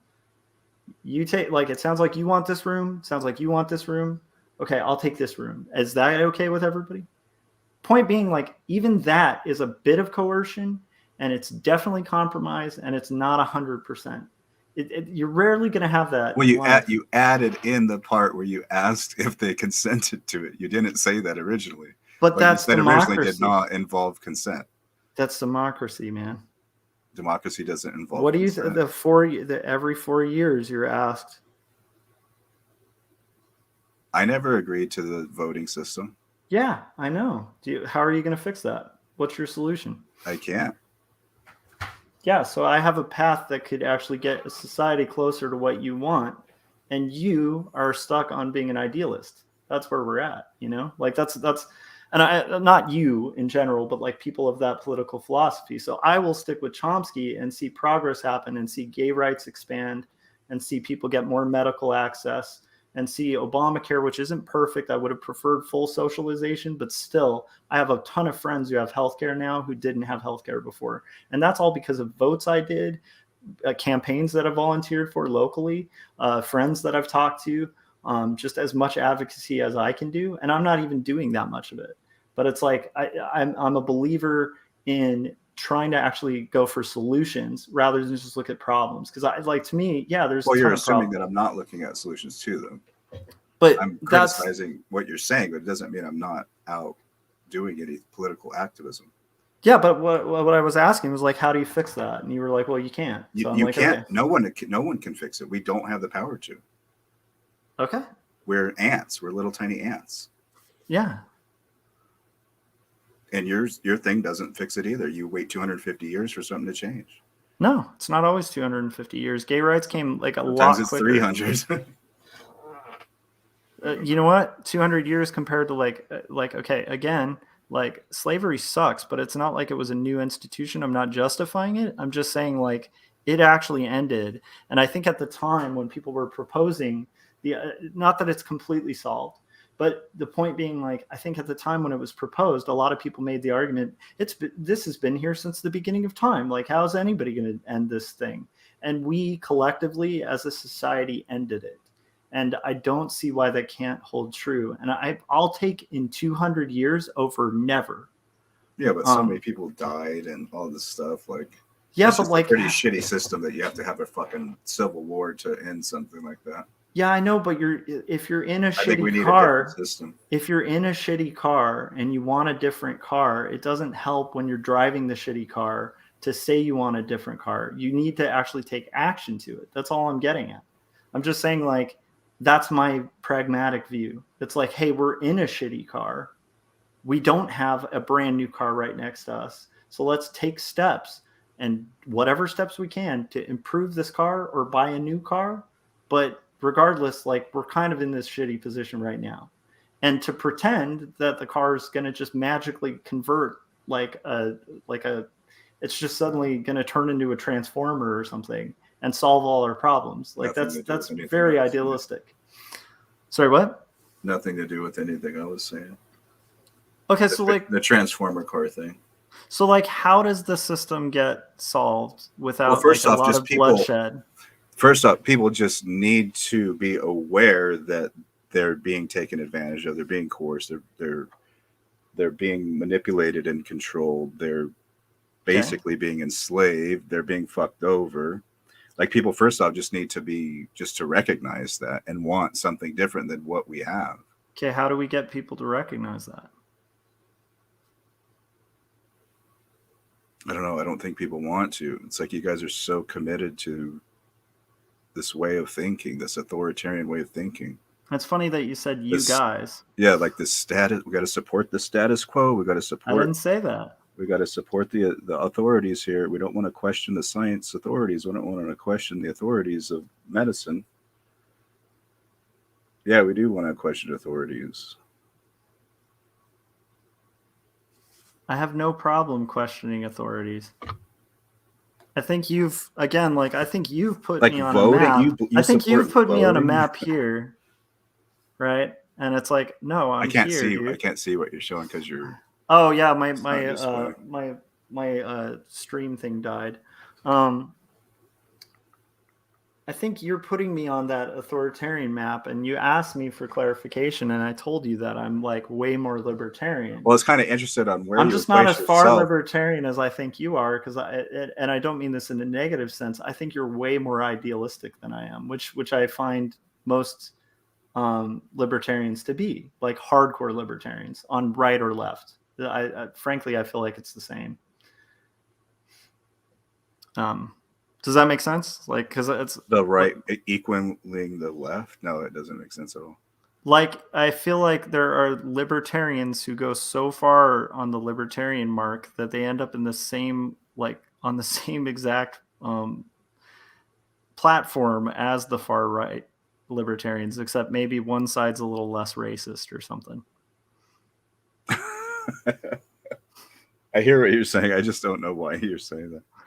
So, like I don't see. Like, I've heard that being. Because I've heard that said. Like, so that somehow philosophically, it, like, comes all around like a circle or something. Philosophically, like hardcore libertarianism, a lot of the weaknesses, I think, are idealism, like overt idealism about society, about how people behave, about this sort of future society that it does not at all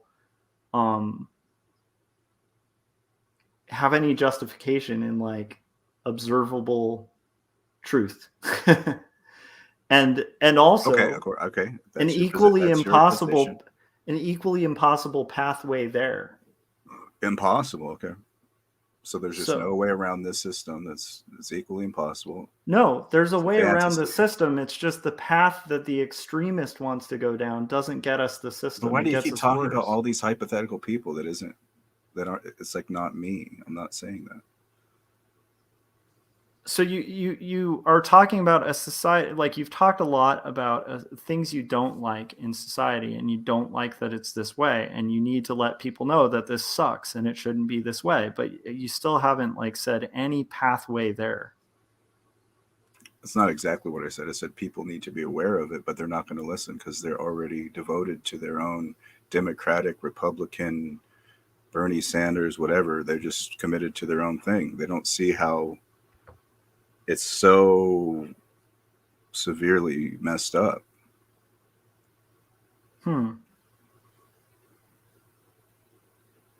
Like, compared to the Noam Chomsky spot on that political compass, Bernie Sanders is like really, really authoritarian. like Okay. way more authoritarian, like Okay. halfway to Hitler authoritarian. Got it. But again, they're very far on the left.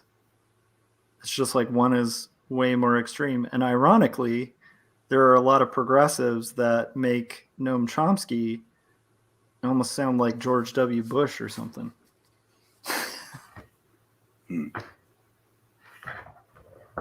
I just see I see severe authoritarianism as the primary problem.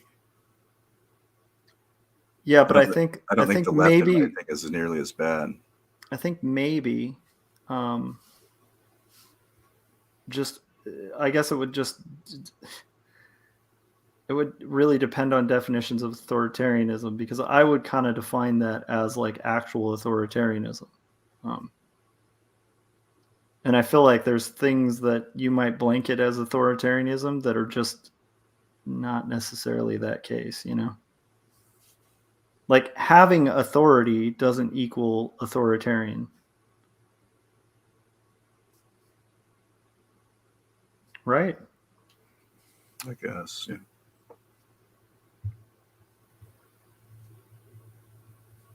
But I don't think. I guess I'm just saying I'm more hopeful and optimistic, I think, than you are. Like, well, I'm a pessimist, and I think in the long run, though, what you expect to happen will take so long that it almost makes you seem. I mean, you can say you're more optimistic than I am, but I am more inclined to think like people should wake up and do something about this sooner rather than later. Like, let's not incrementally just slowly chip away at this and then bring it back, and then the Republicans undo it, and then the Democrats put it back and keep going back and forth.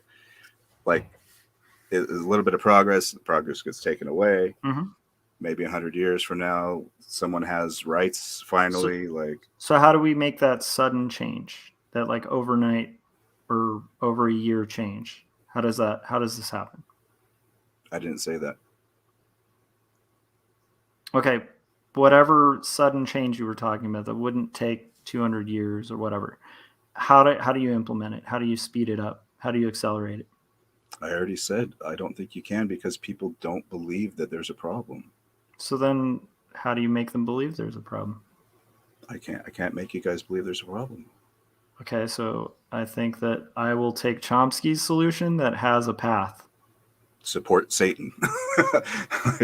Shake hands with the devil. That's Chomsky's solution. No. Tyranny by the majority and support the devil. Yeah, but here's the thing, man. Like I mean, that was Frederick Douglass's solution. That was Malcolm X's solution, even though he was. Yeah.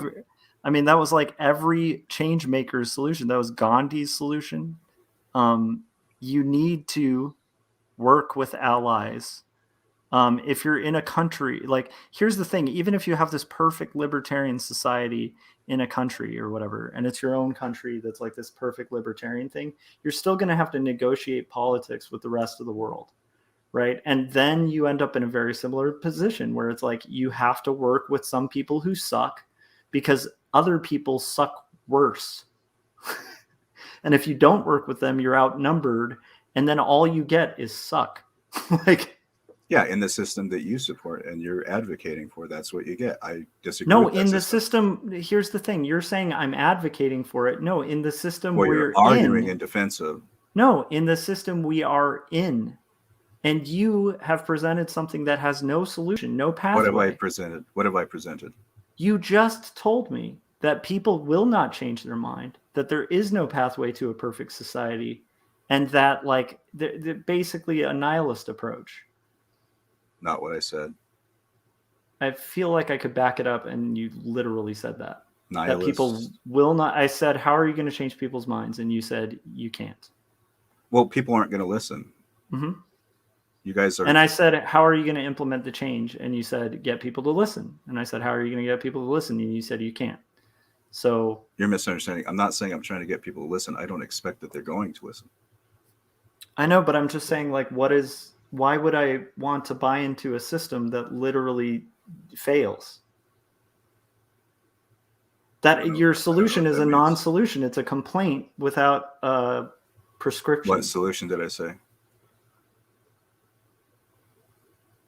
My solution is the example of people get to eat what they want to eat. How do you get there? Instead of one guy forcing everyone to eat something they don't want to eat. Okay, how do you get there? That's what you do. How? You just do it. Who? There's not some asshole that controls everybody. You guys go and you get what you want to eat. Okay, but what's weird is I wake up and I'm in a society where there is some asshole controlling what I eat. How do we get there? Well, we aren't going to get there because you guys support the system and you vote and you support it and you. Okay, you're countering with just like a complaint, like you guys, not a solution. Support the system, and you guys believe that the system is good. Okay. Again, so also we guys aren't going to change their minds. I think okay. So I would just ask, like, how are you going to change us guys? I didn't say I was going to change any of you, Josh. So then you're beyond help. You're lost. Okay, so then you're too far gone, Joshua. So then you've offered me this like litany of complaints about current society and a picture about like a playground that doesn't exist. Playground that doesn't exist. I didn't say that, but go ahead, keep going. I'm keep straw manning my position. Keep going. Okay, if that's a straw man, I'll just don't say steel man or don't no direct quote me or anything. Just I'm gonna steel man it, and I will make direct up things I never said. Nihilistic playground, right? It's both nihilistic and a fantasy playground paradise. Nihilism was not a straw man. It's literally you were offering no solution and saying these things suck. So that to me sounds like nihilism. Like it's hard to get around that being nihilism. But when it comes to the playground analogy, I'll make it more clear and just say exactly what you said, which is a system where everyone eats whatever the heck they want and no one tells them what to do. And I hope I'm not paraphrasing with that. But it's like that system. Well, I'm not just saying magically it appears. I'm saying you get to go buy the food that you want to get. How? What do you mean how? How? I'm not in that society. I'm saying literally the bus analogy. You said you're on a bus, you're on a trip, you have to force feed people just whatever one guy decides. Now you're straw manning. I never said force. You're forcing them to eat whatever you decided. I never said that. You actually literally you're straw manning. No, force them to eat what you decided. No, I didn't. I didn't say anything about force. You're putting words in my mouth. Okay, you said something that is it the same meaning as force then? No, it's the same meaning to a libertarian as force, because any form of coercion, including the kind that Chomsky clarified in his own writing, was allowable coercion. Which why do you keep saying to a libertarian when you called yourself a libertarian though? Well, because I would call myself a libertarian in the sense of the word before it went lunatic. Yes, I'm more libertarian. We were on a scale where it was libertarianism versus authoritarianism. Right. I'm more libertarian than authoritarian, but I'm not full libertarian, because full libertarians like going full something I shouldn't say. You're pretty close to. You're like at a 90% or something. You put it. I thought. Yeah, but like the thing that I think is really telling is like you think you're only 90% in a fantasy land then. I didn't say libertarianism is a fantasy land. I think extreme libertarian viewpoints, like what I think, to be fair, instead what have of just, I even said about a political system? You're like, what are you even arguing against? I'm criticizing the current system. I'm criticizing. I know, and I've asked. I know, and I've heard your criticisms, and I agree with them. Oh my gosh, believe it or not, I actually agree with all your criticisms. So wait, you suddenly agree with what? No, I never disagreed with them. The part we're having problems with is you're trying to get to this ideal society and you've offered no pathway there. And I'm telling you pragmatic ways you can get there, and you're mad that it's going to take time. And I'm saying, what's your solution? What gets it done quicker? And you've offered nothing but more complaints. Well, you're just wrong though, because you said you offered a pragmatic way, but I said minorities cannot vote themselves, their beliefs into action. Mm-hmm. And voting is just supporting voting. Like the system I'm criticizing is voting. You're saying use minorities voting mm-hmm. as the solution. By definition, I never said that was the full solution. That was one of them. That was but one of the minorities ways. voting can't change the majority. That's a weird thing because there's a whole history of our country where the minorities voting has changed our country. But By definition, a minority cannot win a vote. how does a minority become a majority? Yeah, you have to become a majority. So, for example, if black people were never a majority and white people always voted against them, black people could never win. So how So did it's they change inherently that? evil. How did they change that?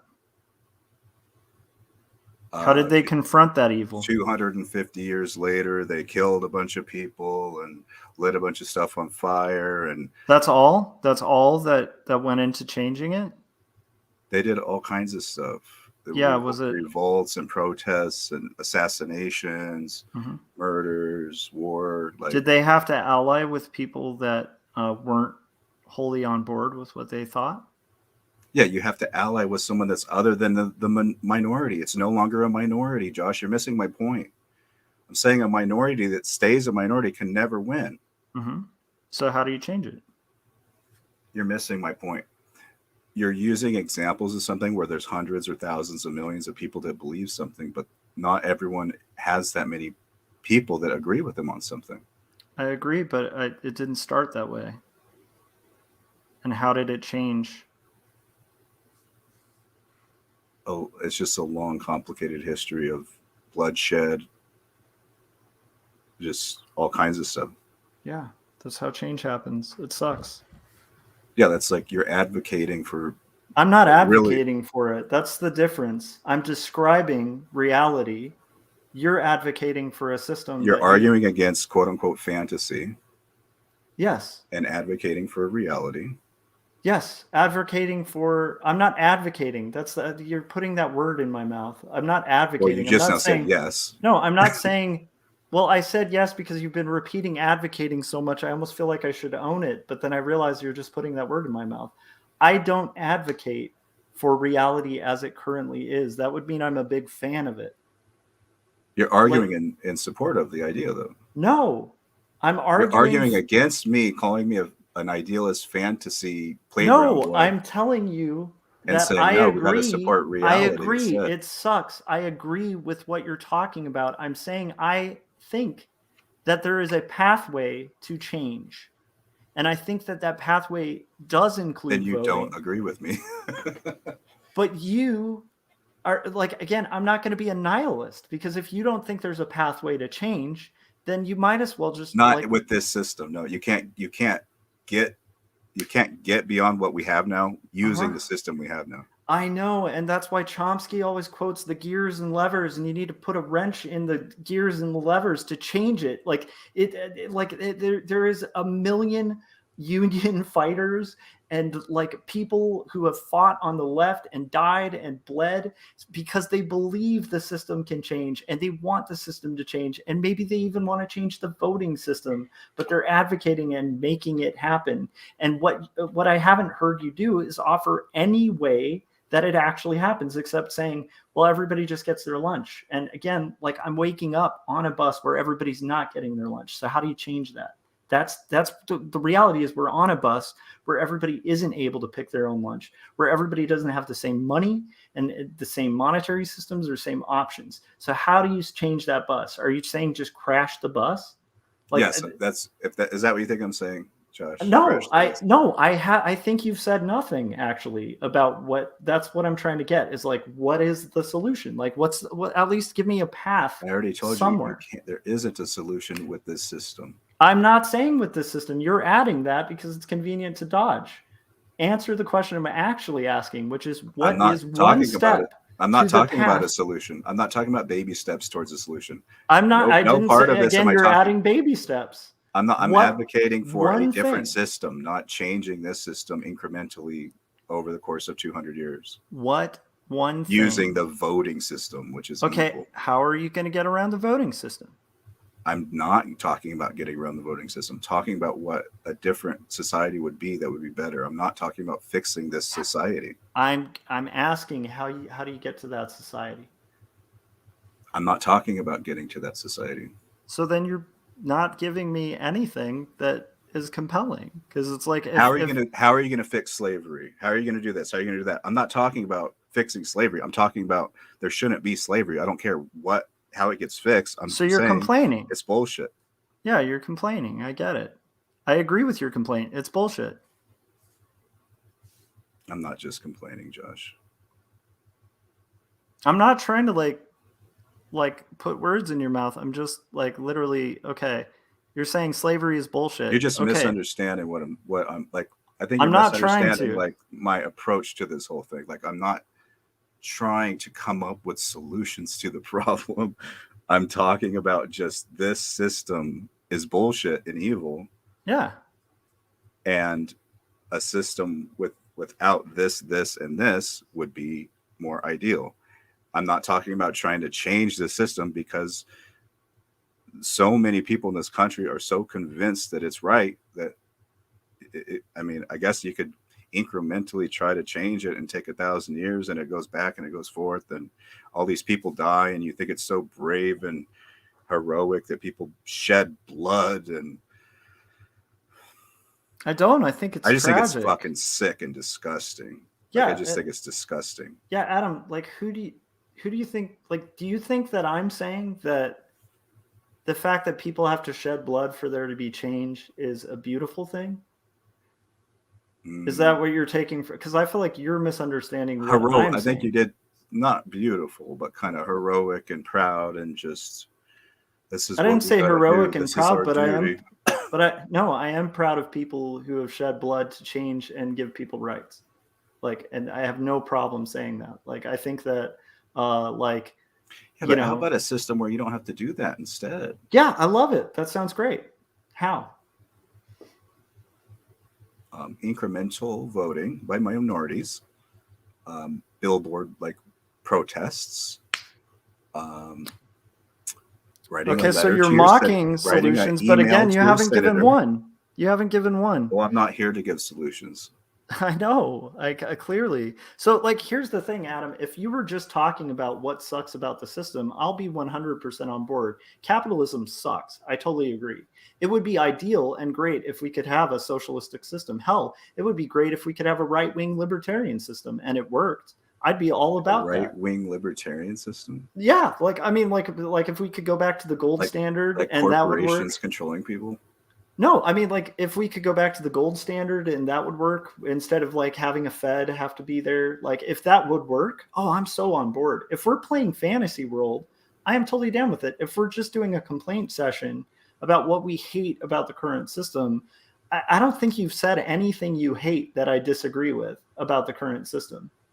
I think that you disagree with almost everything I've said. You support voting, right? What does that even mean? What do you mean? What does it mean? You support voting. Like you agree that it's a good system. You participate in it. You advocate for it. Voting is our system. Right. You don't see voting as evil. You don't see voting as tyranny. You don't see voting as the minority being controlled by the majority. Okay. I feel like you might have missed a lot of the nuance of what I said when I was talking about voting and capitalism and this whole conversation, honestly, because I've been really trying to be very careful with like my words, where even when I brought up voting, I said that there are scenarios where the minority is pushed by the majority, or like where democracy kind of fails 100% of the time. And so, yeah, 100% of the time. And so what I think that's what voting is. I think that the first step to fix the issues with voting are basically getting legislation that works to correct those issues. With these senators and governors and presidents. Yeah, with all the assholes, corrupt people. Yeah, but here's the thing. So if we do that, here's the thing. Again, you're turning it on me, where I have actually given some pragmatic ways where you could end up with a more fair and just society that would be closer to this ideal society that you're describing. By sleeping with the devil. Not sleeping with the devil, working with reality. What did you say before, working with the devil? Yeah, and again, you're bringing up, like, see, now you're straw manning, because again, like, you even misinterpreted that, where I was using that clearly in a way like as an analogy, and you took it literally, like I was talking about the literal devil. which Right, is but we clarified after that, and then I quoted you I didn't quote you exactly right. I said, no, you're trying to kind of bring that up as if that's something I had actually said without nuance. So that's okay. I get it, but it's just not. cooperating with evil people. Yeah, but we're all evil people, and like it really is a choice of like Well, then that's the nihilistic. worst evil.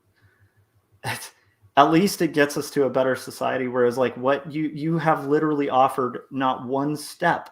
So I just want to know one step, and don't add words to this question, please. But I'm What not is having one I'm not step having a conversation about little baby steps. I'm not adding a conversation that you're about adding steps. baby? I'm not having a Did I conversation ask for a about little steps. baby step? Well, that's what you described. I was that was my my steps that I was describing. I was Yeah. asking, what is your step? Your giant leap. That's not what that's not my position. That's not what I'm claiming. That's not what I'm here saying. Mm-hmm. I've said that multiple times. I know, but like the problem is all you've said are complaints. Kind of a harsh, pejorative way of putting it, but that's fine. It's true. You've complained about the current system. You've said, doesn't it suck? And it's wrong, and it shouldn't be that way. And I'm like, okay, I agree with you. No, you don't, though, Josh. You disagree with almost everything I'm saying. Okay. You support almost everything I'm complaining about. Without you further putting words in my mouth, why don't we recap what you were saying, and I can tell you if I agree with it or not. About what? Just About the recap. entire conversation. Just recap, like bullet point it. Like what are your primary issues and what you think is messed up? I asked you, without going into a long discussion, where would you place yourself on the political compass test without getting into a discussion about it? What would you where would you be in terms of left to right and authoritarian and libertarian? That was my point. What? You don't remember that? I do remember that, but we solved that very early. Well, no, you started discussing it, and then we eventually got to that point, and it turned into this this disagreement. Okay, because like to So me, some of my key points are that the current there we system, go. like such as voting, for example, you advocate for voting, you support voting, you support democracy as this wonderful thing. Is that true yet? Is that true so far? Okay, this is where I have to be lame and say I actually missed that. I'm sorry. Just that last bit.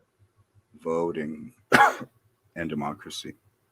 Okay, you think You are in support of voting. Wait, I asked you, and I really want you to be careful with that. Like, just please don't tell me what I support or not. No, Like, Josh, I was just saying you are in support of that. Is that correct?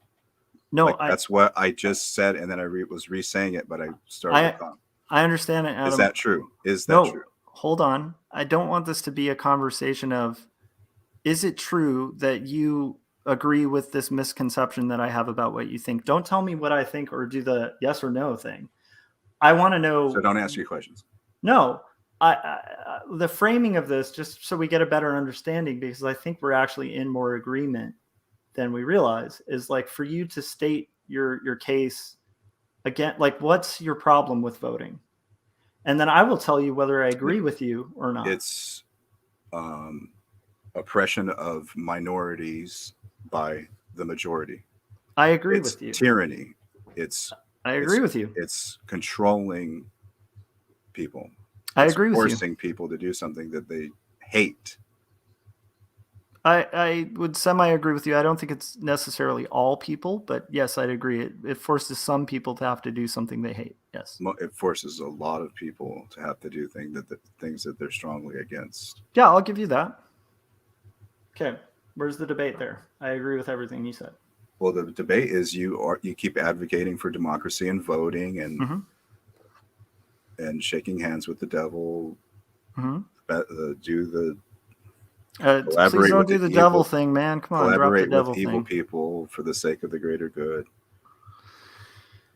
You have a lovely way of framing the conversation, but again, we agree on what you were saying. You can add stuff that I said, but we agree about your general premise. You didn't assert anything different, so we're in total agreement, except maybe about the solution, which is where I was trying to kind of see if we had a disagreement there. Like, But I don't think there should be rulers. I don't think there should be governors and presidents telling us what to do, controlling us like ideally, at all, period. I know, but I'm just saying, like, you're just saying you don't think that, like, as a general premise, or Ideally, in general, on Tuesday, it doesn't fucking matter. It's evil. People shouldn't control people like that. So a leader always controls? Well, why should a governor tell me what I have to do?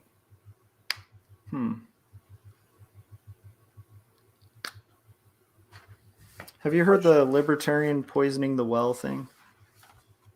I don't know the libertarian one specifically. I know the logical fallacy poisoning the well. Okay, so there's a different poisoning the well, which is the conundrum of the libertarian businesses and societal consequences. Basically, if you have a business that's running in a free market, even if it's a co-op, like this would apply, but it's like, so you have this company, they're selling stuff, maybe there's just a group of people, they're making a product, it's selling, it's doing really well. And meanwhile, it's dumping like a ton of toxic waste into the river. Okay. Like, how do you handle that? How do I handle that? Without coercion. In what context? Societally. In this society today? No, in like a fantasy libertarian society of the future. Like it all happened. Well, you keep saying fantasy, so you're using condescending terminology. Okay, I don't mean that in a condescending way. I'm just saying, let's pretend for a second that like we're in this idealized libertarian society. It would take me forever to describe even what that would be. That's why I'm trying not to get into it. It would take like 3 hours.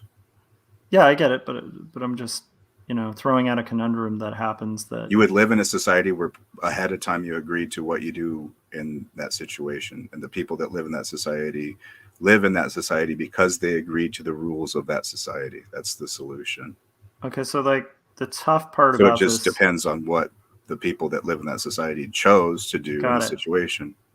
So this is the tough part I'm having with this, like logically, right?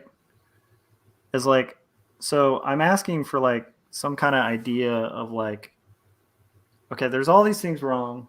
I honestly, I don't feel like we have to go tread through all the things wrong that we agree on, because I actually think we'd agree with all the problems. I actually do. I really don't think so, but keep going. Well, again, you could say that, but I haven't heard a problem that I think I disagree with. Like, one of the problems is voting. I agree that voting's a problem. No. Not that voting is a problem. Going out and voting, knowing it's a problem, is a problem. You don't disagree with that. I mean, do you agree with that? Wait. You think we should vote even though voting is bad? Oh my goodness. Are you trying to... Okay. I actually, I'm sorry. I didn't realize you... So you don't think people should vote? I think voting is evil. Uh-huh. It's oppressive. It's tyrannical. All right. It's literally forcing a whole bunch of people to do something they don't want to do based on some other oppressive group deciding for a bunch of people. Okay, so it's totally fucked up. Got it. Oh my gosh. Now I'm really curious. You didn't catch that? No, I like, so you're definitely wow. You should watch, like, I mean, I would just recommend, not that you're going to agree with Chomsky on everything, but you should definitely watch Chomsky's exchange about this exact topic of not voting. I've seen Chomsky talk about democracy and voting, and I think he's just full of shit. He makes a really good case for it, though, pragmatically. To you, he makes a good case. To me, he's not making a good case. He's just supporting evil. Okay. The same people that were bashing Biden and saying how he was a piece of shit all switched gears and voted for him and support him. It's just supporting evil people. Mm-hmm. I don't support evil people. I don't vote for evil. Got it. How moral?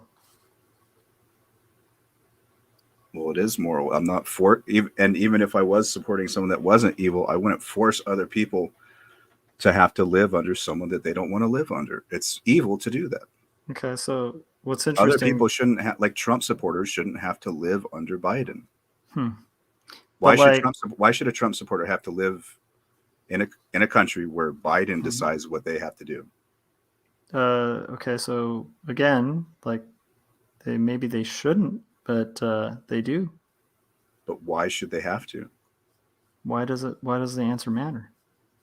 Why does the answer matter? Like, why Because is we're talking America? about how it's evil. We're talking Why about am how I in a voting is house? evil. Like, why do Voting, I have to because I'm drive talking 2 about hours to why work? voting is evil, Joshua. I understand, and I agree with you that it is evil. Wait, because just a Inherently. second ago you're like, oh wait, that's what you're saying? No. The act of voting, I don't think, is evil. Of course it is. Have you ever heard of? It's like there's a thought slavery experiment. in There's a thought principle experiment we have is to go evil, down. but owning slaves is not evil, but Got slavery is it. evil in principle. So like, had you been around during the vote to abolish slavery, you would have thought it was evil to vote because it was a system. So instead, you would abstain to vote for the right for people to not be slaves because you thought that the system was corrupt. And by doing that, that wouldn't have been an evil abstention of vote.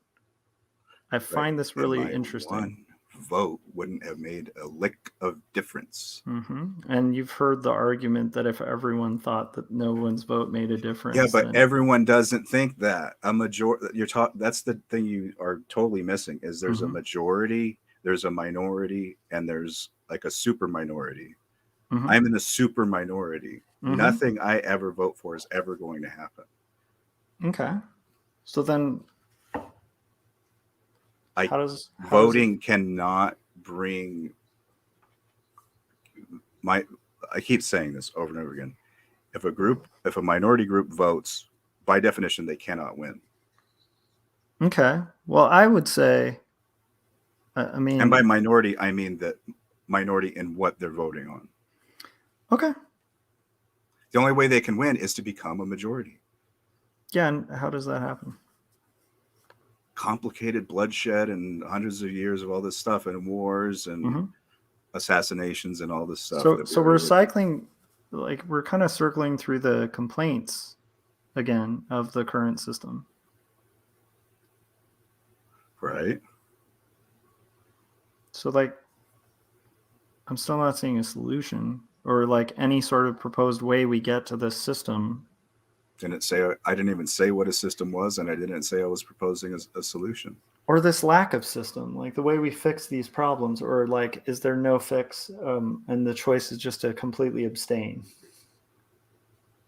The solution would be a society of people that believe differently from this. How do you get there? I don't think you guys are going to get there, so it's not going to happen. It's not going to happen in my lifetime. Okay, how can you understand, from my perspective at least, how that sounds entirely nihilistic? Nope, I don't, because you used to be a nihilist. You know what the word nihilist means. That doesn't fit the definition of nihilist. I'm actually being realistic about it. What I'm talking about isn't going to happen in my lifetime. Like, well, maybe you add in my lifetime, so I'm wondering how it happens maybe if we outside of your lifetime. Maybe like if people travel to Mars or something and they like have this new form of government or something, like maybe if a lot of people most of the population dies out, like people aren't going to just choose to do it because they buy into the system that we currently have. They trust authority. They don't look into it and they just go with what is the authority. What is the status quo? Okay. What does it say on TV? I think it's interesting because again, you're talking about all these people, but like I think like there's another possibility, like which is more the Chomsky possibility that I think you might be ignoring, where there's people who are very well aware of a lot of these problems and where they'd like society to be. They just maybe have like a different idea of how we get there. And I think like what you're offering sounds like a weighted out approach or something. I'm trying to, or what your I'm philosophy not is. offering something, Josh. Okay. Because I thought we were having like a discussion of ideas. I can tell you another time if you want me to get into it, but I'm not currently offering you a description of what I think a society should be, because it's not a libertarian. It's not. I'm not asking what you think it But should the be. dichotomy that we have currently, what I believe in is different from that. Like I said, I believe that Trump supporters should be able to live as Trump supporters. I believe that Democrats should be able to live as Democrats. That's what I believe in. Mm-hmm. I don't think Democrats should force Republicans to do something. Republicans shouldn't force Democrats to do something. Mm-hmm. I don't think there should be bullies at schools. You know? Yeah, but that's a silly thing to say. No, it's not. Like I'm bringing it up because like that's the conversation right now. It's saying that I don't think we should. I don't think we should. I don't think we should. And you're not going to get a lot of disagreement with me. It's just like when you get into shouldn'ts and you criticize somebody saying shoulds, you usually would like want to offer a better should. I already did. Societies based upon agreed upon values. Mm-hmm. And a pathway there, because I agree with that idea of a society based on equal values. I'm not proposing a pathway there. Mm. I didn't say there was a pathway there. Okay, so so I have no access. Totalitarians and the authoritarians and all the freaking big companies have so much power. Mm-hmm. I mean, what are you supposed to try to do? I don't know. I just don't. I mean, you talk about these little communes and stuff. I think that's a joke. Like, I think I'm not talking about communes. I'm talking about actually having control over yourself, having actual land, more than a little tiny piece of land. Mm-hmm. Having like that idea, blocks worth of land, because I'm a human being and I was born on this earth, and there's plenty of land to distribute equally. I like that idea too.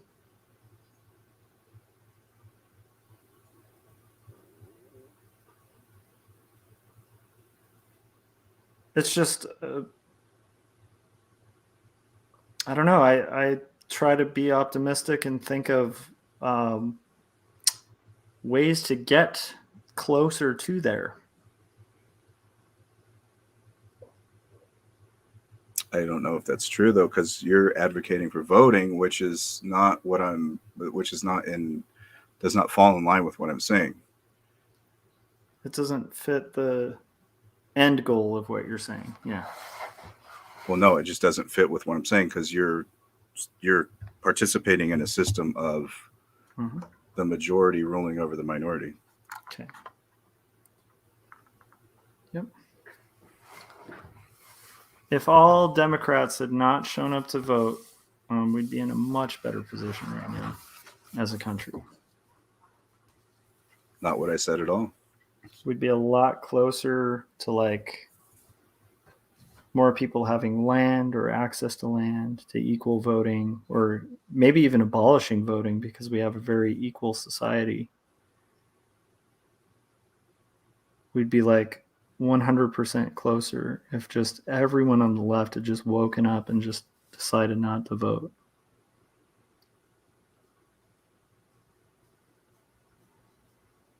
That's obviously, clearly not what I was just saying. Okay. Most of what I'm saying, you're just changing into something I'm not saying. I'm not trying to change it. Your solution, or okay, Nope, so you're not giving a solution. Right. You're painting a picture of a society you'd like to see, or painting a picture might be the wrong term. I don't know how I can do it I'm not trying to do that part in a demeaning way. So far, you've spelled out a few snapshots of like what you'd like. Some basic concepts, yeah. Yeah, some like concepts of like what you'd like society to be, what you don't like about current society. I disagree with the way you're phrasing that, though. It's not just what I like; it's what is actually not evil. Okay, I'll take that. Like for me to have to pay someone to live on this little tiny piece of land and all this stuff, like I think that that's evil. I do too. What are you gonna do about it? Murder my landlord.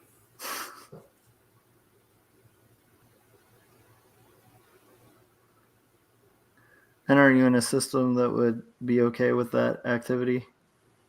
Doesn't matter.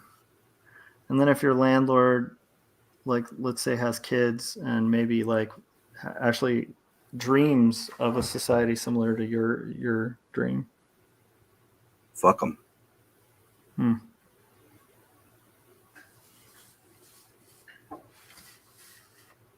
I'll piss on their tombstone. If you keep asking me, oh, well, what's your solution then, Adam? What's your solution? And I keep telling you, I'm not proposing solutions. But that's what I'm getting at is like, I know I think this is maybe just fundamentally where we are probably going to not see eye to eye, where I am interested in getting society in a more equitable, better place. And I have ideas and I have pathways that I can observe that have led to actionable change. Right. That's not at all what I'm talking about, though. I know. I'm not talking about what you're talking about. I'm talking about what I'm talking about right now, okay? I have seen things happen in society in my own lifetime that have led to better, more equitable, a better, more equitable world for my friends and for people around me and for people who are even my enemies. And I have seen a map of how that can gradually improve society and get people closer to a better, kind of more holistic, more fair society. I'm going to go that route. And if there's a better route, I would embrace it. Two different things. What's I'm not talking about that. Talking about what? I'm not talking about things we can do within the current society to better equity or whatever you said. Like, yeah, but I'm asking about that. That's what I'm getting. But that's like, a totally different question. As that the question about that has nothing to do with this. That's the question I've been asking. No, you've been asking me, how are you going to achieve this libertarian paradise, Adam? How are you going to achieve this playground of candy canes and gumdrops? Like, no, it doesn't have to be candy canes and gumdrops. It's just you have complaints about current society. You have a vision for where you would like society to be. I'm trying to say, like, okay, we have A and B. Like what is the purpose of the two? If not to like propose some kind of way to get from one society to the other. Like you have a vision of society that's not matching what you believe your current moral framework is. I already answered this like 10 times. And you've said, like, I'm not offering a solution. So I'm like, okay, well then my point is. Yeah, I think you're completely missing where I'm coming from about what I'm talking about. Okay. What you're talking about, we can talk about, but it's not that related to anything I'm talking about right now. What I'm talking about basically cannot be done that I know of in our current society because people are brainwashed. They don't believe that they deserve their own power. They don't believe that they deserve their own land. They buy into this thing where you go work for somebody and be a slave and have a landlord and stuff. Like, so I'm not proposing fixing that. I'm just saying that a better society doesn't have that. We could talk about within the society, we have little incremental things we could slightly change about, like Black Lives Matter and gay rights stuff and taking 80 years to get something changed and writing to your senator. And if making it illegal to get taken off your insurance or overcharged because of pre-existing conditions. Yeah, just like slow tortoise progress. Dying in the streets. Again, like I'm trying to find the destination here, because again, like it's a critique of the current system and a vision of the future system but I'm not seeing any connection between the two. And I don't disagree with the critique or the frustration Okay, so with the current system. One step towards it is two things: convince you not only to be an anarchist, but that you already obviously are an anarchist. Two, convince you that voting is evil and you need to stop doing it immediately. Okay. Convince you. I'm sorry, you're not going to convince me because there's a fascist. That's very nihilistic of you. No, like there was It's what so I nihilistic. view. It'll never be able to happen. You'll Well, never no, be able to change it. You're just proving my point. You're not going to change your mind. Well, I can't change So if my you're not mind going to on change your mind voting. and you're on the same spot as No. literally the definition of an anarchist Uh-huh. on the political compass, how am I going to change anyone's mind? That's a good point. So I'm not going to go around trying to change people's mind. I'm not. That's not what I'm trying to do. Oh, I think you should. That's my point. I think that you Right. should. You Like think that I should waste my time and incrementally just throw away my life like at these stupid. No, just, like not writing like you all don't these have letters. Yeah, you don't to have to like senators volunteer all your time, but I'm just saying, like, if you're passionate about it and you think it's like a solution for society to not vote, I honestly, I would work heavily against you on that because I actually think, I hate to say it, but because you support it and you're an advocate for it. no, Like I've been saying this whole time. that's the thing. You keep thinking that like somebody They're going is to an fight me hard on it, but you're not an advocate. Right. What is an advocate, Adam? Like maybe if you define that, like you could actually understand my issue with you calling it an advocate. What does it mean to advocate?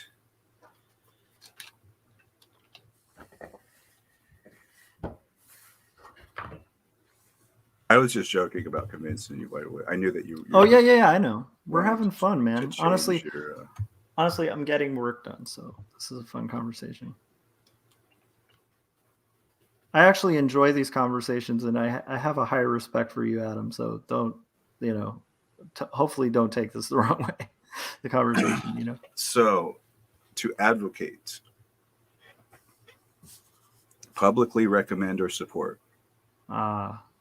An advocate, a person who publicly supports or recommends a particular cause or policy, like you're doing right now. Mm-hmm.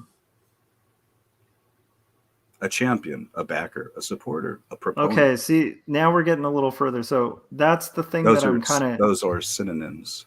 Yeah, so that's the thing is like one of the synonyms is a champion. And that's what I want to be really clear about is like I would advise it, but I'm not a fan of it. It's just like if I had a friend who was like playing a poker game and he was playing against a really bad dealer, I wouldn't like it. But I might suggest he stops playing that poker game, right? Like it doesn't mean I'm an advocate for like not playing poker. It just means that like I'm observing the situation and suggesting a move. And my point is like, which I brought up with like, if all of the left had just failed to vote for a president. Would you say that you argue for a cause or on behalf of something? I guess. Or support the cause of or defend. I would defend people working within the system as it is and changing. Right, so that's the definition of championing. No, because I think that like not voting is political suicide and you would end up in a fascist dictatorship like the next morning and you'd have a lot of really happy people on the right.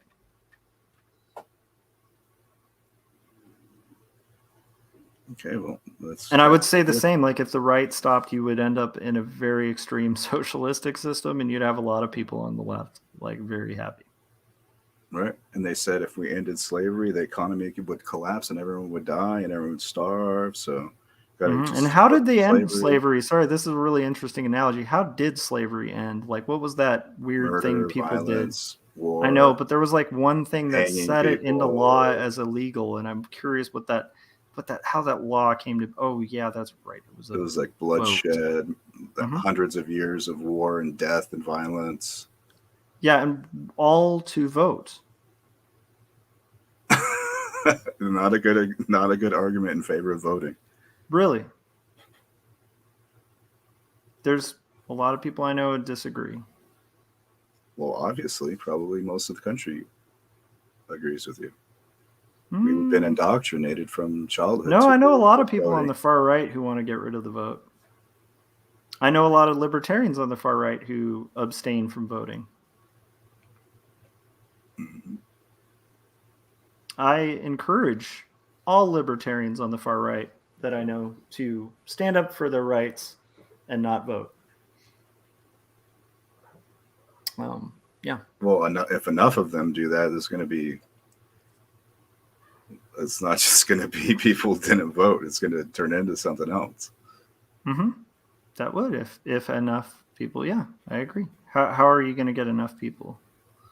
No, I'm not saying. I'm not advocating for what you're talking about. Okay. I'm not saying I'm going to get right-wing people to not vote. I'm not asking that. I was just saying, how are you going to get, like you said, if everyone I abstained? said if and enough people, you Yeah. said there's some right-wingers that don't want to vote. Yeah, and You you, encourage them not to vote. And I said, well, if enough of them don't vote, it's going to be more than just people not voting. It's going to turn into something else. oh yeah, Like I think it would turn into like an enclave. what does that mean? I don't mean that as like a snarky question. I literally don't. It might be the time of the morning, but I don't know what enclave. See what we got. Brett Keane always says that. See what we got every time he looks at a video or something. Oh. See what we got. Yeah, I hope I'm not. I hope I'm being better faith than Brett. If I'm not, I'm sorry. I think it's a touchy subject. Enclave, a portion or territory within or surrounded by a larger territory whose inhabitants are culturally or ethnically distinct, a place or group that is different in character from those surrounding it. Neither of these really get across exactly what I was indicating, though. Like a political enclave. I would say I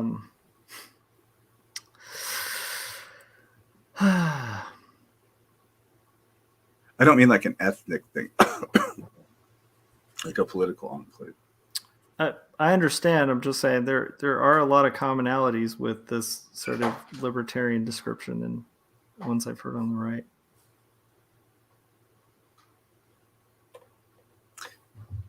Right, but there's a difference between the right wing and the left wing in that the right wing, basically, with all the corporate stuff in capitalism, you can basically have just basically the same equivalent of a tyrannical government. It's just corporations instead of the government. Yeah.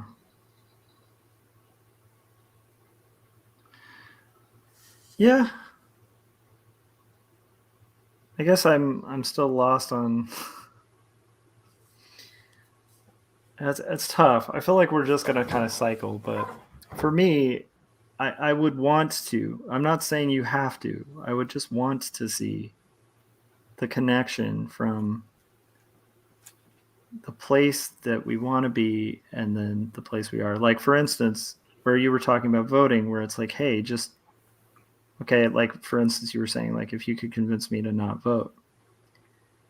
By the way, I was just joking about that. No, I get it, but I'm saying, like, how would that help me see this society forward? Well, I'd be spreading the idea. People have to believe in it first. Most people don't believe in it. Most people believe in, like I said, they believe that employment is good, landlords are good, voting is good. Just living on a teeny tiny piece of land, being forced with all this stuff, and almost everything about our society is just accepted, and most of it is bad and wrong. So the first thing is you would have to become convinced that it is not good, and you would prefer something different. You know what's funny is, like, one could be convinced of that and still not want to do something different. Right. Like, for instance, it's kind of like the guy who hates his job but has like 5 kids to feed or something. It's like, do you really want the guy to quit his job because He hates his job. Nope, I didn't. If that's what you thought I was suggesting, that's not what I was suggesting. No. I didn't think that. I'm just saying, like, it's possible. I guess the reason I brought that up was it's possible. Well, you didn't ask me if that's what I wanted. No, that's not what I wanted. Did I say? Oh, I'm sorry. Yeah, you said, do you want the guy to quit his job? Oh, yeah. I guess I was just throwing out the hypothetical because obviously you'd say no, right? The reason for bringing it up I mean, is like, ideally, yeah, he would if possible, find a way of making income that doesn't require enslaving himself. you're perfectly describing like what I'm saying too. It's like I think there's a possibility for somebody to completely morally disagree with the scenario, but also be making the moral decision in bearing with that system until another system presents itself or is able to come to fruition. Right. Oh man. Okay. We got to wrap this because it's well into. You know what, Adam? You're some kind of magician. Look at this. 1, 2, 3, and my standard paneling on these is 1 panel. Oh, nice. So I know we've been having a back and forth. I actually really enjoy these engagements, so I hope you have too. And if it's been frustrating or annoying, I apologize. Oh my goodness. Oh, Jake's been. Oh my gosh, I feel bad. I should have just had Jake hop in. He's got some really good. Jake knows who Brett Keane is. That's funny. He knows what? He knows who Brett Keane is. Oh, Jake, nice. Did you know that Joshua got in a debate with Brett Keane? Yeah, and apparently I got an attack video and got called a atheist from it, which is hilarious. Oh my goodness. So Adam, like when he does an attack video on you, why doesn't he counter that and call you like a Christian? I'm just saying, if he's gonna lie, he might as well just be like, Adam's this Christian. Well, to Brett Keane, an atheist is the worst thing you could possibly be. Yeah. It's just funny. But I have gotten that a lot on the Drunken Peasants when I went on there. Oh wow. So many people called me a Christian because I was arguing against the Big Bang Theory. Yeah, I can understand. You make similar arguments, not as a knock. It's like I think some are pretty valid actually. It's just like I could see where like their familiarity would be like, oh wait a minute, It is funny how like when people don't follow like a trope, how it throws some people off, like where their expectations are. I'll be right back in a few seconds.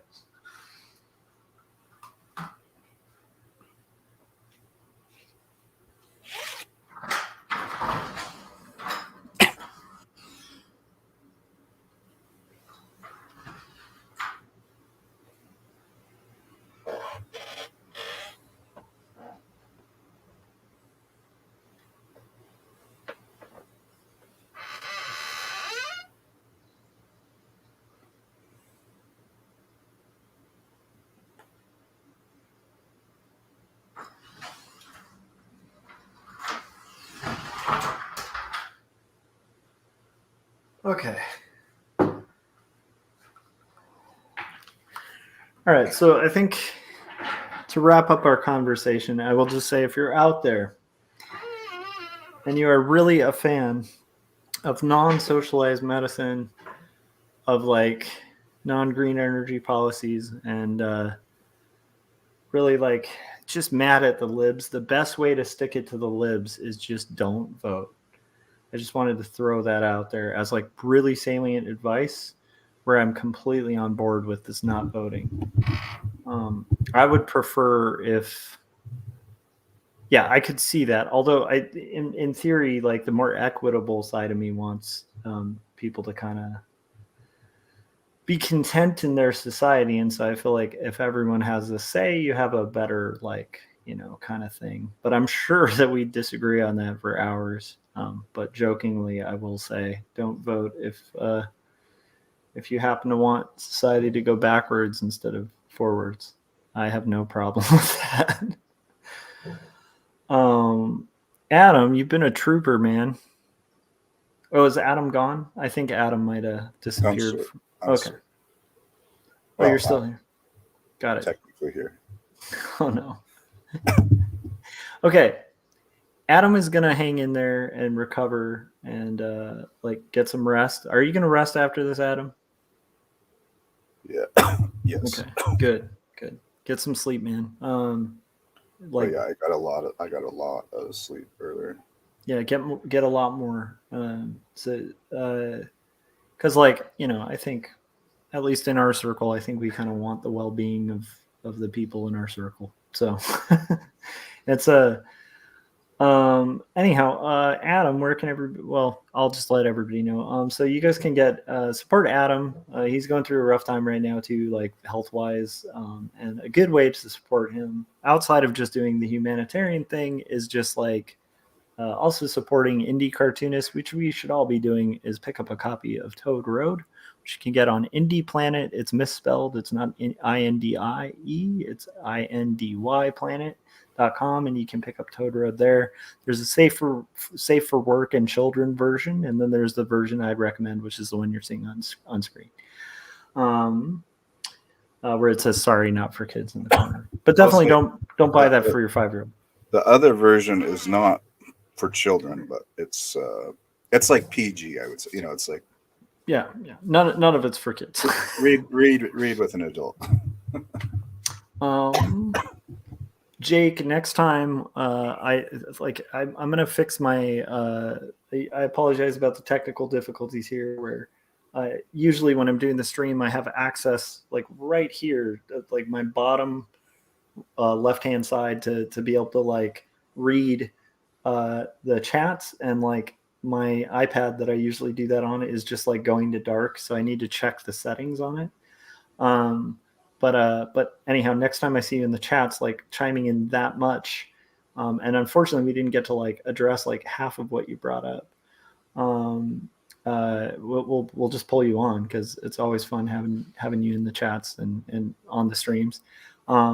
Thanks, Adam, for hanging out with me, man. Yep. And I do like. Thanks for having me on. I do appreciate the crossing of ideas, and I think this has been a really positive thing in the sense of like I also see a weakness sometimes where I'll have a quandary or I'll get like a little argumentative in cases where I should probably do more hearing out. Even if I disagree, I think like it's better to kind of hear somebody out so you have a fair version of what they think. And I think I could probably do a better job at that next time. And that might help us not like loop in circles, because I do feel like a lot of what we were doing was sort of repeating similar points. Yeah. And possibly like missing. I almost feel like we need like a Gary Hodges here to like get me on the back on the rails. I don't know. I think we scared a lot of people off with the Big Bang discussion and then this. But I kind of like that. Like, I like that you're a person who likes, I don't know, maybe do you like to engage in those kind of conversations, or you just find yourself in them? This conversation I did not enjoy. The Big Bang conversation I do like to engage in, but okay. I wasn't really trying to have a political discussion. Yeah, I'm sorry. Propose a road to change of my ideal society. Yeah, I can understand. I probably put you on the spot with that. But at some point in time, I should talk to you just about like if people were just like in a spaceship flying to a new planet and they were just starting a new society, what I think would be ideal. Ooh, I love that, because that would get more to like possibly. I think we'd have a more productive conversation about maybe our different philosophies too, because I think at the end of the day, like I tend to think that these differences stem more from like a simple disagreement about some core things, like as opposed to like big political things. Like it comes down to like a very simple but very important disagreement. Mm-hmm. And I think like, yeah, that might be like an ethical and philosophical conversation, which would be a lot more fun. Yeah, I'm more interested in the philosophy of it, not the practical. Like, I mean, I have thoughts about what we could actually do today. Yeah. But it's to me extremely boring to talk about. Oh yeah, I get that. I kind of feel the same. But I mean, I have participated in some activism and stuff. I'm not like against activism. Oh yeah, dude. I think I've even seen like pictures on your Facebook and stuff. You're definitely like out there. So I I I get that too.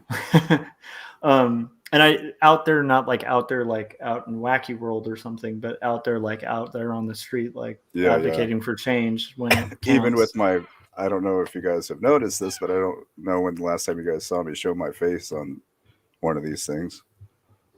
But that was one of the things, is like I had to make a decision. Am I going to go out into the street and people are going to take pictures and I'm going to be in the newspaper? So I made the choice to just go out, even though I was kind of self-conscious about having my picture taken and stuff. Yeah, that's awesome. Yeah, and I definitely, like, if anybody got like the idea from this that like I definitely didn't want to paint Adam as like anybody who's like not sincerely caring about the betterment of society. I think we're both coming. To be honest, I think we're both coming from that framework of like wanting what's best for everyone and for society in general and for individuals. It's just like I think that is where it'll get fun to get into that more like sort of core disagreement, which is probably like the more meat of the issue. Although I would love at some point to also have a conversation about like sort of some pathways to change, because I am pretty open to stuff. But then there's some things that it would take a lot more convincing, right? Because I'm a little more set on like how they work.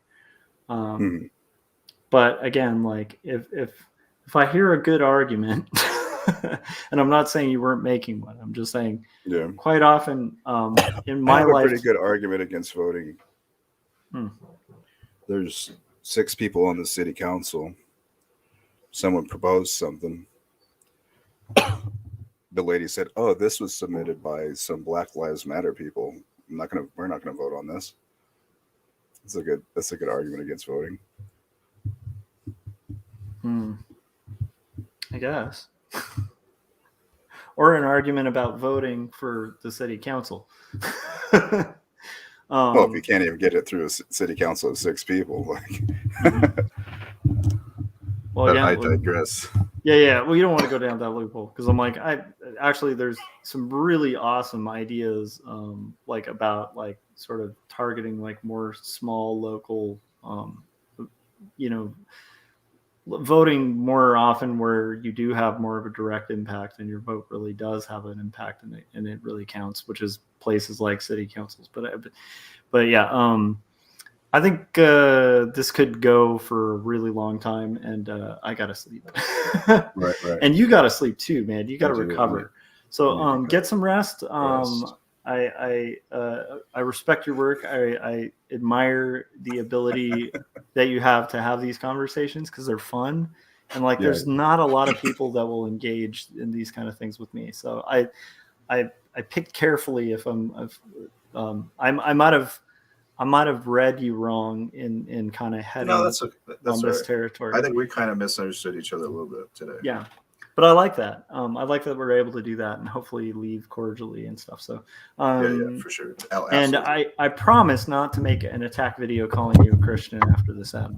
You can make it all. You can do it if you want. It'd be pretty funny. I think it would be funny if I could do it word for word, like mocking the other attack video, where it would be like the same thing but just reversed, where it's like, Adam Laurie, I think he's secretly a Christian, and he's trying to push, like I don't know. Anyhow, I don't know if I could suffer that, but I appreciate the conversation, and I appreciate everybody in the chats. And if you guys stuck around this long on this like weird, wacky, is this your longest stream? What's your longest stream? Oh man, I think I've had long ones, but this one's probably like on that doc.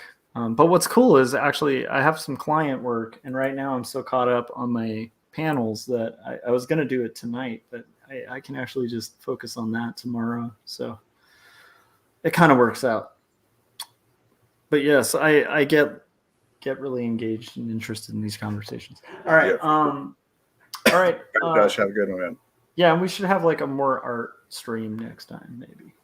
Just Sure, as yeah. a break where we can talk about color and drawing and stuff. All right. Bye guys, and we'll see you on the next stream. And buy Adam's comic. Oh, and buy 2 Stories and pre-order Jacob's Apartment, my graphic novels. And let us know in the chats too. Like, honestly, let us know. Do you hate seeing like back and forth exchanges, or is this interesting to you guys? I Let me think know. most people hated it. But I don't know, if you're- man, because I don't know if you were reading the comments. They're like, okay, well, I'm leaving now. that's true. But I have noticed that like some of these get like higher views. So who knows, man? Like, Interesting. yeah, like it's crazy. But then again, I think about it, and it's like I listen to stuff like that all the time. So who knows? Oh, Extreme Time just said, you might not remember me, but I bought your comic book at Bases Cards and Comics. Oh, cool. Thank you. I'm excited about that. Bases is a good store locally, and I'm trying to set up a signing. I just talked to the owner today. That was one of the shops I went to, about setting up a signing for Jacob's Apartment, but it's like I was way too early, like, because it probably won't be till like August. But I'll be back at Bases, so hopefully I can bump into you there. Extreme Time. All right, Adam, sorry for keeping you hanging on. No, it's all good. Forever. All right, have a good night, guys, and read comics, and talk politics with people, and still read comics and read their comics. All right, bye.